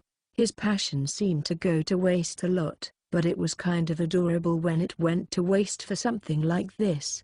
He sought logic and efficiency in everything, and he would make harsh jokes and cruel jeers every time he opened his mouth. But perhaps he had worked hard to try his hand at something he was not used to. As a father, he had wished for the happiness of his newborn daughter. As he peered down at his daughter held gently in his wife's arms, reached out his fingertips, and saw that tiny hand gently grab them. What had grown in the heart of that human who had the skill needed to master magic and hijack the world's greatest cabal? This was the happiest time for Aleister Crowley. Yeah, maybe so. Do you not understand? This was the happiest time? Kamiju frowned when Mina Mathers insisted on repeating herself. He sensed some hidden meaning to her words, and the black cat witch explained while surrounded by an ominous atmosphere. To put it another way, it is only downhill from here. Aleister Crowley's life only continued to sink without ever resurfacing. Wait. Hold on. Kamiju looked back to the scene before his eyes. This was an illusion. Instead of complete fiction, it was probably an image of the past a certain person had walked. So no amount of struggling could change history. All of it had already happened, but Kamiju still begged it to stop. What he saw here was perfect. This was the ultimate accomplishment of everything that Aleister Crowley was. What could be added to or subtracted from this? Any addition or subtraction would clearly be superfluous, but what had the outside world brought to this miniature garden?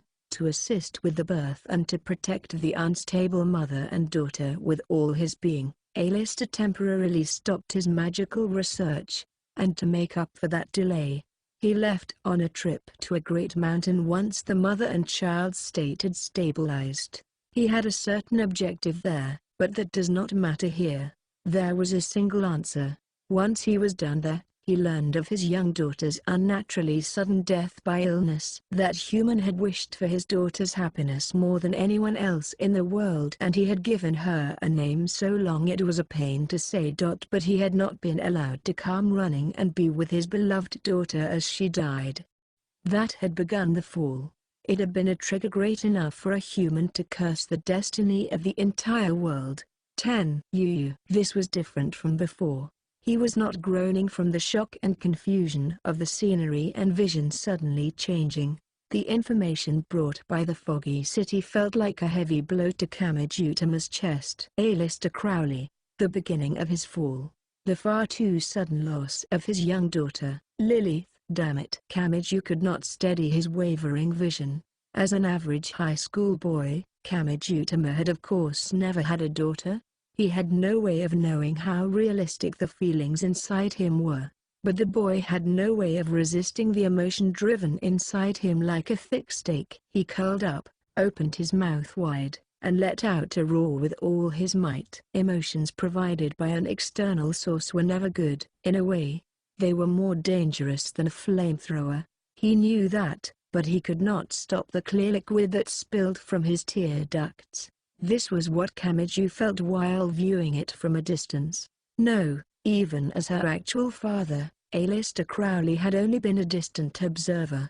He had only learned of that small life's loss through a simple letter. He had not been allowed to rely on some grand magic produced from every technique he had, and he had not even been able to hold that tiny hand, despite knowing it was no use. He only had the merciless result forced onto him after it was all over. How could someone overcome something so unreasonable? No. Had he turned out the way he had because he could not overcome it? Had the human named Aleister Crowley been wandering in a forest of his own creation for over a century? And while Kamijutama's thoughts were in such a serious place, a girl's small foot struck his cheek. "Get your hand off of my bikini bottom already, you pervert." BGHH. It was Fran who was blushing bright red. Kamiju was finally knocked from the balloon in reality instead of an illusion. But there was no sensation of falling, and his butt landed on a nearby steel beam. The hoodie bikini girl had apparently moved the balloon over toward the wall. Honestly, this is the problem with boys. Mutter. Give them the chance and they'll justify everything they do. Why do they only ever use their brains when it comes to making their actions seem legitimate? A misunderstanding seemed underway at tremendous speed, but she would probably say something about using his brains if he made any kind of excuse, so he left that untouched. Kamiju decided to change tack a little. Well, I'm not sure you can say that about all boys. Hey. I mean, what about Kamisato? That bastard was the victim type of pervert that would naturally take all the juicy bits for himself. If all the boys in the world would end like that just by standing there, I'd sink into despair, said Mina. It seems to me like a very bad idea to bring up that name so soon after she had her heart broken. But are you the type that enjoys bullying the girl you like? When Mina appeared in the air, Kamiju's briefly numbed feelings came surging back. He was reminded of what he had seen, of the tuning point that sent a human's life tumbling down. He breathed in and out. He wiped the sweat from his brow. He did not care what anyone said about him. Kamiju spoke to the person only he could see. Mina. What is it? The black cat which stood next to him and looked down at him. As usual, she did not bat an eye. What happens after that? What happens to that human? Again, that leads to the board chairman Alistair Crowley you see in the present. That's not what I'm asking about. Send me there right away. Every man and every woman is a star. Mina Mathers whispered what sounded like a password. When each individual is aware how they should act and fulfills those actions, there will be no meaningless work in this world. If you seek something, you must walk on your own feet and reach out your own hand. Kamijutama looked out ahead with utter exhaustion in his eyes. He saw window cleaning gondolas, crane hooks, and ropeways. As before, he would have to scale a deadly mountain using only unstable footing. But he no longer hesitated. It did not matter how unreliable the footing was. It did not matter whether or not they were being pursued by a pair of beasts with rainbow chains and transparent flesh and blood. He wanted to know the whole history of that human's wandering. Hey, human? Athynus? Then a 15-centimeter god spoke to him by climbing up onto a window cleaning gondola's railing. She had apparently climbed this high under her own power. The world had to have looked very different at Athynus's scale. I won't tell you not to go running ahead. That would be like telling a bird not to fly or a fish not to swim. But if you do start running, don't give in to despair. Abandoning thought is just being lazy. When you're running recklessly forward is exactly when you need to remain calm. You need to make use of all your power to return alive. Yeah. After he nodded, Athynus climbed up his clothes to her usual spot on his right shoulder. If he took one wrong step, she would plummet to the bottom with him, but he did not feel a single tremor from her body. Hey, Athynus. Have you seen Index or Tsuchimikado? They don't seem to be here either. Talking about another girl already? No, maybe I should interpret that as your normal behavior and be relieved. Athynus-san. Sniff, sniff. And you are covered in a mixture of a few odd scents. Is that because of the weird visions Mina's been showing me?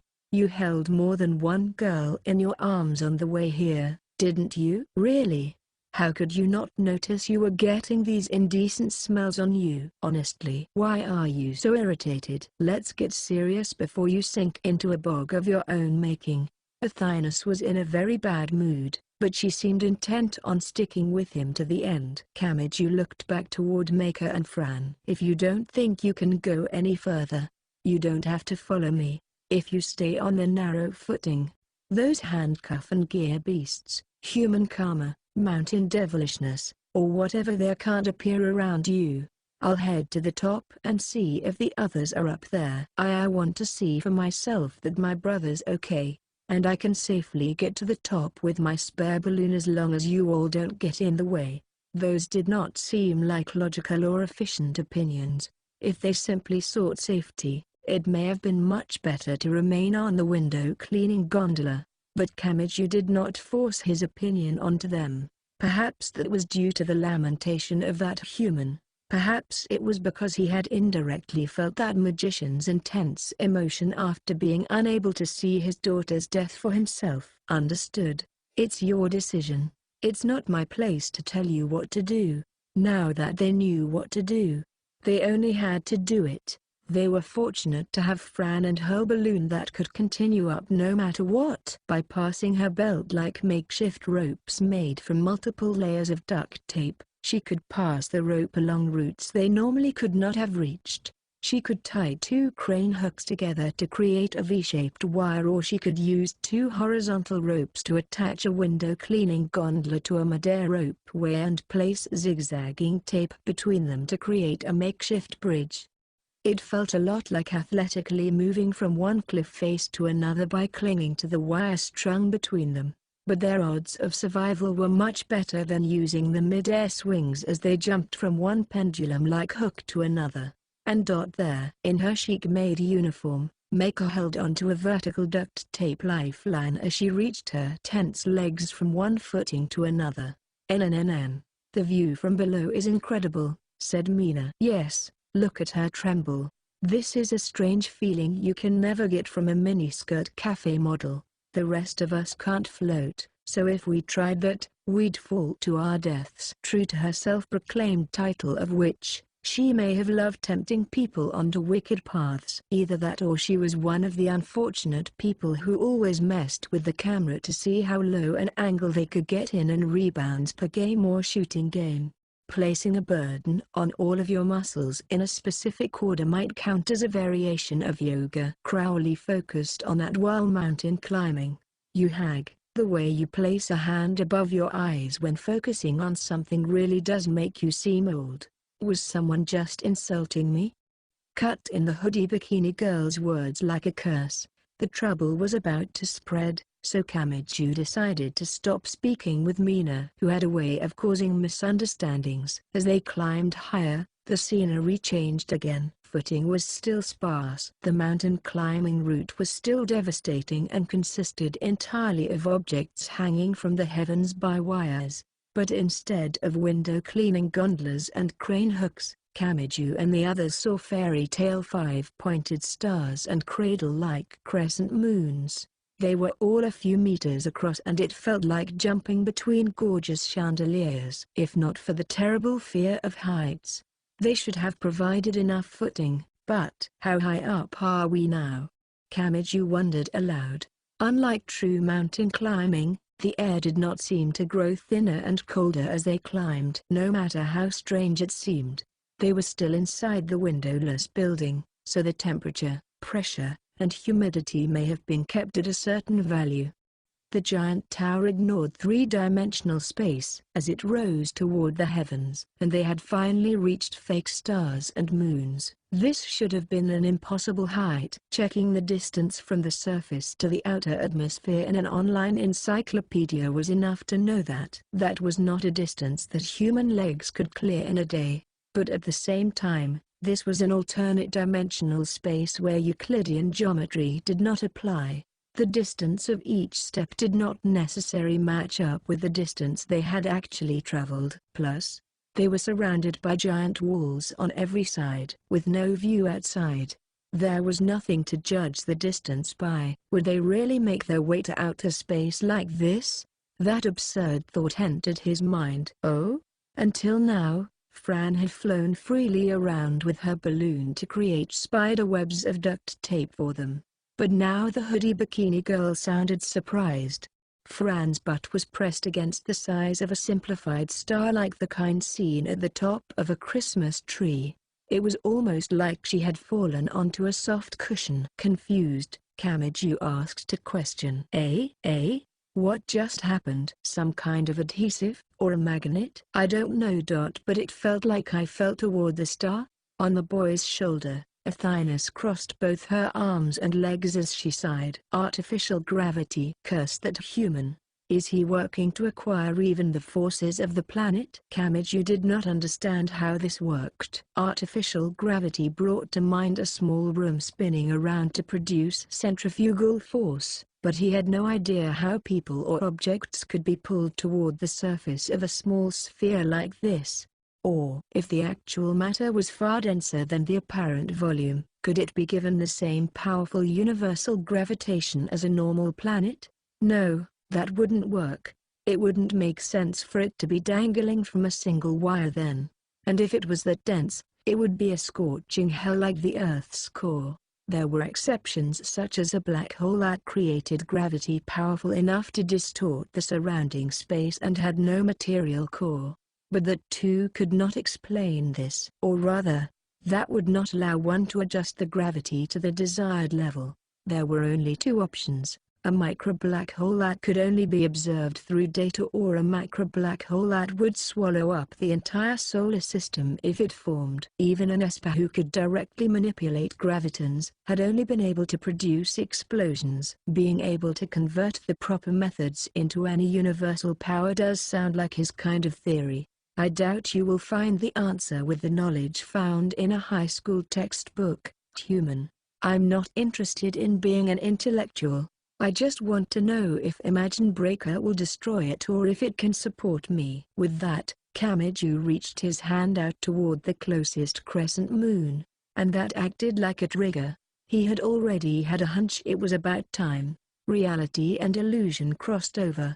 The crescent moon crumbled away without warning, and Kamijutama was overcome by a far too real sensation of falling. 11. Let us begin with the answers you wanted. We will be returning to the Golden Age. This happened before he married Rose and was given Lilith. It was a toxic foggy city covered in steam and smoke. There was a whistling that sounded like a draft, but it was actually the breath escaping a man's throat in a study. Even with no knowledge of medicine, one look at his face was enough to know his organs were far from healthy. Enough so that he looked like an old man in the deeply contrasting shadows created by the lamp's flame. Alan Bennett. He was one of the few people who A-lister Crowley could call a true friend and teacher who, unlike Mathers, had no ulterior motive, said Mina next to Kamiju. There is nothing to say about his condition. These are merely the symptoms of addiction to medical opium used as a pain reliever. This was a social pathology found everywhere at the time. That master was of course not the only one in the study. This was A-lister Crowley's story. In other words, it is the same as my body, Alan said to his visitor. He flipped over several cards sitting atop a heavy desk. Kamiju did not know the details, but when he saw those cards that looked like playing cards with more involved artwork, the word tarot came to mind. Whether the stories were true or not, what was it those tools were used for?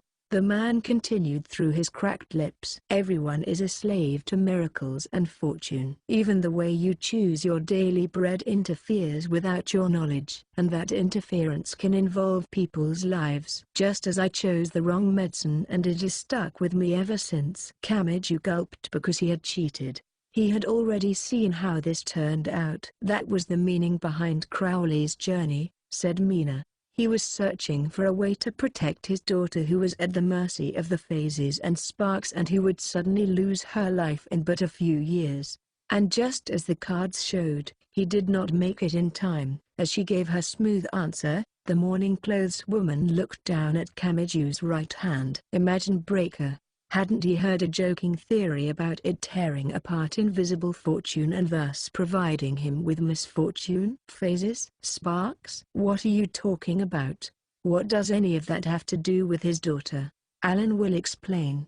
The Black Cat Witch was correct. Alan Bennett swept aside the cards and moved his lips. Magic is convenient. If our Golden Cabal completes its simple work kit, we can break back open our stagnated knowledge without needing to fear the toxins of an original grimoire. After all, that toxin is the result of the reader's mind rejecting such a great discrepancy from their common knowledge and wisdom. If it can all be explained through their own words and fingertips, that gap can be filled and no one must suffer. Once the long lines are gone and people no longer need to determine which of the higher ranks have authentic knowledge, the entire organization will grow much more quickly. With a collective device to answer the questions of master and apprentice alike, our direct combat strength will grow. But normally, all phenomena in this world are bound by the principle of equivalent exchange. Our magic cheats the system to provide an input of 1 for an output of 10. However, are we truly deceiving the world? Perhaps we are merely shifting the cost beyond what we can imagine. We have long held that concern. This world contains as many phases as there are divine legends and religions, and the distance between each phase is not even. The rise and fall of civilizations and traditions affect the power balance in the real world. When you get down to it, fortune is the sparks that fail to become miracles. The spray produced by the contact and collision between phases has a shockingly thin but widespread influence on people. It affects coin tosses, the order at which dishes are served at a restaurant, meetings and partings, marriages and divorces. And even people's deaths. If you see no direct cause for your daughter's death, you should assume it is a spontaneous event caused by a gathering of the influence that so many people are unwittingly affected by. You mean there is no such thing as a spontaneous accident or illness in this world? Asked the silver-haired young man. You mean the small things that people accumulate are an issue of the overlapping phases and, as a result, the entire world will cause slightly unsanitary conditions to force a deadly illness onto my daughter? Is that what you are saying, teacher? That is taking it a bit far. Your daughter is nothing special. Everyone is affected by it equally, but a unified theory like hermeticism roughly grabs and gathers the overlapping phases, causing them to collide all the more. I imagine that would make the sparks more frequent. And this will influence more than just the present. The future is made from the present, after all.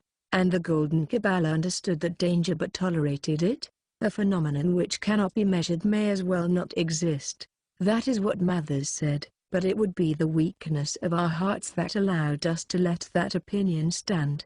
The gap between phases changed irregularly on a daily basis.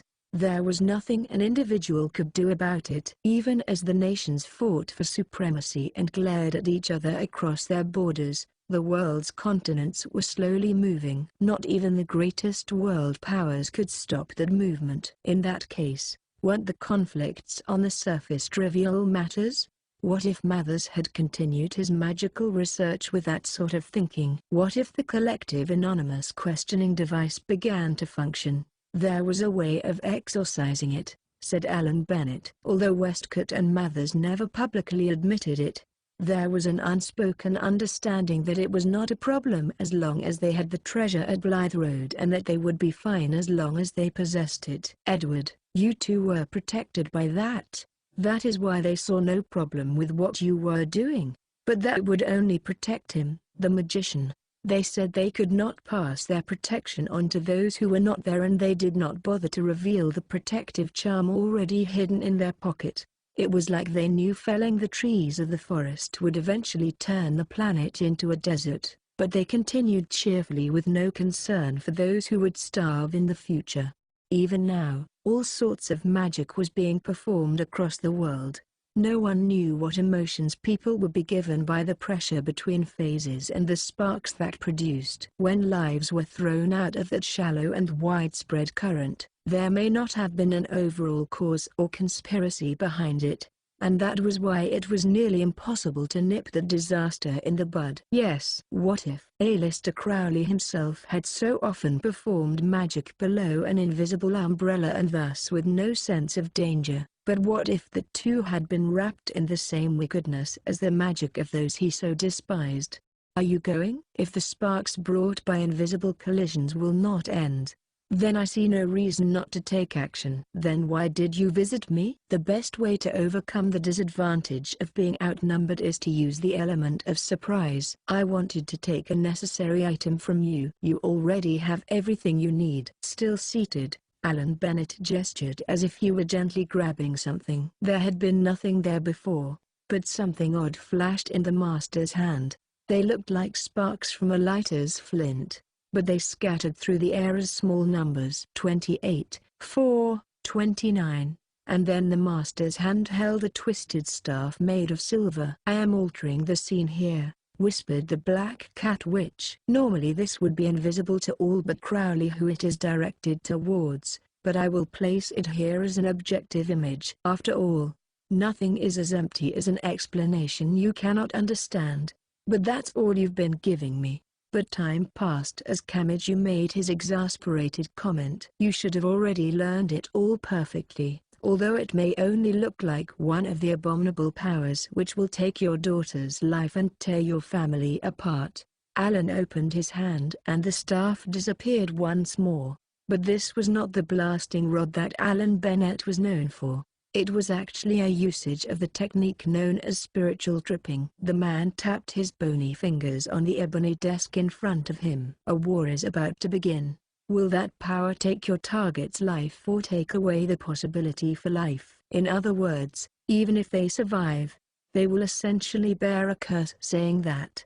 From that point on, every choice they ever make will end in failure. Everyone who is killed by you will despair and be doomed to a life that continues eternally downhill without ever rising once more. In a way, this will be a living hell that is much crueler than simple death. His exhalation sounded like a broken flute. And prepare yourself. If you announce that you will destroy the entire Golden Cabal for the daughter you will one day lose to a spontaneous death. You must also turn those fangs back toward yourself and eliminate Magician Aleister Crowley. You can never truly achieve your original objective without cursing yourself as your own nemesis and swallowing the poison you have concocted. I am aware of that. You can of course compromise there. You can always meet your desire for vengeance halfway, but then it would lose its purity and become no more than an empty shell. The instant you hold back for fear of losing your own life or assets, your feelings for your daughter will grow dull and rusted. Keep that in mind. I am aware of that. Hearing the exact same response again, the Pale Master gently smiled as if no more words were necessary. It was the kind and sad look of the master seeing his student surpassing him. And then Magician Alan Bennett said more. Then hurry up and kill me. One of your nemeses sits right here. He could compromise with his vengeance, but the instant he did, the feelings within him would grow dull and rusted. So it did not matter how much he respected this man or how close they were. Since this man was a magician of the Golden Cabal, Aleister Crowley could not overlook the master before his eyes. Alan never did stand from his chair. Even if his body had been worn away by an ignorant and juvenile medical prescription, he too was a magician who represented the Golden Cabal. He had produced that silver star from thin air earlier, so if he had wanted to, he surely could have fought back against the assassin paying him a visit. But he did not. Alan had not welcomed the young man as a magician or a teacher. He had welcomed him as a lonely man does a good friend. His cards had likely already told him his fate. Aleister Crowley started to shake his head, but the unwavering look in Alan Bennett's eyes prevented him from doing so. To those who accurately divined fate, different positions on the timeline were a trivial matter. As his master, the man was celebrating his student's marriage. He felt hatred for that which would tear apart that happiness, and he felt regret toward himself for his inability to change it despite having sensed it in advance. The silver-haired young man reached out his right hand. He stuck out his thumb and forefinger in a handgun gesture. 32, 30, 10. Just like the old man, he seemed to guide scattering numbers in his hand. And then the man held an old-fashioned flintlock gun. That attack would directly take a life or doom them to a life of ruin that could never recover. Alan Bennett smiled as that fingertip aimed toward his forehead. Take care. Whether it was real or an illusion, a definite gunshot sounded and the man's head jerked backwards. 12. Why had this happened? It took Kamijutama a while to realize he had returned from his vision. Even with Imagined Breaker, he was perfectly able to grab at the stars and moons dangling down from wires. Did that mean they were not products of magic and the artificial gravity had been created through purely scientific means? He and the others did not need a lifeline. They leapt between stars, crossing over the empty space at thousands, if not tens of thousands, of meters up. They could not choose which part the artificial gravity pulled at them or how. So Maker's long-made skirt would sometimes rise up like an umbrella in a typhoon and hoodie bikini Fran would sometimes land on all fours with her small butt sticking up. Regardless, they continued the impossible mountain ascent with no major problems. It's already ending, said Kamiju with no real proof. He could not explain his reasoning to himself, so Maker, Fran, and Athynus had to find it even more baffling. But he repeated himself. We're approaching the end. There was no other way from the beginning. There was an endpoint in the starry sky, and a familiar face was clinging to the side of the large star dangling there. Index: I didn't see you on the way here, so was the way up split into a few different paths? She wondered. Or did the rest of you fall further down in the beginning? She had the calico cat with her. While in Index's arms, it threw cat punches toward Mina who the others could not see. Oh? It would seem I am no match for wild instincts. Does that mean it isn't that only I can see you? Are you actually preventing the others from seeing you? I am the Black Cat Witch. I seem to bring them under my control whether I intend to or not. And it was obvious why Index had stopped here. Kamiju looked straight up.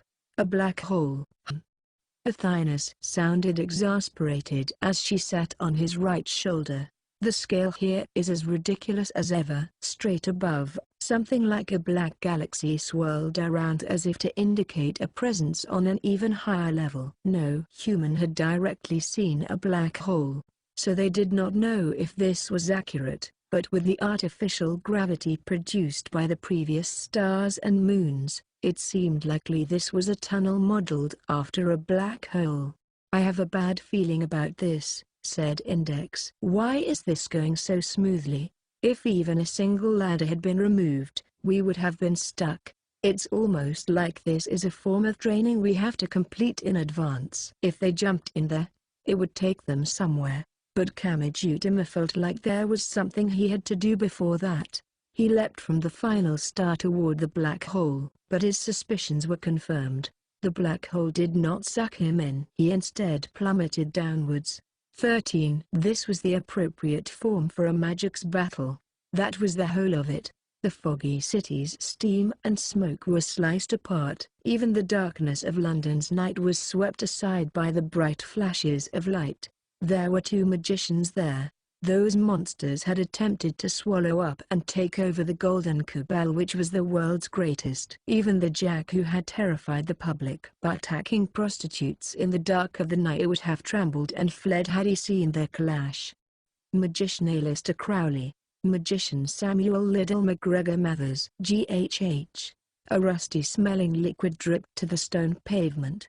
It could be a gun, a sword, a shield, or a bow. Alistair changed the shape of his fingertips, numbers scattered from his hand, and the corresponding type of illusionary attack power appeared there.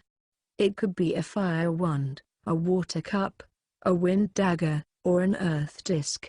Mathers controlled all things on the material level by sending those symbolic weapons floating around him. Their clash was never-ending, and if it would not end, it was obvious who had the advantage.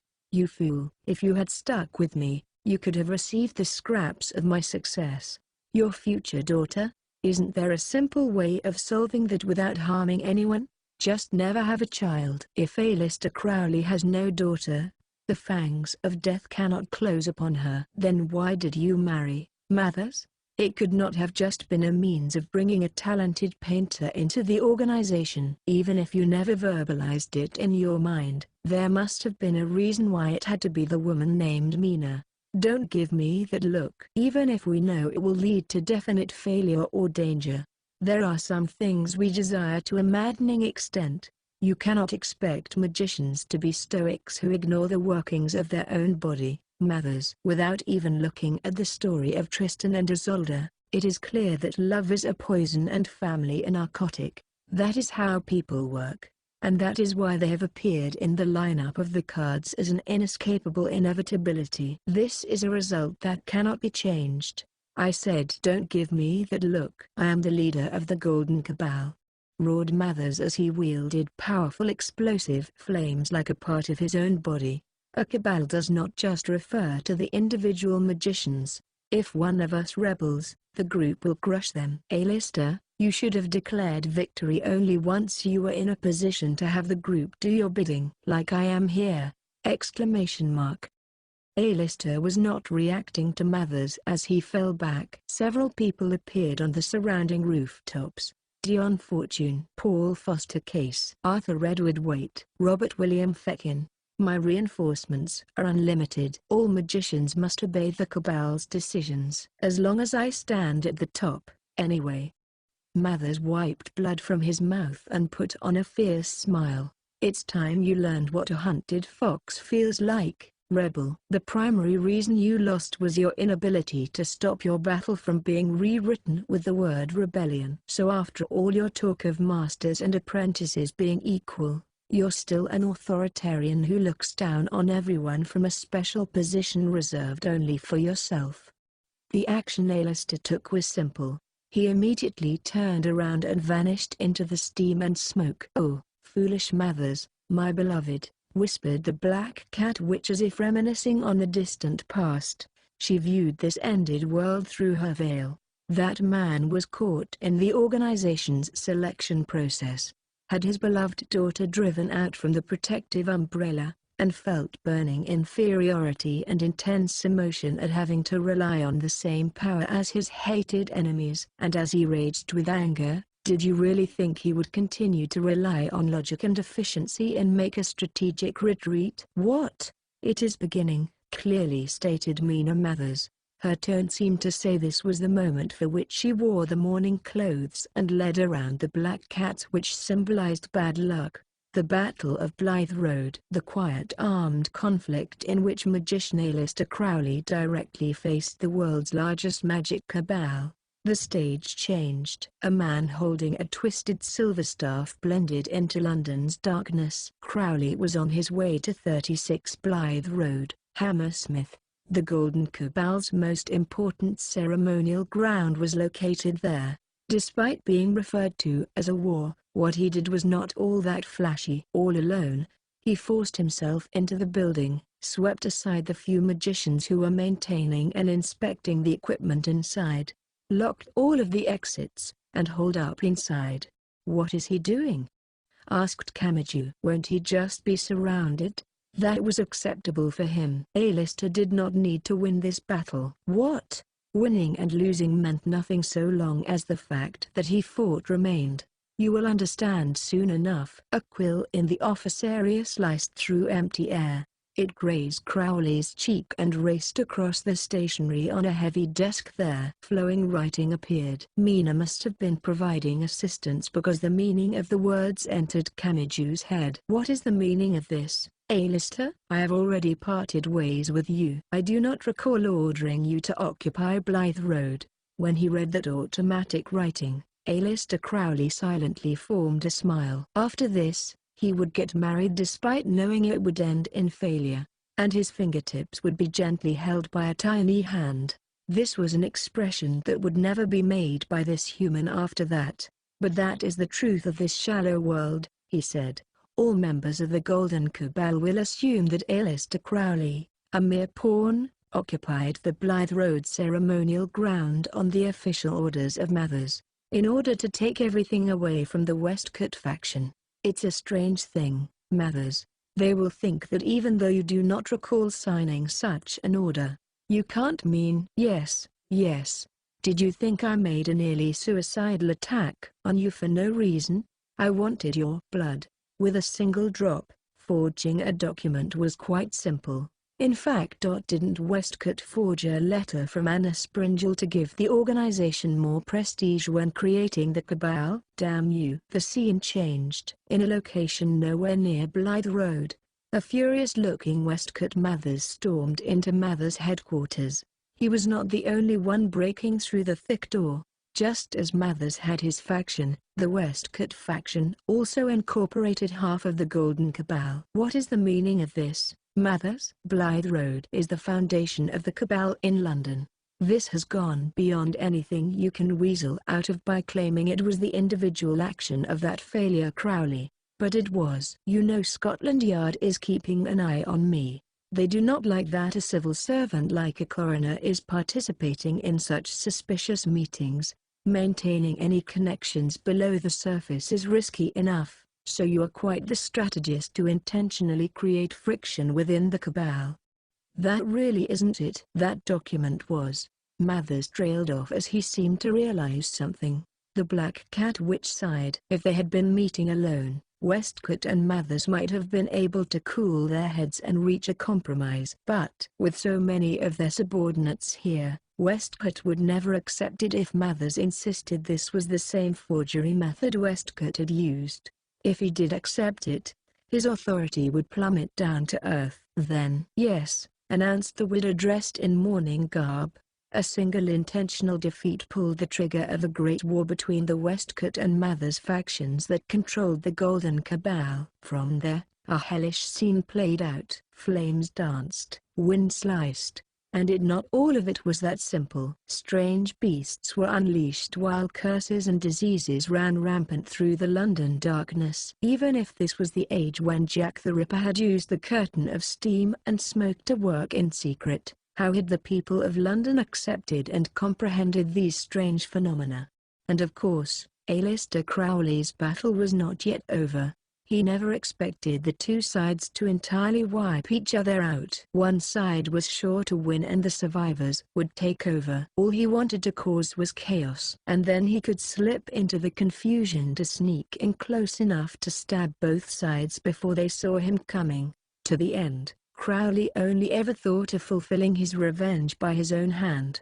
The Blythe Road ceremonial ground was also an armory for the Golden Cabal. After retrieving the necessary tools from there, the silver-haired young man returned to the noisy London darkness. In this age of rational magicians, Crowley was one of the few who actively approved of blood offerings. He was cunning. When he killed a Westcott faction magician in a back alley, he carved traces of the Mathers faction into the corpse before dumping it on the main road. When he killed a Mathers faction magician in an underground tunnel, he placed a Westcott faction weapon next to it before leaving. Even these tricks were only a front.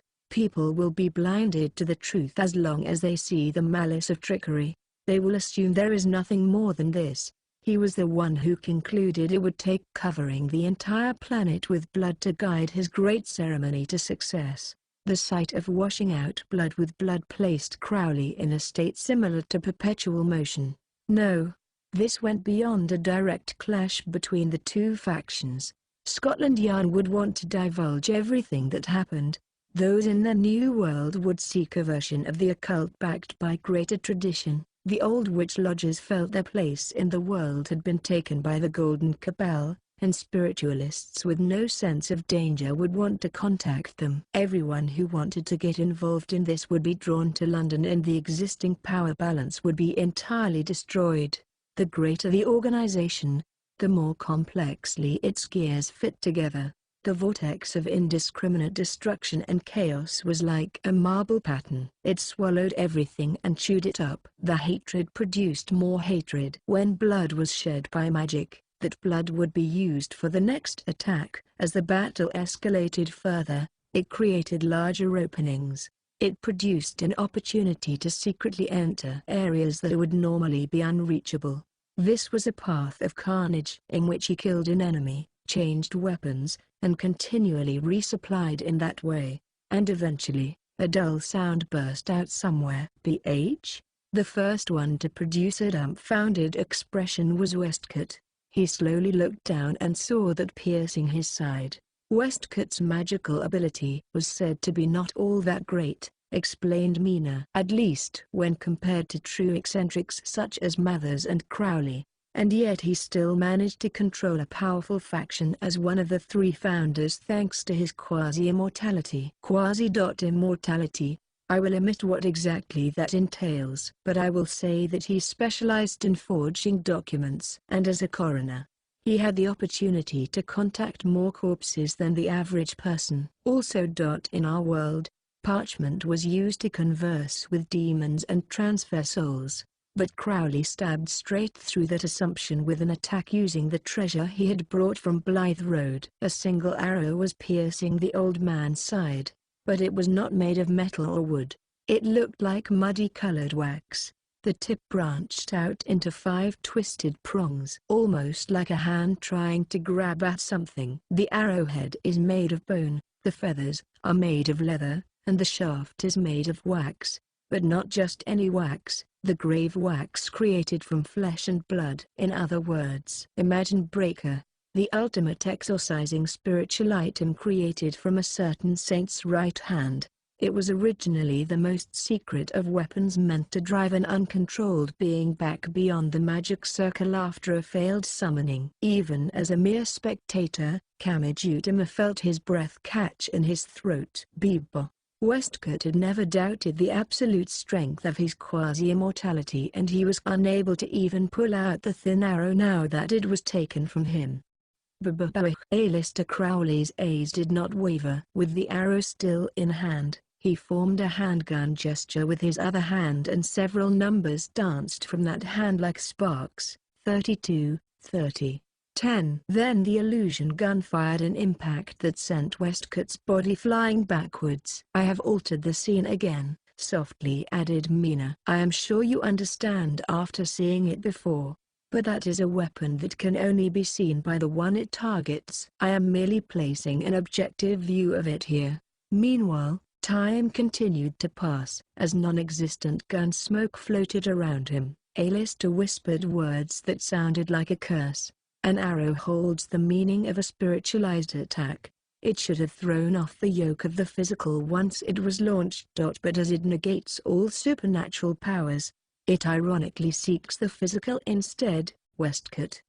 The 5 branches of the arrow's tip seemed to have torn into the old man's flesh and blood. Specifically, the container of his soul, the red mass at the center of his chest. The old man had been torn to pieces within the wound when that was forcibly ripped out. But Crowley ignored him and turned round with the bloody arrow still in hand. His nemesis stood there. Samuel Liddell McGregor Mathers. When Crowley stuck out his tongue and licked off the blood that had splattered onto his own face, the ruler of the Golden Cabal took a few steps back with a stiff expression on his face. The wand, cup, dagger, and disc symbolic weapons floating around him took a clearly defensive formation. "Do you find it that hard to accept the death and ruin of a single person? All lives are born and vanish. Most leave nothing behind and are no more than common weeds that must force themselves to believe they are happy and successful. You could have redone it. Even as you lamented the daughter who was rejected by the friction between faces and sparks of the world, you could have created a new life." "Yes, yes, that's all it was. You could have remade her as many times as necessary." The conversation ended there. Aleister forcefully threw the arrow that had pierced a magician's life. Mathers had his floating symbolic weapons of fire, water, wind, and earth moved to intercept. He lost many great weapons, sacrificed one of his arms, and even then only just barely managed to stop the arrow of the dead. An invisible explosion burst from within the flesh of the master's arm, and the legend of Imagine Breaker vanished from this age. And where did it go? That was obvious, down a different path that eventually led to Kamijutama. The boy could not help but look down at his own right hand, but the Golden Leader should have realized something. This was not the arrow's revenge. It was Aleister Crowley's revenge. The silver-haired man altered his stance. As soon as he gestured as if he held something in both hands, numbers scattered from them like sparks from a lighter's flint. 1, 27, 5. Then a double-edged sword appeared in his hands. The gigantic sword was nearly as tall as he was and looked like something from a children's book. It was the steel sword of a great king. There was no point in discussing the laws of physics here. If someone had been able to bring a radar device here, the reflected waves would not have detected anything there. This deadly weapon sliced directly into someone's perception. It used a technique of conveying one's meditation to someone else. It was the magic known as spiritual tripping. The name did not sound very sharp, but it linked the user's body to the target's just like with a voodoo doll, and it synced up their motions. But this usage allowed the user into the target's mind. The gesture would send the power of the indicated weapon into the target's mind. "Oh, Mathers, my foolish spouse," said the Black Cat Witch. "If you had not been so obsessed with the details, and if you had kept your eyes on your true enemy, even if it let that arrow shatter your breastbone, you would have had a way out of this." Mathers was slow to react as the other man stepped forward. The man swung the giant sword diagonally down with both hands, and the non-existent blade dug deep, deep down into Mather's torso through his shoulder. A clay dot more?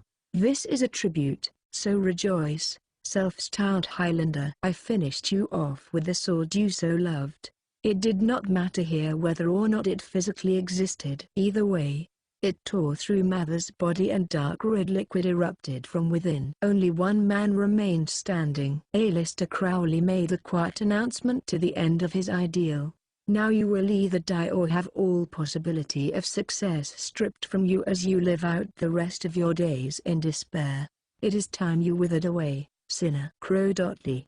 You see, Mathers, this is not a mere outburst of anger at being unable to stop the spontaneous death of a life that has yet to be born. Unable to swing it all the way through the man's body. The sword had stopped partway through, so Alistair whispered to him from close range.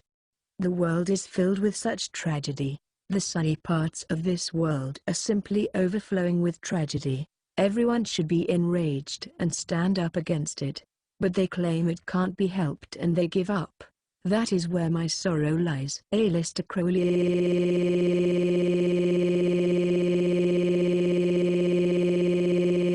In the very end, Mathers recalled that he too was a magician. Several more explosions detonated at nearly point-blank range. The two men were both blown backwards. But the battle was already over. I will wipe out all magic. Crowley's body was torn to shreds, but he did not fall.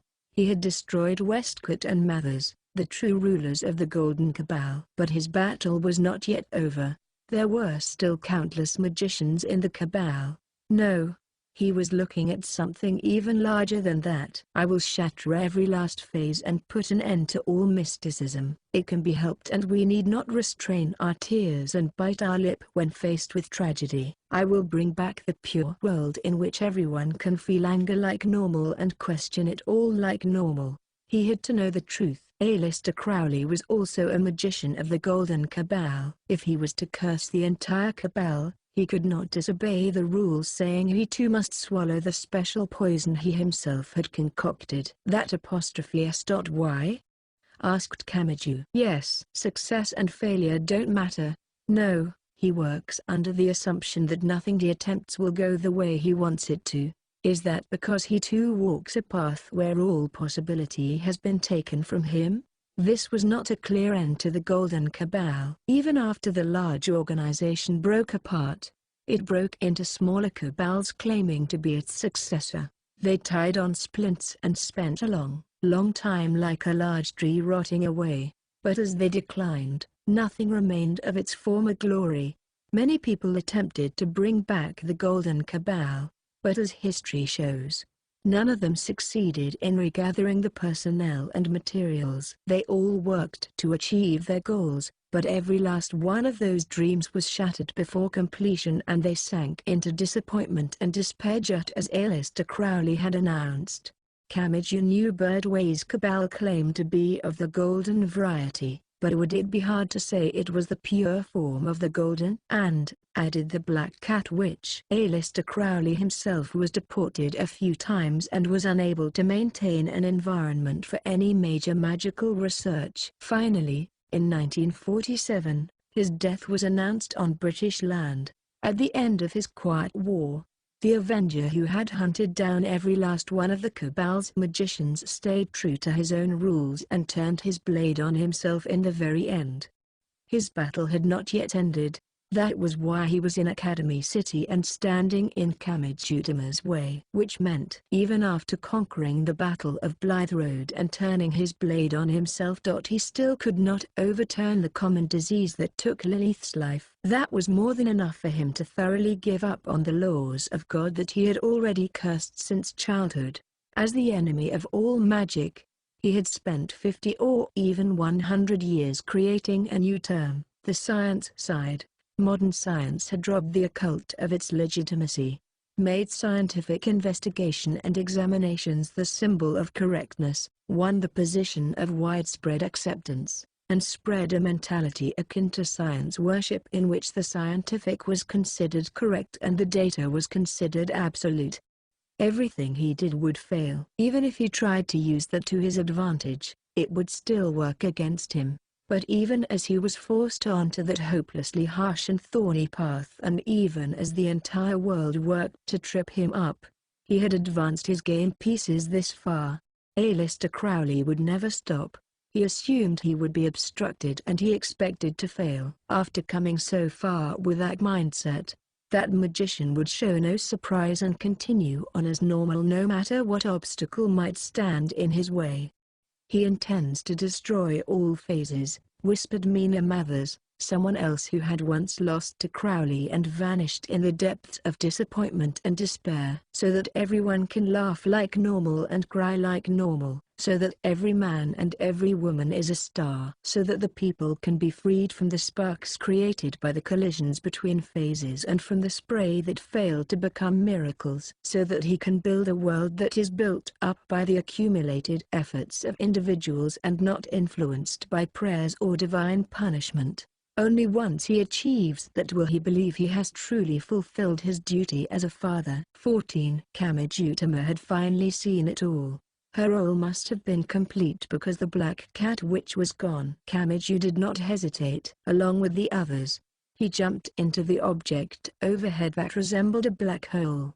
It felt something like an elevator traveling through a tube. It did not take long, but he had no idea how far they had actually traveled. He only knew they had been sent far overhead, and the scene at the end of the mountain ascent was not the end of the universe or the center of the Big Bang. "Stairs?" whispered Index. "Yes. A spiraling stairway wrapped around the large space. Instead of stone or metal, it seemed to be made of smooth porcelain or glass." Athina's sighed from the boy's shoulder. "Is this the ring of the snake biting its own tail? No. It might just be the stairway up to heaven." And someone bloody sat on the very first step. "Hi, Kami-yan. Tsuchi Mikado. Was this the side effect of using magic to protect the others, or had he been forced to use magic a few times after they had been separated?" Either way, Tsuchi Mikado's clothing was stained a dark red. "Brother. Yeah. Don't worry. I didn't want you to see this, but, well, it's nothing to worry about. I've survived this plenty of times before, so I'll survive it here too." Kamiju doubted that meant anything. Just because you had survived every game of Russian roulette so far did not guarantee the next one would be fine. But Tsuchi Mikado had probably wanted to reassure his stepsister even if it was a lie. "So you ll.be okay?" "Even I'm surprised by that one. It almost makes me think there was some meaning in having my wounds open when I got here. Like I was being told to wait here until you all caught up." Aleister Crowley. Success and failure did not matter. No matter the result when the die was cast, that magician would turn it into the trigger needed to advance down his path. Deciding it was useless to think about it would only turn you into a puppet, but suspecting that everything had meaning would mean restricting yourself for no good reason. "Let's go, Kami-yan. It doesn't matter how much he toys with us. We win as long as we get the last laugh." "Yeah." With that, Kamiju started thinking. Had the board chairman really laid some cunning trap up ahead? Was it truly logic and efficiency that ruled that magician? Kamiju had seen his war. He was like dry ice. He was supposedly extremely cold, but he was hot enough to burn all he touched, which was Aleister Crowley's true core. Kamiju could not find an easy answer. He set foot on the spiral staircase. He climbed step by step. At first he did not notice, but with each step, the glass-like steps grew more transparent. They seemed to gradually fade away into the air. Finally, the steps themselves vanished. Kamiju continued climbing toward heaven. No, it was not just the steps that had vanished. "Index." Kamiju called her name in surprise. "Athina's, Fran." Damn it. There was no response. The companions he had walked with all this way were gone. No. It may not have been them that had disappeared from the world. It may have been Kamijutama who had disappeared. And then he heard a voice from somewhere. Do you understand now? It was the same voice he had heard in the distance past. Nothing about this person had changed after more than a century of fighting. A silver and grey form stood there. Was it supported by a trance born from a mixture of weariness and accomplishment? Kamiju naturally called out to the static gathering. Board Chairman Alistair? Do you understand why you are here? Where was here? The top of the windowless building? His life in Academy City, being born into the world in the first place? If you have come all this way and still do not understand, I suppose that is fortunate. That human was destined to never have anything go the way he expected. Yet he judged this to be fortunate. All the necessary information has been inputted, but if you still do not understand the answer, then it is the same as a disease with no subjective symptoms. If you feel no pain, you cannot resist it. I will reach the conclusion during that time. I won't argue what was good and what was evil. Kamiju shook his head. But your way of life is sad. If I had to choose between right and wrong, I would say the path you've walked is undoubtedly wrong. You make it sound like I caused all of the tragedies you have seen. In a way, that was not inaccurate. To erase all magic from the world after destroying the Golden Cabal, this human had split the world in two by creating the opposing science side. He had created Academy City to obtain the functionality he needed, and, if he had controlled the opposition in the outside world, this went beyond just the one city. The science side alone could not explain this. The tragedies inside Academy City had been like sharpening one's claws and fangs, and that sharpness was meant for use in battle within the outside world. But he said more.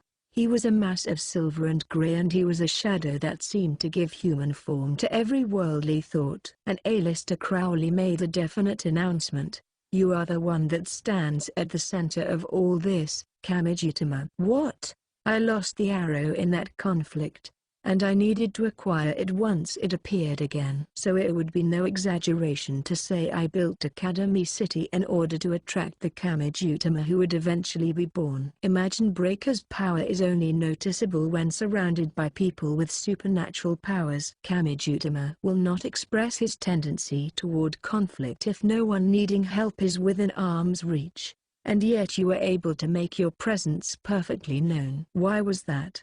Isn't it obvious? Because a stage covering Western Tokyo was remade into an ESPA development institution that followed the perfect theory that would allow Kamijutama his greatest performance.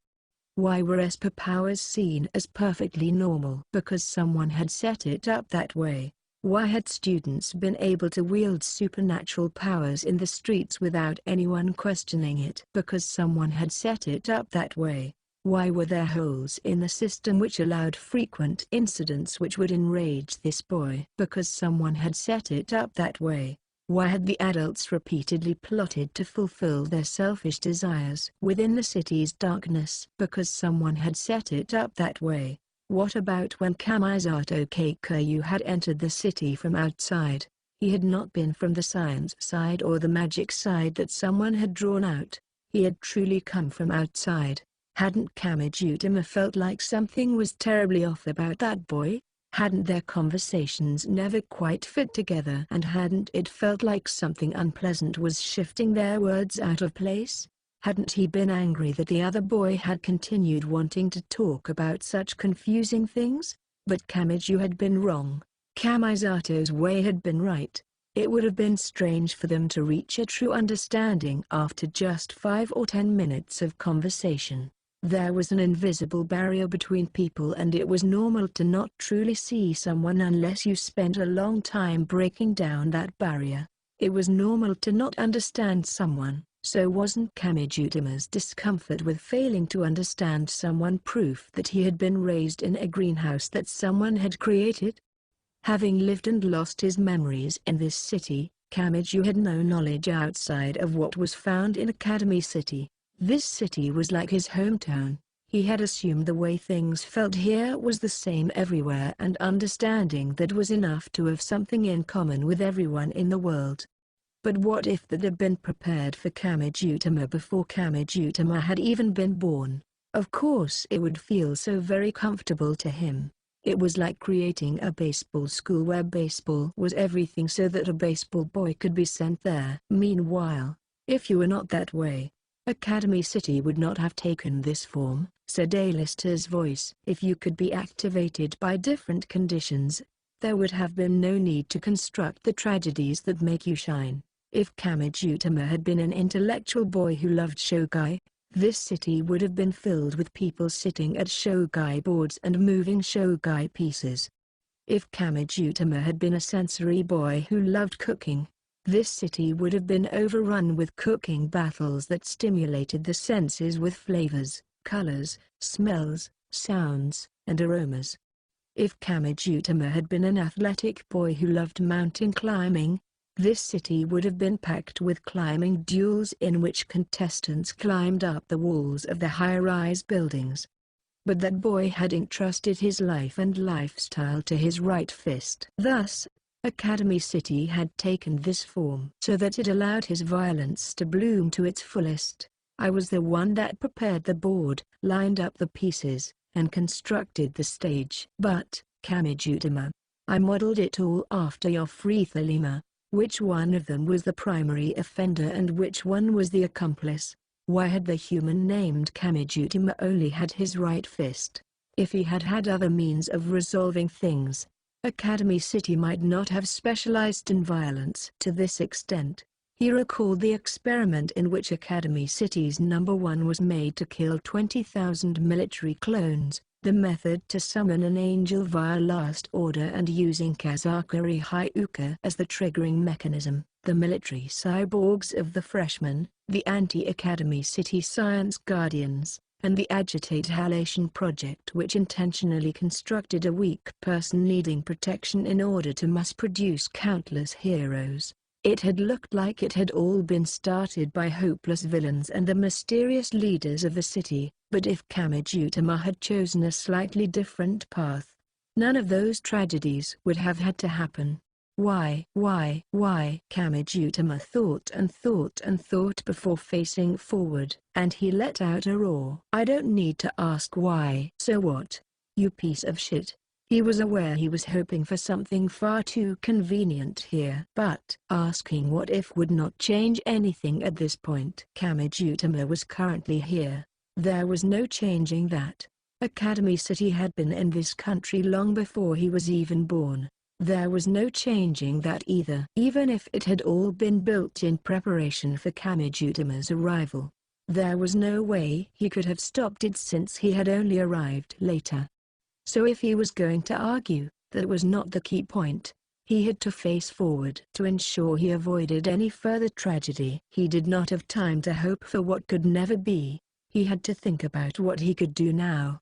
He already knew exactly what he had to do. Even if that was at the end of some rails someone had laid out for him, he had seen more than enough despair when dealing with Athynus, so he could handle this. The structure of the world would not crush him with its pressure.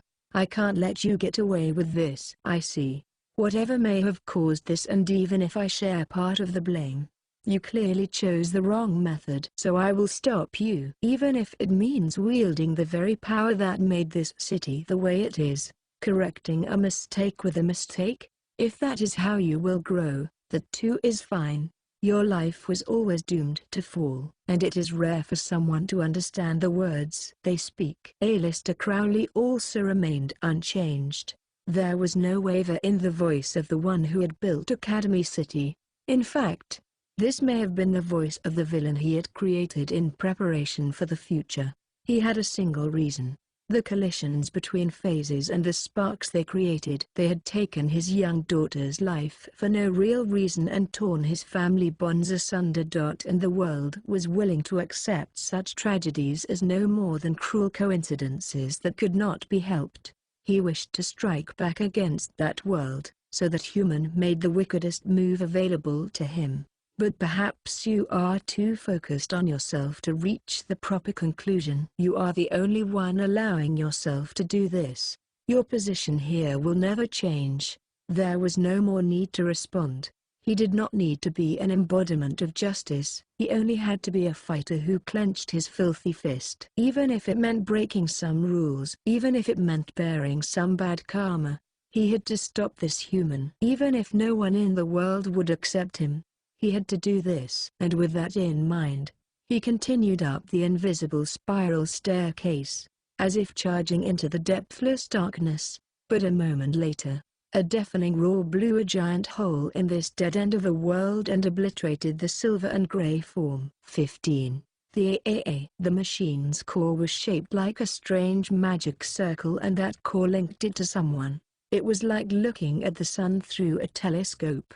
The answer was right there, but carelessly looking directly at it would blind you. Only after intentionally using several thick filters to block your vision to restrict the amount of information being retrieved could she establish a normal link.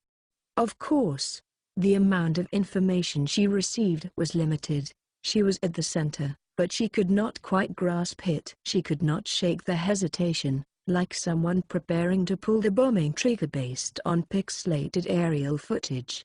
But she did not need to know everything at the moment. She knew what she had to focus on, the one who purifies God and slays demons. It was written with different characters, but that was a boy those girls knew well. I know the location. Even if you could not crack the encrypted communication itself, you could determine the distance and direction of the tower from which it was being transmitted. This felt similar. Mikoto used the AAA to locate the person to which it was linked. The attacker who had used that curse on her may have done the same thing. He may have sensed the girl carelessly contacting the AAA and sent an invisible attack to those coordinates. But no matter what it was, technology opened its gates equally to all. That was an ironclad rule in the cyber wars between organized hacker groups. Cheap revenge should be avoided. Making a large-scale counterattack would give the other side a chance to learn how to access or infect your system. So the standard methodology was to always consider whether the results of an attack were worth the risk it brought. This was the same. If the person on the other end could do it, so could she. The windowless building in the center of District 7. That's where the mysterious linked person is, and they are extremely focused on the name Kamijutama. Wait, unless they're being used as a stepping stone, that could only mean one person. Given the circumstances surrounding the AAA, it was hard to imagine that person was harmless and friendly. Even setting aside the nosebleeds caused by using the AAA itself, that curse had clearly been a malicious attack from a third party. And defying the master of the windowless building brought the risk of having to let go of everything they had built up inside Academy City. They were up against the board chairman who ran the entire city, so he would likely be able to expel or kick out a girl or two no matter how good their grades were. Normally thinking, now was not the time to make waves. They should be smarter about how they handled this. But those girls had heard a certain name, Kamijutama. Let's get started. Let's blow a hole right through that building.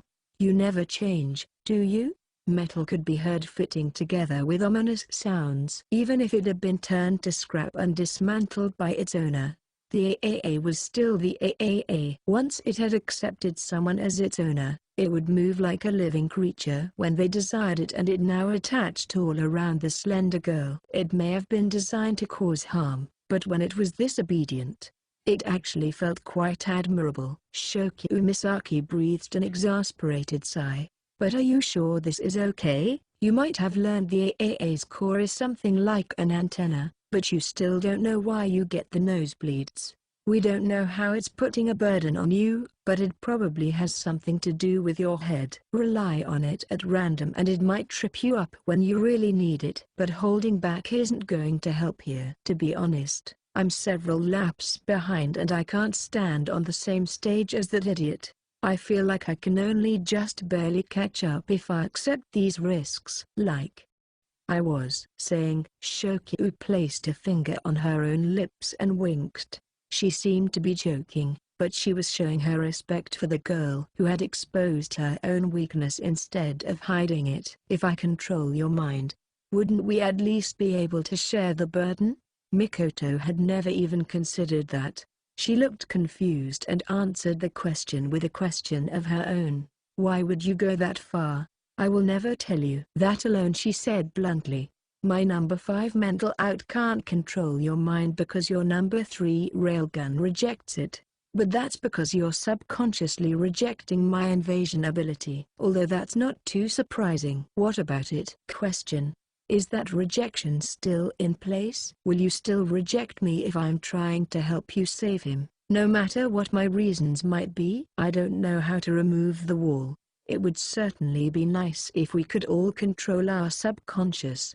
We're not all expert shogai players or pro golfers, so we don't have our own zone. Misaka Mikoto once more looked across Shokyu Misaki's body from head to toe, and she spoke honestly. There's no way we can get along. I appreciate the honesty. You're extremely suspicious. You sound needlessly full of yourself despite being in the same year as me. But now it's starting to piss me off. And I can't stand that useless flesh that just annoys me to no end. That has nothing to do with this. Yes, no matter how hard they tried, they could never get along. They both triggered biological disgust in the other. It was like someone had gathered everything that irritated them and gave it human form. They could not just flip a switch and get along because it was an emergency, so they had just one point in common. Misaka Mikoto asked a question. Are you worried about that idiot?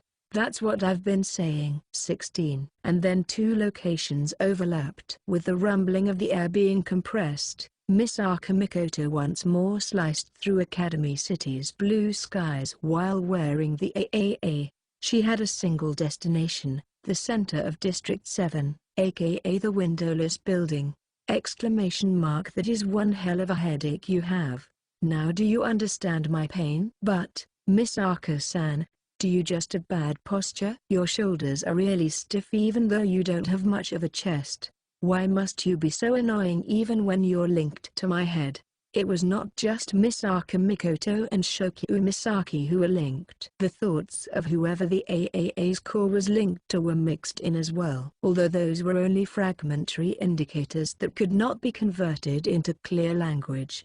But the words seemed to begin outnumbering the noise as she got closer. She still could not see the whole picture, but she could tell that this mystery person was strongly focused on that boy's name. And that was enough. We're up against the windowless building which supposedly not even a nuke can destroy. What if my railgun can't break through the wall? Well, I have heard some silly rumors that it didn't budge even after the number 1 used the rotation of the Earth to attack it. However, the other girl whispered in her mind. She maintained the nuance of a mischievous and heated sigh. We don't have to hold back for the number 1's sake.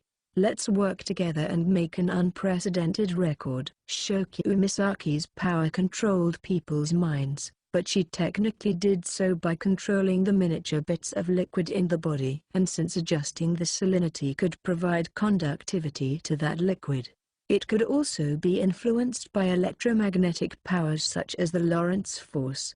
On top of that, the real bottleneck with the destructive force of Mikoto's railgun was the air resistance. If she simply launched a coin 50 meters, the frictional heat would entirely vaporize it.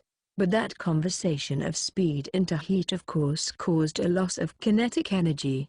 So what if that railgun was fired when that friction could be reduced or neutralized? The liquid-proof railgun, with the limits on distance and speed removed, it produced endlessly frightening destructive power.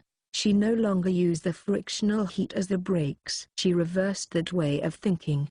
The slight coating of liquid on the coin's surface took away its heat and cooled it. And when that liquid explosively expanded as steam, it gave the coin even more speed.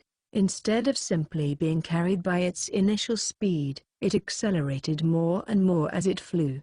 The tiny shell gained limitless speed as it produced a thin, spear-like contrail and was absorbed by the impressive wall of the windowless building. This was not possible with just any water manipulating power. The fine control used to manipulate the liquid in the brain to control the information there was needed to place a special lattice pattern on the surface of the coin. This required precision far greater than the ablation that protected a space shuttle from the atmosphere's heat by melting in just the right way despite being nothing more than a plastic lattice. The scenery grew distorted. The impregnable windowless building was mercilessly torn into as if the coin were breaking through the wall of space itself. She did not understand all the details, but she could myopically make some guesses about the problem right in front of her eyes. So that girl shouted the words that rose up from deep in her heart. There are lives that were saved just because you were here. There are people who were given courage just because you ran forward. So don't hesitate. I assure you that the path you walked was the right one and that it created a great many possibilities. If something about you is rejected as wrong, then I'll open it all up and explain this to you. So, no matter what anyone says and no matter what logic they use against you, stay true to your own path. 17. That was all. Does that seem strange? But it only took the girl's words reaching his ears. That boy once more clenched his right fist as tight as he could.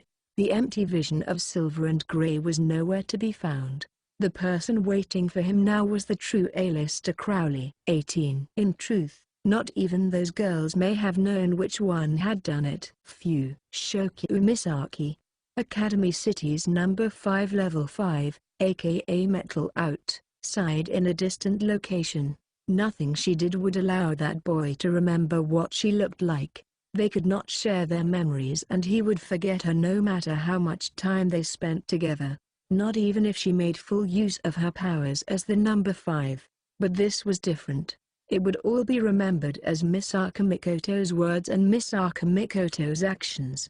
But that meant the girl could leave her mark on him. A vibrant sound burst out. Shokyu Misaki had slapped both her cheeks. And then the girl took a new step forward after standing in place for so very long. This time, it did not matter if it was the number 3 or the number 5. The girl gave a fierce smile and spoke. Now, it's time for a bit of a rampage. Now, it's time for a bit of a rampage. Between the lines too. Unlike the older age that called itself a renaissance but still required explaining the world through the existing Christian framework, the age in which natural science such as the steam engine finally swept across the world may have felt like the end of a long winter for the magicians. The magic cabal with a golden name was born in that age of steam and gas lights. They did not blindly accept the information written in the Bible, looked instead to the ancient religions from before the Bible's creation, and attempted to learn how they had changed as they were passed down to the modern age. Partially due to the Hermeticism they were born from, the golden magicians tended to look to the Egyptian legends of which traces were found on the African continent across the Mediterranean Sea. Thus, the Golden Cabal tended to name their temples after Egyptian gods such as Isis or Osiris. Alistair Crowley had already been sick of the goodness and justice proclaimed by Christianity, so that had to have been a comfortable age for him. That Golden Cabal eventually broke apart due to ugly internal strife between humans, but even after the Golden Cabal's fall, that magician continued to talk about the eons of Isis, Osiris, and Horus. And in his later years, he released his own version of tarot which borrowed the name of Thoth, the Thoth Tarot. Unlike the normal GD tarot, he mostly redid the 22 cards of the major arcana. The older tarot predicted an age when the final judgment would be given and people would continue on to the next stage, but by swapping out the images, Crowley's version insisted that the final judgment had already occurred in 1904 and the current age was the Aeon of Horus in which Christian rule had been eliminated. So what happened in 1904? If you rely on his own personal view, the answer was as follows. He contacted the holy guardian angel named Awaz, and the original grimoire known as the Book of the Law was released into the world. Chapter 4. A worthwhile battle at Heaven's Peak. Light 1. Kamijutima once more climbed to the top of the transparent spiral staircase. He had reached the summit of the mountain. A vast space awaited him. There was no concept of a floor or stairs here. Everything was transparent. After taking just one step into it, he was unsure where the stairs he had climbed were. No, perhaps the exit really had disappeared once he arrived, and now that he had climbed the heavenly staircase, he was in outer space. He had no idea how the dimensions were distorted inside and out, but the giant blue planet spread out endlessly below his feet. It is simple. For the first time, he heard a physical voice instead of a staticky fake. Kamijutama was not about to let any absurdity or unreasonableness surprise him now that humans stood in the center of that space which had nowhere to hide. He had ankle-length silver hair and wore a green surgical gown. He looked both masculine and feminine, both childlike and aged, and both saintly and sinful, and he spoke as if he had been standing here for an entire century. A field ruled by the ley lines running through the ground, the directionality and intensity of the various forces arriving from the cardinal directions and from other heavenly bodies. The magic born on Earth is bound to Earth. And unfortunately, humans will fill in seas and shave down mountains to achieve their goals. Yes, the very same people who are affected by the many sparks. So I thought I might be able to achieve a ceremony worthy of my goal if I escaped the limited possibilities of the Earth. I will admit I panicked somewhat when that space elevator got there ahead of me. That was the purpose of the powerful walls, fully enclosed environment, and rocket boosters, and it did not matter if those conditions needed to escape the Earth were destroyed. He had ignored Euclidean geometry to extend space, raise his tower in another dimension, and free himself from the bonds of the heavens. Is your battle still not over? It may never end. I used the life support system to prevent any traces of my life force from escaping into the outside world, but I also gave myself the difficult task of providing myself 1,700 years of extra time. In other words, it is all part of the plan. No matter how many failures, defeats, losses, and setbacks I face, I can redo it all. Can I say something kind of mean that tramples over all that? Such as, Lilith may have died before she could learn to speak, but I doubt it was this look on your face that she loved. There was nothing more than that. Kamiju never thought this was someone who could be stopped with words. He knew A-lister had invited him deep into the windowless building for some reason. Besides, this was Academy City, where everything was set up to be resolved with a fist. So clenching his right fist here was not leaving the rails prepared by the board chairman even by a millimeter. But he did not care. In the end, this was all Kamijutama had. No matter how much he might have wished for it, he could not become a shogai player or cook in this instant. So he had to master the path he did have. Instead of worrying about the details and slamming on the brakes, he had to floor it, throw out the plans of this schemer, and grasp the results for himself. That was the only way he could accomplish anything. Let's do this. No words are necessary. We know each other better than that. Oddly, that turn of phrase brought a smile to Kamiju's lips. This was truly his first time meeting this human, and yet A-lister's strange statement seemed so very appropriate. They must have been linked before he was born, and they must have been enemies from the moment he was born. No matter what explanation they gave each other, their relationship was an inseparable one. So this time, words truly were not necessary. The two of them kicked off the ground and ran forward. Kamiju had seen that magic's battle, and that was why he did not have to worry about being taken by surprise and killed. The human named A-lister held his right hand forward. He extended his thumb and forefinger in a handgun gesture. He aimed the imaginary muscle toward Kamiju's belly, and a few numbers scattered from his hand like sparks. 32, 30, 10! Exclamation mark. Several illusionary gunshots rang out in a row.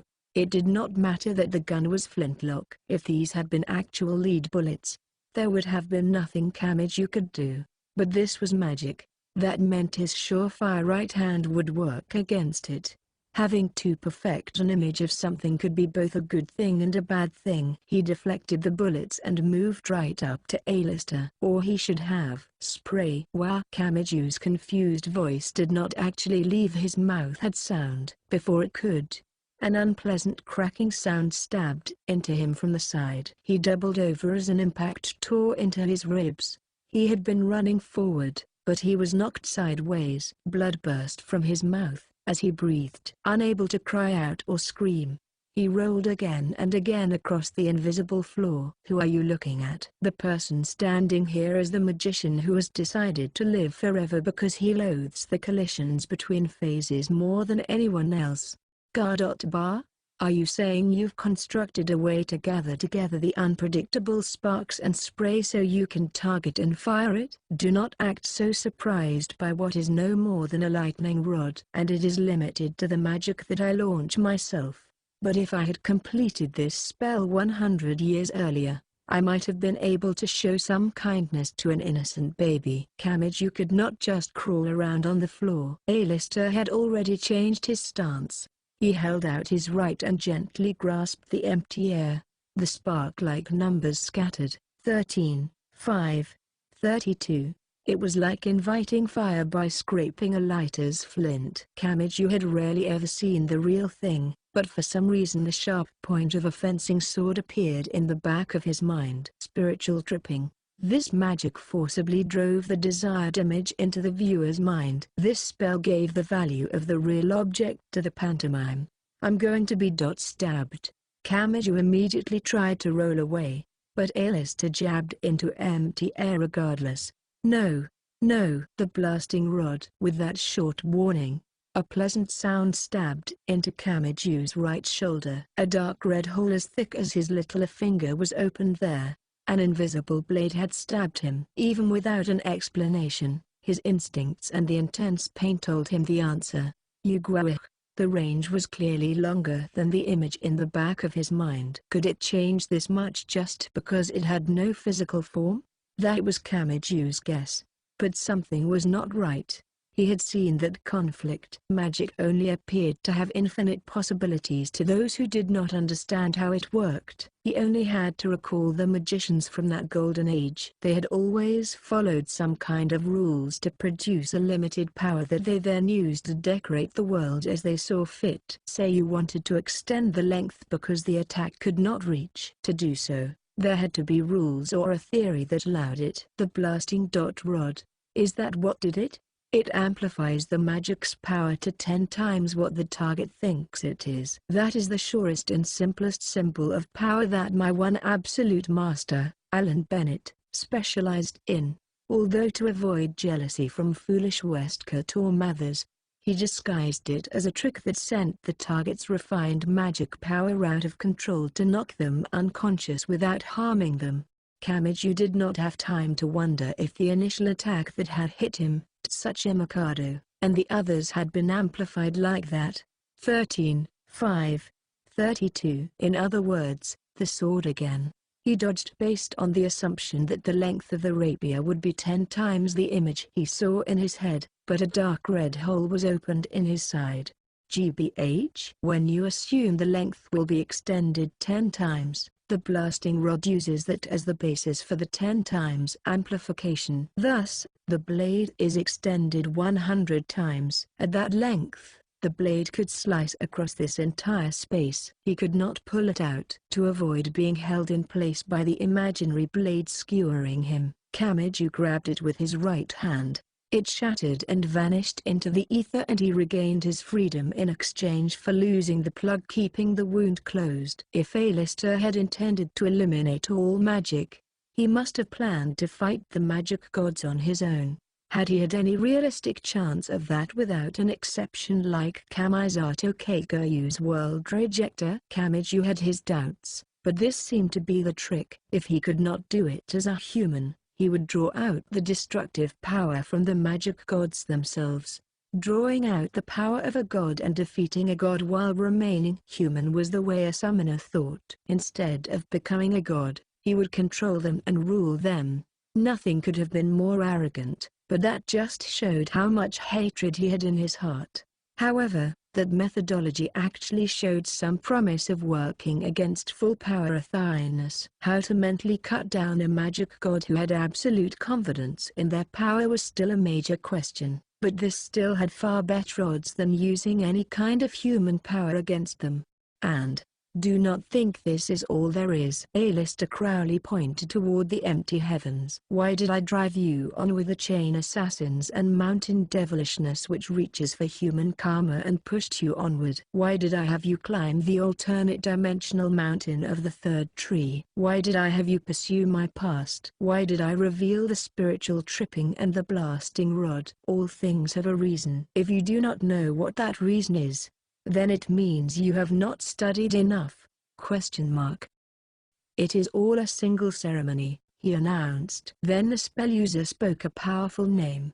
Come forth, Awas. Use the chains that bind thoughts as guidance and complete my objective. Immediately afterwards, the temporary universe was filled with an explosion brighter than the sun.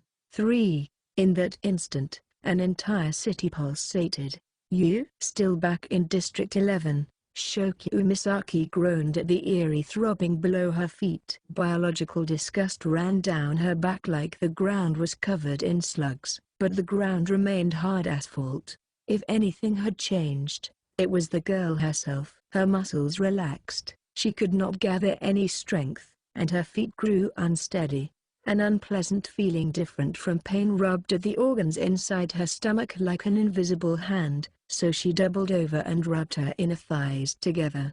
She held her head and worked to maintain her thoughts. What? My power. Some juvenile halls had systems installed that prevented espers from using their powers by obstructing their concentration with the stimuli of lights, sounds, and smells. But this was different. She could only describe it in an extremely abstract way. It's being sucked out of me. Shokyu Misaki did have a guess about this.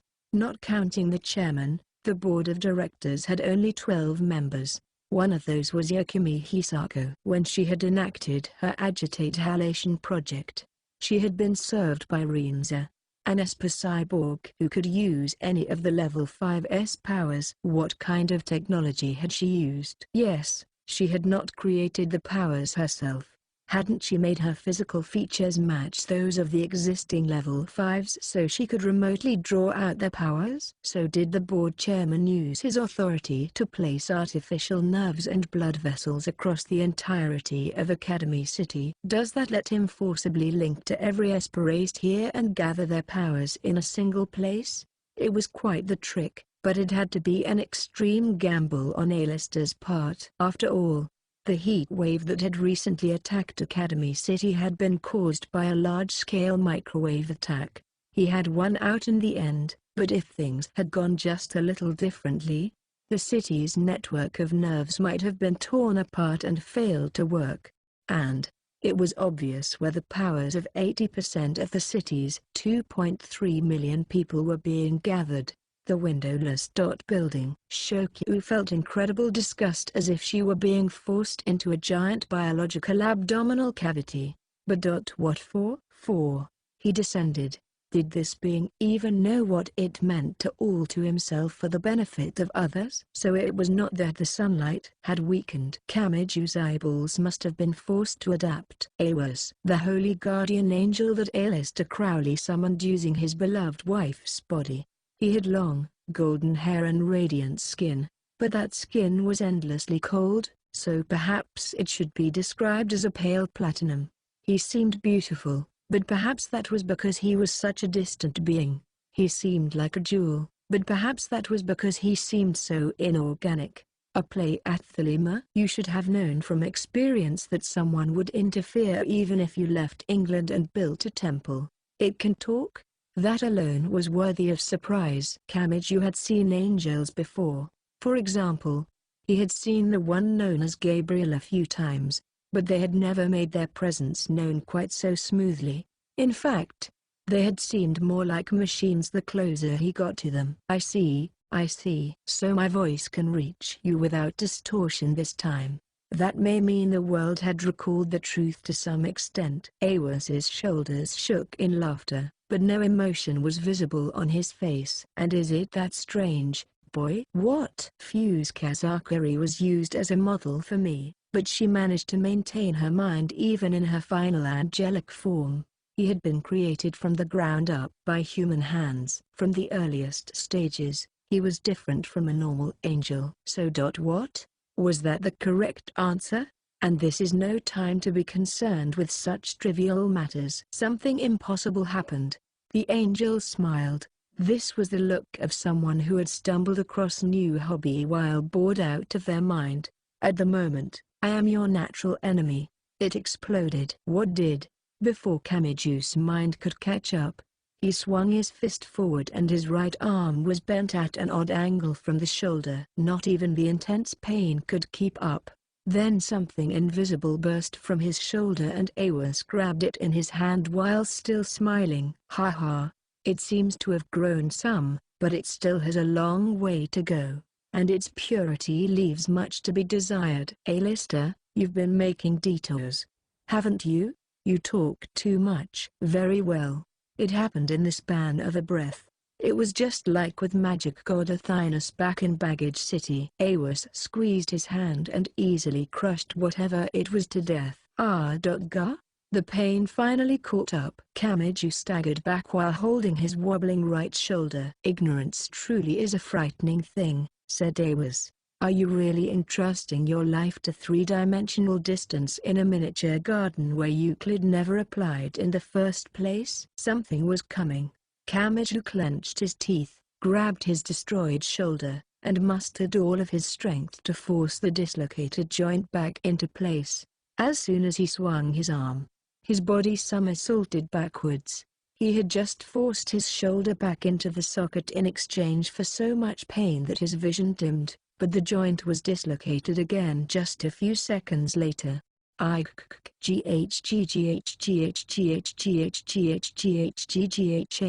Damn it. I blocked it, but I still have no idea what happened. If he could at least learn what this attack was in exchange for the damage, he could come up with a plan concerning which way to dodge, but with no results, he could only continue to block the attack. This was the great treasure built up in order to overpower all of the magic gods, including full-power Athynus. That meant this battle would be just as more hellish than that battle. And Awas was not the only one here. A-lister made an announcement as if whispering. The blasting rod that supports spell would amplify an attack's power to 10 times what the target thought it would be.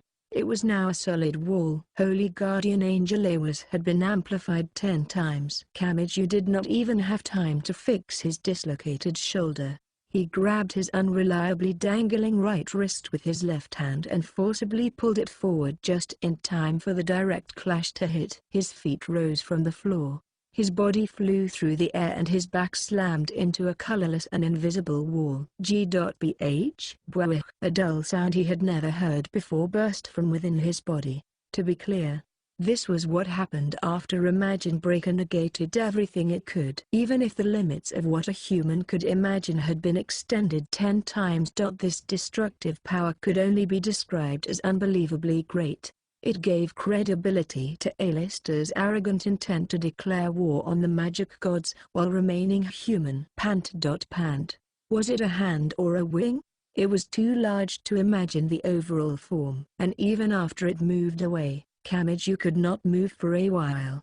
He was pinned to the wall and could not even collapse to the floor. No, he even considered the possibility that he was squished to the wall like a crushed frog. "That's just like a transformation," said Awas. "How childish. If I was not, I would not have continued failing for more than a century." "True enough, I suppose. If you had any sense, you would have given up long ago and your soul would have withered away." What could he do? How could he punch them? Even when Kamiju turned his thoughts inward to escape the pain before his eyes, he could not find an answer. So when he moved, it was mostly on reflex. He grabbed his right shoulder with his left hand and forced the joint back in place. Having returned to his normal scale, Awas scoffed at the intent to continue fighting. and the angel almost seemed to be enjoying himself. "You're quite the hero, aren't you? Are you that intent on refusing to let Alistair Crowley fall on his own?" "Yes. I can see why you were chosen. Imagine Breaker chose you because no matter how much this man longed for it, he only ever met failure and setbacks." Kamiju did not have time to search for the true meaning of those words. The sun attacked him once more. 5. In that moment, a horrible chill ran down the back of 15-centimeter fairy Athynus, who had lost her usual spot. "Tima, where are you?"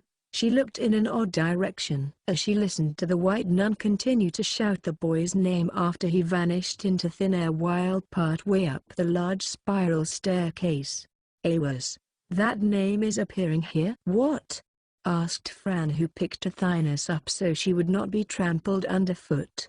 The sole surviving magic god breathed from her nose. "Tch, the spiral staircase provided much greater footing. That eliminated the risk of falling, but it also allowed the gear and handcuff rings to become a threat once more as they appeared around Maker. Thanks to that, such a Mikado was forced to constantly fight back. The rainbow chain skeleton in transparent flesh and blood could not be defeated without imagined Breaker, so he was continually beating them back barehanded. Fran seemed to move slowly, but she had joined the fight as the only one who could voluntarily use magic without any risk. Alistair had always used the term scientific in a positive way. He would say anything, be it spiritual or physical, was scientific as long as it was beautifully ordered and could be explained causally. Athynus was a big deal herself for continuing to speak with no change of tone with all this going on. And the peak of that theory was Awas. That name doesn't come from anywhere. It doesn't belong to any religious category. And this world is formed from the multiple magic side phases that have been placed on top of the physical laws. She put her hands on her hips and looked to the mountain devilishness. Awas is the angel of the bottommost layer. That is, of the world of pure physical laws. That is why he is Alistair's greatest treasure. If he establishes a means of controlling Awas and uses the tremendous power to destroy all of the filters other than Awas, only a magicless world will remain. The hoodie bikini girl was part of the magic side, but not even she seemed to understand. The one who came to a stop was Index. Awas? But if that appears here while living up to the theoretical values. Yes, this would have been constructed in order to oppose magic gods such as myself. That human doesn't stand a chance of winning in a straight fight. Someone gulped, but surprisingly, the understander did not look all that frightened. Athynus continued. Every man and every woman is a star. Alistair Crowley? Yes. It's really only explaining that nothing in this world is meaningless and all things are intertwined, although it adds that the individual people have not awoken to what is right, so the current gears are rusted and jammed. What does that mean? You don't understand? Athynus was a god of magic, war, and deception. If there was even the smallest chance of victory, she would not give up. Then let's change how we look at this. What happens if we think about it in reverse? 6. Misaka Mikoto flew around the windowless building with the AAA attached all across her body. She too was affected by the ominously throbbing city. Her connection was poor. Her control of her own powers was unstable and her flight had grown unsteady. Even so, she gave a roar. She seemed to be throwing her words toward the other girl who was not here. Bear with it. Shoku! !M. Trying. What they had to do had not changed. They did not have any details about what the master at the windowless building was plotting. The noise was so bad that she could not read the thoughts of the person she was supposedly linked to through the AAA, but she only had to think about it. What was the most obvious choice that would cause his pre-established harmony to crumble away? He was holed up in the world's strongest fortress. So if she was to do anything, shouldn't she tear away that armor and strip him bare? She did not have to know how it ended. She only had to stand on that stage and play a role in influencing the situation. So, here goes. Here goes. Sound was blown away. The extraordinary attack of the liquid-proof railgun was released and stabbed randomly into the side of the windowless building. It was all to tear down that stronghold and push things even a millimeter away from the ideal envisioned in the board chairman's head. This would not defeat him. Even after using every last ounce of effort and shedding tears of blood, this would not deliver a finishing blow. So what? I'm sick of waiting. If I was going to lose heart and give up here, I wouldn't have stood up in the first place. 7. No matter what, there was simply no way that Kamijutama could dodge the attack launched by Holy Guardian Angel Awas. This was a wide open space with nothing to hide behind. The blue planet was visible below and it was the ultimate away game prepared by Alistair.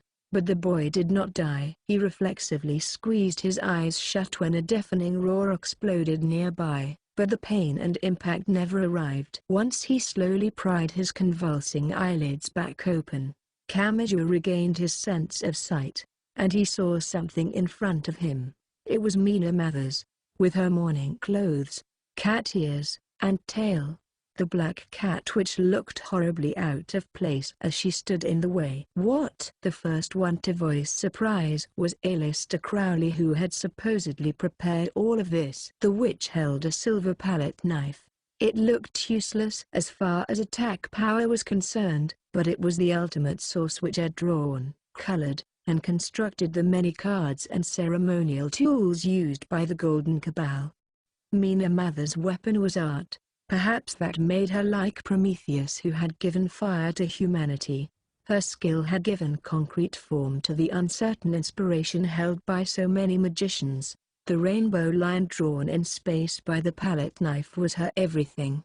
Was this really so far beyond your expectations? The palette knife gradually distorted, bent, and lost its form, but it still continued to hold back Awas's attack. Out of everyone from the Golden Age, you chose me as your host. You could have chosen your wife Rose or your daughter Lilith, but you chose me, Mina Mathers. The wife of your bitter enemy is an extremely unstable position. So I can guess that you predicted this failure and some part of your heart hoped that I would take Kamijutama's side. What? The confusion finally reached Kamiju. He clenched his right fist again and his blank mind could not understand any of this. Why did you appear here? Weren't you a part of those illusions? Huh. But didn't my left hand touch you? And your breast was really soft. Huh? Instead of giving into confusion, please go over the information one piece at a time. First, a lifeless illusion cannot use magic. All magic must be powered by refined magic power, and that requires a life force at its base. I see, spat out Awas in the tone of someone enjoying an accident. Alistair, it would seem you have failed yet again. Then what was this? She was not a created illusion, but it was unthinkable for the real human Mina Mathers to appear here. After all, she would have lost to Alistair in a magic's battle long ago and she would have vanished into the shadows of history. Then who was this who had used magic and saved Kamiju? You most likely already know the answer. At least, you should now that you have seen so much of Alistair Crowley. I am the reading Oath 78 built into the windowless building. I am no more than a parallel processing device made to prove whether or not Administrator Alistair Crowley's adjustments to his plan are correct or not. Kamijutama was not the one to gasp. It was Alistair, and this likely meant he had finally arrived at the answer. The core of my thoughts is made up of the 78 tarot cards constructed by my administrator himself. But that can also be seen as sorting them all into a single book. In other words, the being who borrowed the form of the black cat which gave the answer.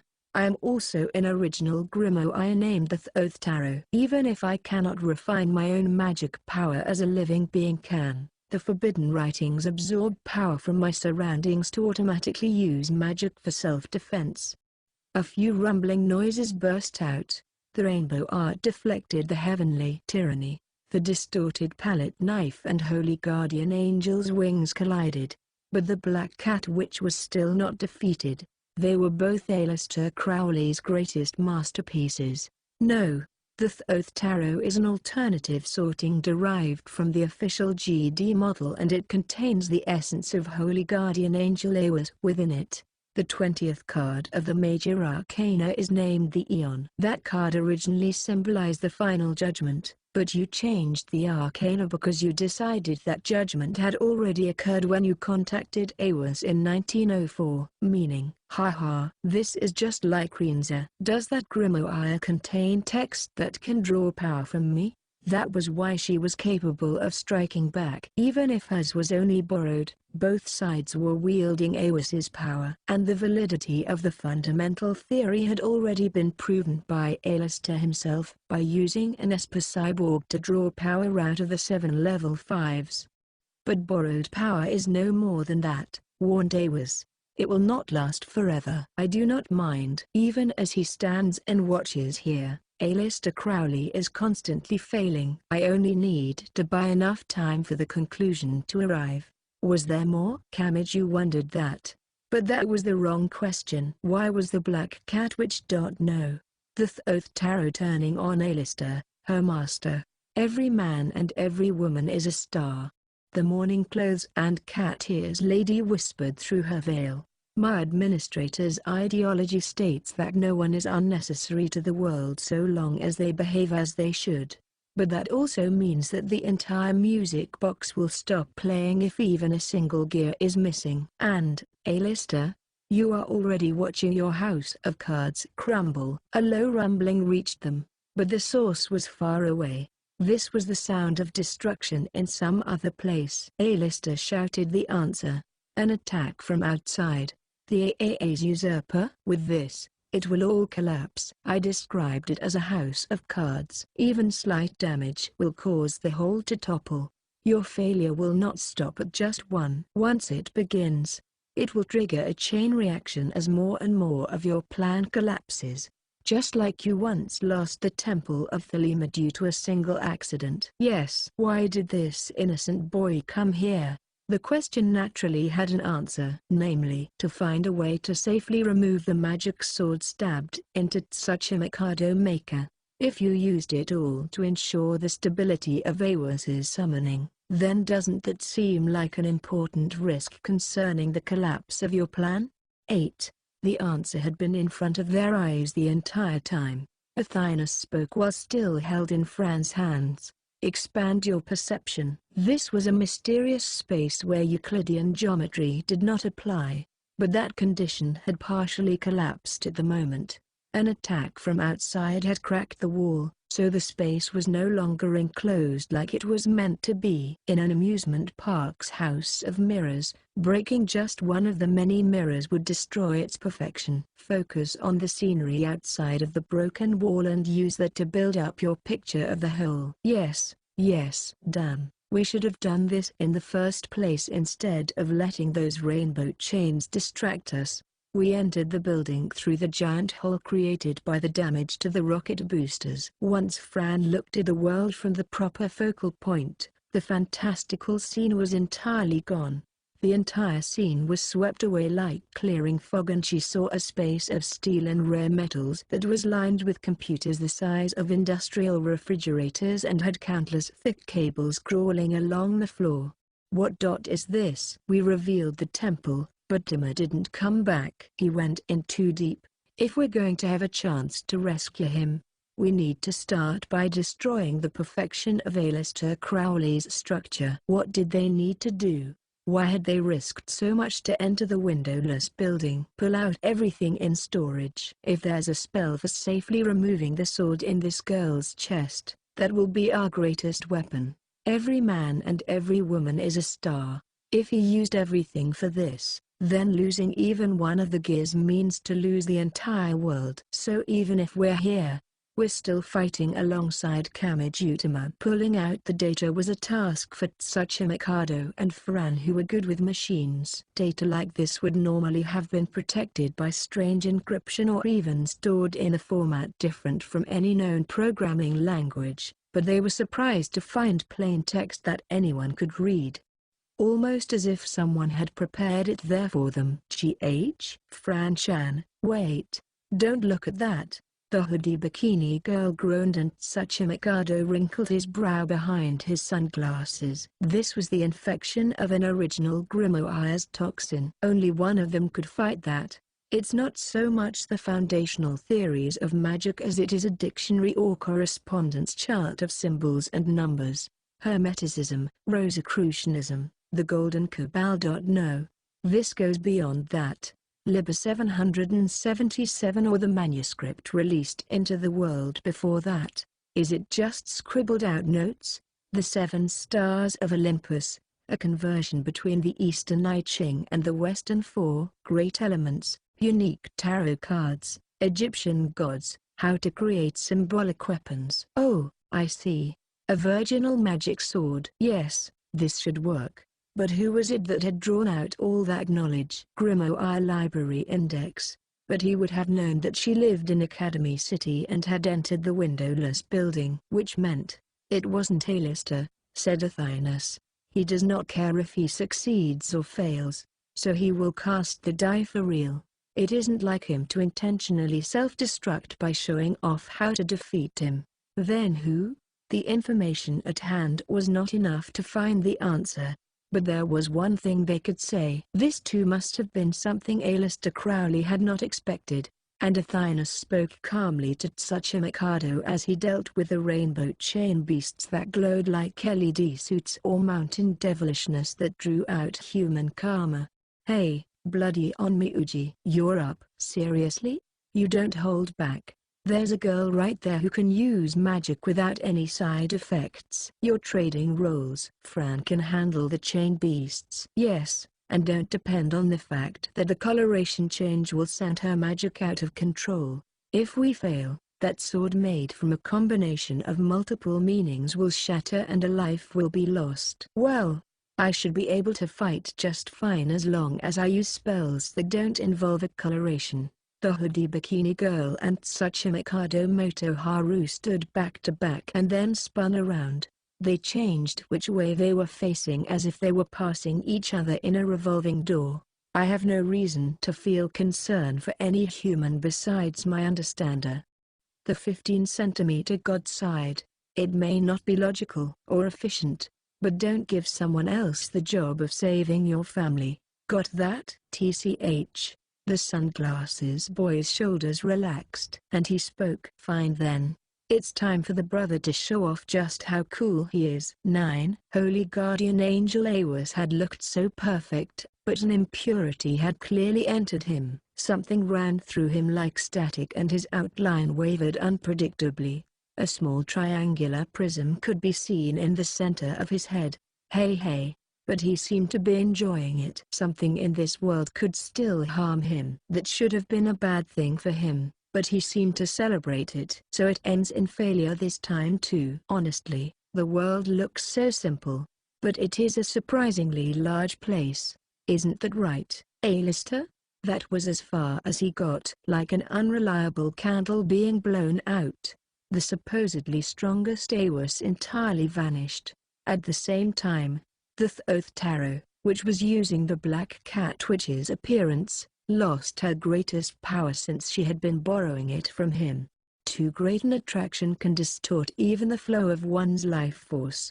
But that ends now. A bullet or even a fist can reach you now. And hadn't Mina Mathers said she only had to buy enough time for the conclusion to arrive? Go get him, innocent boy. So, the one who stepped forward in the very end was the kind of normal high school boy one could find anywhere. The human here had sworn he would strike back against God in the very beginning, and he had even betrayed the magic he believed in and relied on, but now his lips clearly moved.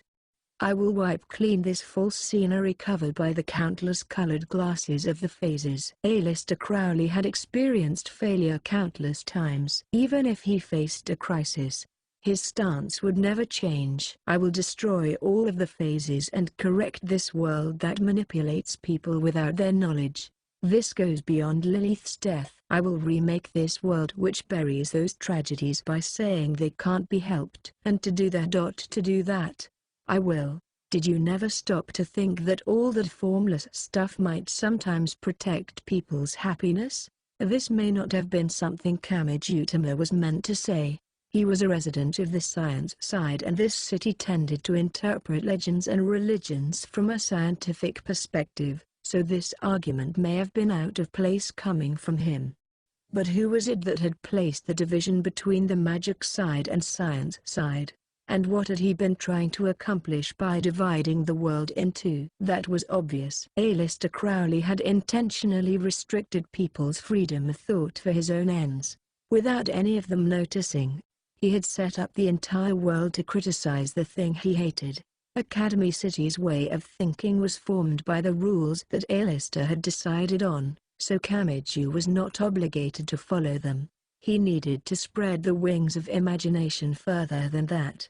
The collisions between phases bring about both meetings and partings, right? It can also become a power that supports your back when you need it most, right? Can't you think of it as the thing that lets you regain your strength and stand back up that one last time? Nonsense. Are you going to applaud the meaninglessly biased world for giving you bits of fortune that do not even amount to scraps? Even when you know there are some who are trampled underfoot by it? Then Kamijutama had no idea what was right. So he asked a question of the person who believed he was 100% right. What if I said innocent Lilith's soul arrived safely in heaven and she's smiling there now? Are you going to trample on and unconditionally reject that belief? There was a definite gasp. He had lost his absolute correctness. So Kamijutama continued while stepping forward. Tell me, rejecter of the mystical, what happened to Lilith afterwards? Do you just plug in all the scientific equations and say she rotted below the dirt as a mass of protein that's life functions had stopped declining? Times when you have nothing to rely on and an age of equal misfortune can't be easy. But is it equal and fair to tell a dying child to crawl back up on her own? Even if fortune and misfortune are being manipulated by an outside force, can't we fill that gap if everyone shares their good fortune with those in need? Well, this was what the Avenger had lacked. He could be cold-hearted. He did not need to have great courage. But if he had believed that the vanished life was smiling in heaven, he most likely would not have had to resort to revenge. He would not have had to destroy the Golden Cabal. He would not have had to kill his former friends and teachers. He may have seen no reason for those dreadful acts and been forgiven at some point. That's all make-believe. Perhaps, admitted Kamiju. My thoughts are not so narrow that they can be shaken by something so uncertain, but I have to believe it's true. I have to believe that your daughter went to heaven. I have to believe that it's wrong if people aren't rewarded in the afterlife if they didn't do anything bad. I don't know what a soul is. I can't explain where exactly heaven is, but I have to believe that it exists and that it mustn't be taken away by someone on the outside, and that those of us left here have to treat those lives with respect. This alone I can't let anyone deny. Aleister Crowley, even if you're her father, I won't let you deny this. There was no more need for words. 32:30. 10. Aleister formed a handgun with his right hand and Kamijutama's right hand deflected the imaginary bullet. Then the magician's lips uttered a spell, the blasting rod. But before its power could take effect, the black cat twitched lightly through her palette knife. It stabbed into something in the empty air and a twisted silver star fell to the invisible floor. Here we have someone who cast aside his own beliefs to show concern for Lilith while he stays true to himself using only his fist. So why is the father fleeing to petty tricks out of fear of the answer? Kamijutama finally arrived right in front of Aleister. But the board chairman was not out of ammunition yet. While it was limited to the magic he used, he could wield a power similar to the sparks or spray created from the colliding phases, and he could direct it toward a target. This was the same sort of power that had driven his beloved daughter to her death. It was a contradictory hidden technique covered in the same sin as those he so hated. What did it feel like to have that as his only option for a final trump card? Aleister Crowley was constantly failing. That was already well established. But Kamiju could not help but sense the irony of fate here. And Kamijutama never did think about dodging. This was nothing as clean as a cross-counter. Both of their attacks stabbed mercilessly into the other's body. Kamijutama's ribs cried out in protest. The invisible attack that dug into his side worked at destroying his flesh. Meanwhile, his fist definitely buried itself in the board chairman's face. He could feel something small breaking in that face. Did it last an instant or an eternity? After a short silence, movement returned. Why? First, a voice was heard. This magician supposedly knew everything there was to know about the world. Yet he asked a simple question. It was so simple that it was hard to know what he meant by it. But Kamijutama gave his answer. There's only one reason you lost. At some point, you stopped standing on the side that protected the sanctity of Lilith's soul. That was all. Aleister Crowley's body crumbled straight down. Epilogue. Bursting malice. Devil in evil. It was all over. When Kamiju gasped for breath and looked around, he found he was no longer in outer space. He was in an artificial space full of crude machines, which was large but felt cramped. And the black cat which smiled thinly beyond her veil. After a quiet bow, she too slowly vanished. The windowless building had been destroyed and its master had stepped down from the stage. Had she known this would happen? He heard a voice from surprisingly close by. He looked over in surprise and saw Index there. What? Where were you all this time? That's my line. Honestly, why did you have to go so deep inside? Kamiju did not know what exactly had happened, but he was glad they were together again. As for Tsuchi Mikado, Aleister was knocked out. I can't believe it. You're pretty damn bloody. You know, I risked my life to save my sister. His tone made it clear that was not a joke. He pointed his thumb back over his shoulder to show Kamiju where the condensed shadow sword was no longer in Tsuchi Mikado Maker's flat chest. Kamiju looked back over at the collapsed magician. I hope this will rid him of whatever was possessing him, but he was an exceptional case since he assumed defeat and failure. Just to be sure, it might be a good idea to have you and Fran meet up with the Anglicans outside the city, to see what's going on here. The impregnable windowless building was in ruins. Kamiju saw a middle school girl wearing a bulky mass of steel flyby outside. At any rate, this was over for the time being, and so they decided to search for some kind of exit. But just before they could, a far too light sound filled that space. Where did it come from? Kamijutama, Index, Athinus, Tsuchi Mikado Motoharu, Karasuma Fran, and Tsuchi Mikado Maker all turned toward it. It came from the human named Aleister Crowley. He lay collapsed on his back, but a thick blade appeared far too suddenly and mercilessly pierced the left side of his chest. The Grimoire Library spoke the name of that deadly weapon. The Sword of Damocles. Immediately, light exploded from the wound and gravity seemed to vanish for Kamiju's group. Now that everyone was gone, someone appeared as if to view the magician whose heart had been skewered. She had incredibly long blonde hair. She wore beige vestments. She was the Anglican archbishop who had snuck in while disguised as part of the recovery team positioned outside the city to assist with Karasuma Fran's covert mission. She was Lola Stewart. This sword cautions the powerful who lack resolve. Originally, the legend was recreated as a test of courage for royalty and nobility to prove their worth, but if you choose the right target, you end up with this. A decent plan for the sword meant to fall on you, don't you think? No, not everyone else was gone. The man who had supposedly lost his heart opened his eyes. What is the meaning of this? Checkmate, she simply said.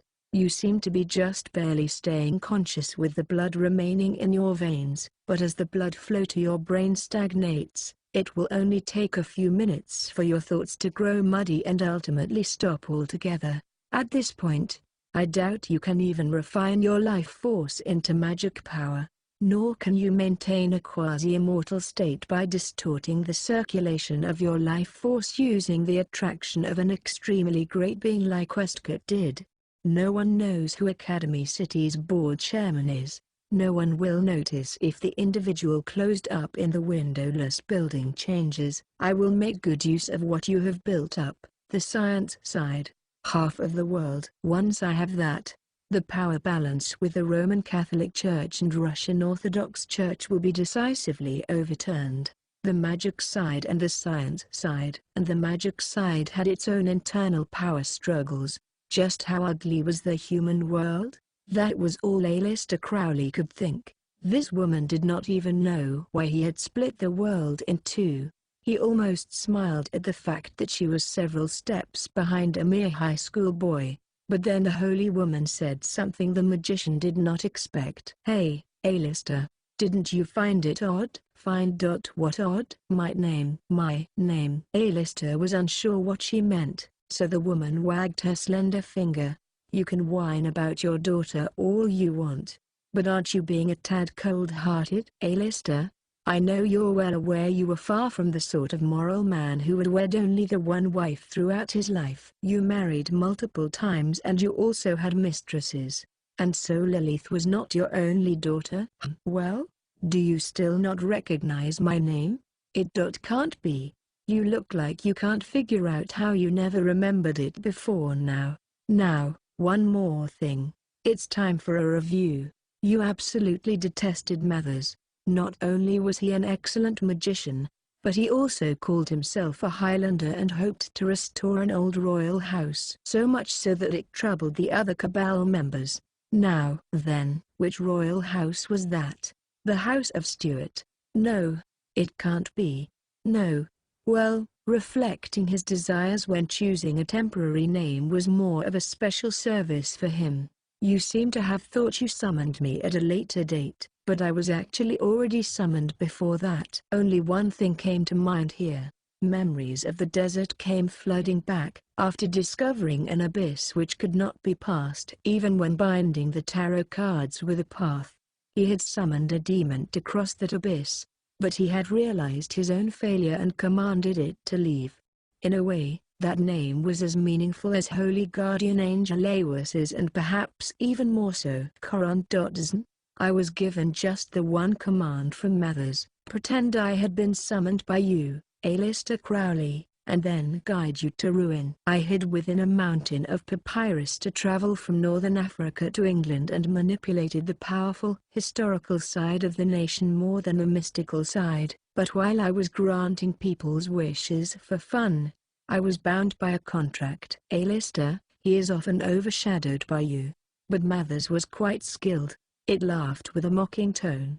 But did it really point to the woman before his eyes? And that command did not vanish even after his death, so here I am still obediently following it. Well, I failed to hijack your body, so I ended up choosing a different avatar. Her family name of Stuart was borrowed from the true summoner's obsession. Then what about the first name? Where had that come from? Yes, Paul Ola, the second daughter bound by the threads of fate to a failure of a madman. Damn you. The blonde hair bound behind her head was so long that it felt to her hips even when folded over. Once she undid the pure gold clasp, it spread out like a glowing carpet and wriggled behind Lola's back. The devil resides in women's hair. This seemed to follow that old witch tradition.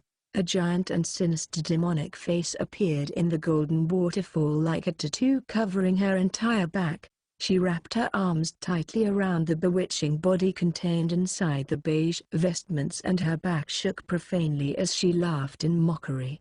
This was the face a father least wanted to see. It was also the face that a beloved daughter would least have wanted him to see. And as if to divulge it all, she normally insulted you constantly, but in the end she was tearfully pleading for you. Father, help me. Father, damn you.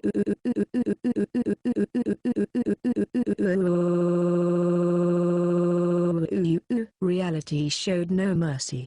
From the beginning, Aleister Crowley's wish would never be granted because he had condemned himself to that fate. A sticky sound rang out. The sound moved inside the stabbed magician and the being known as Corazon had a new avatar. The hole in the chest did not vanish. But that was a convenient location. As long as no one touched it from above the clothing,